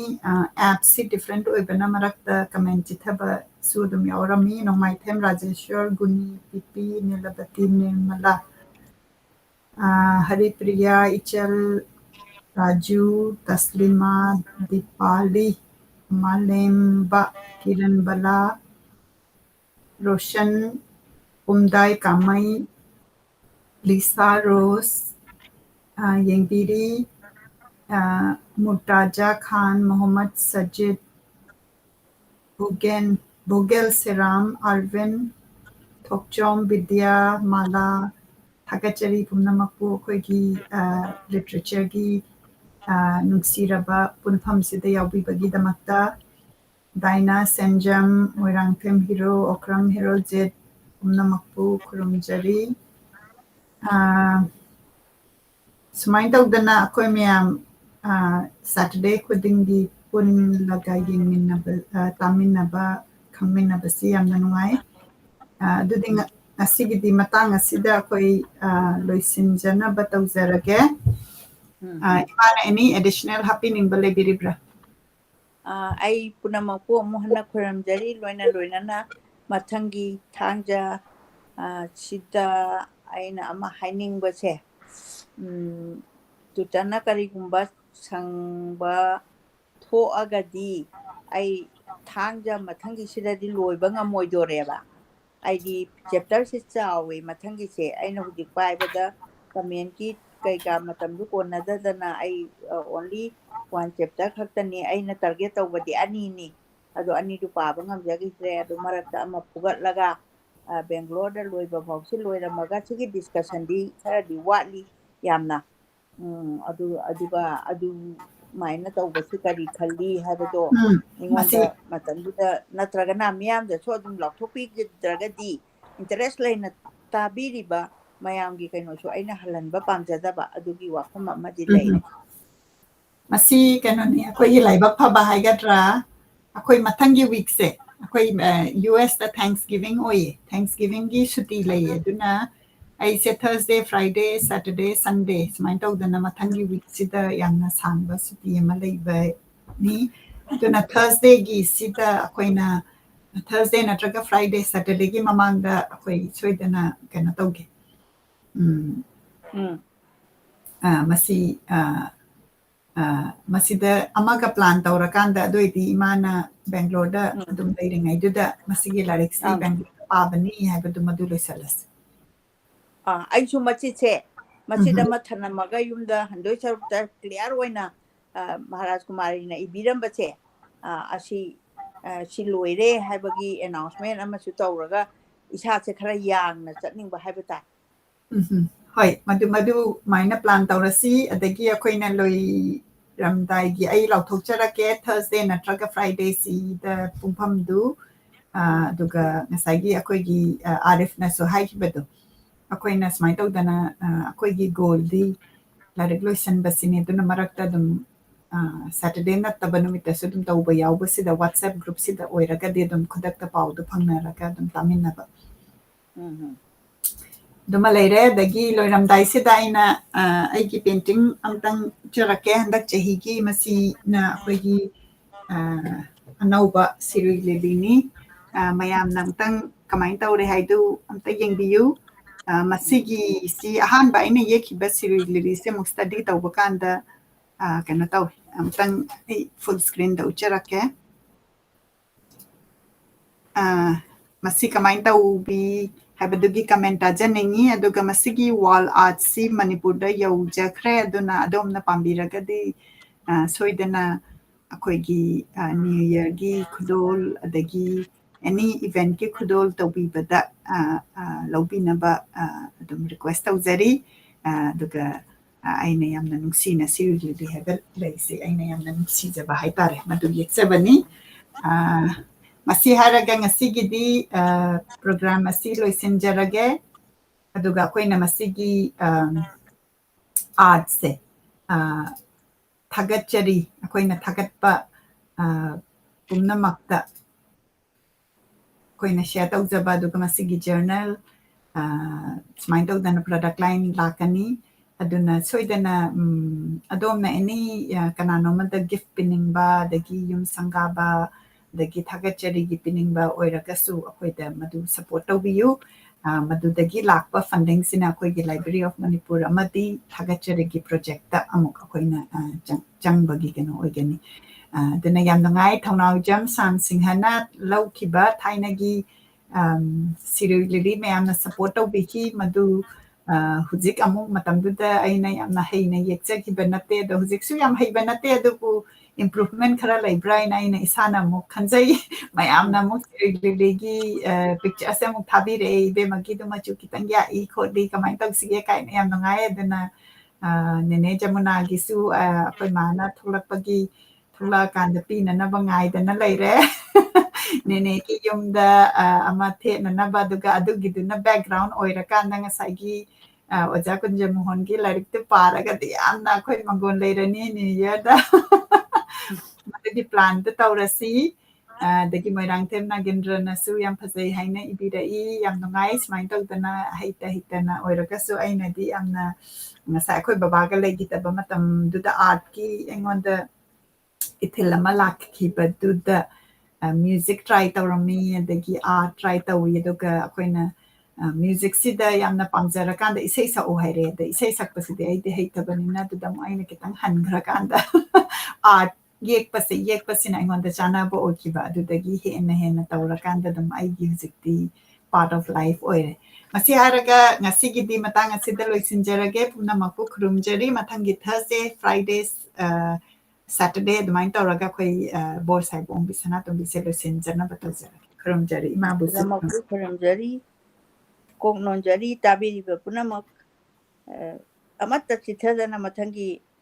ꯁꯣꯗꯁꯨ ꯇꯥꯕꯤꯌꯨ ꯑꯗꯨꯒ ꯊꯥꯒꯠꯆꯔꯤ ꯏꯁꯣꯔꯗ ꯄ꯭ꯔꯊꯅꯥ ꯇꯧꯖꯔꯤ ꯄꯨꯝꯅꯃꯛ ꯁꯤꯗ ꯌꯥꯏ ꯅꯥꯗ ꯌꯥꯏ ꯄꯤꯅꯕꯤꯌꯨꯀꯣ ꯃꯇꯝ ꯀꯨꯏꯅ ꯁꯥꯡꯅ ꯄꯨꯟꯁꯤꯁꯤ ꯍꯥꯏꯕꯒꯤ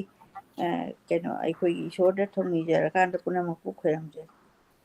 ꯈꯨꯔꯨꯝꯖꯔꯤ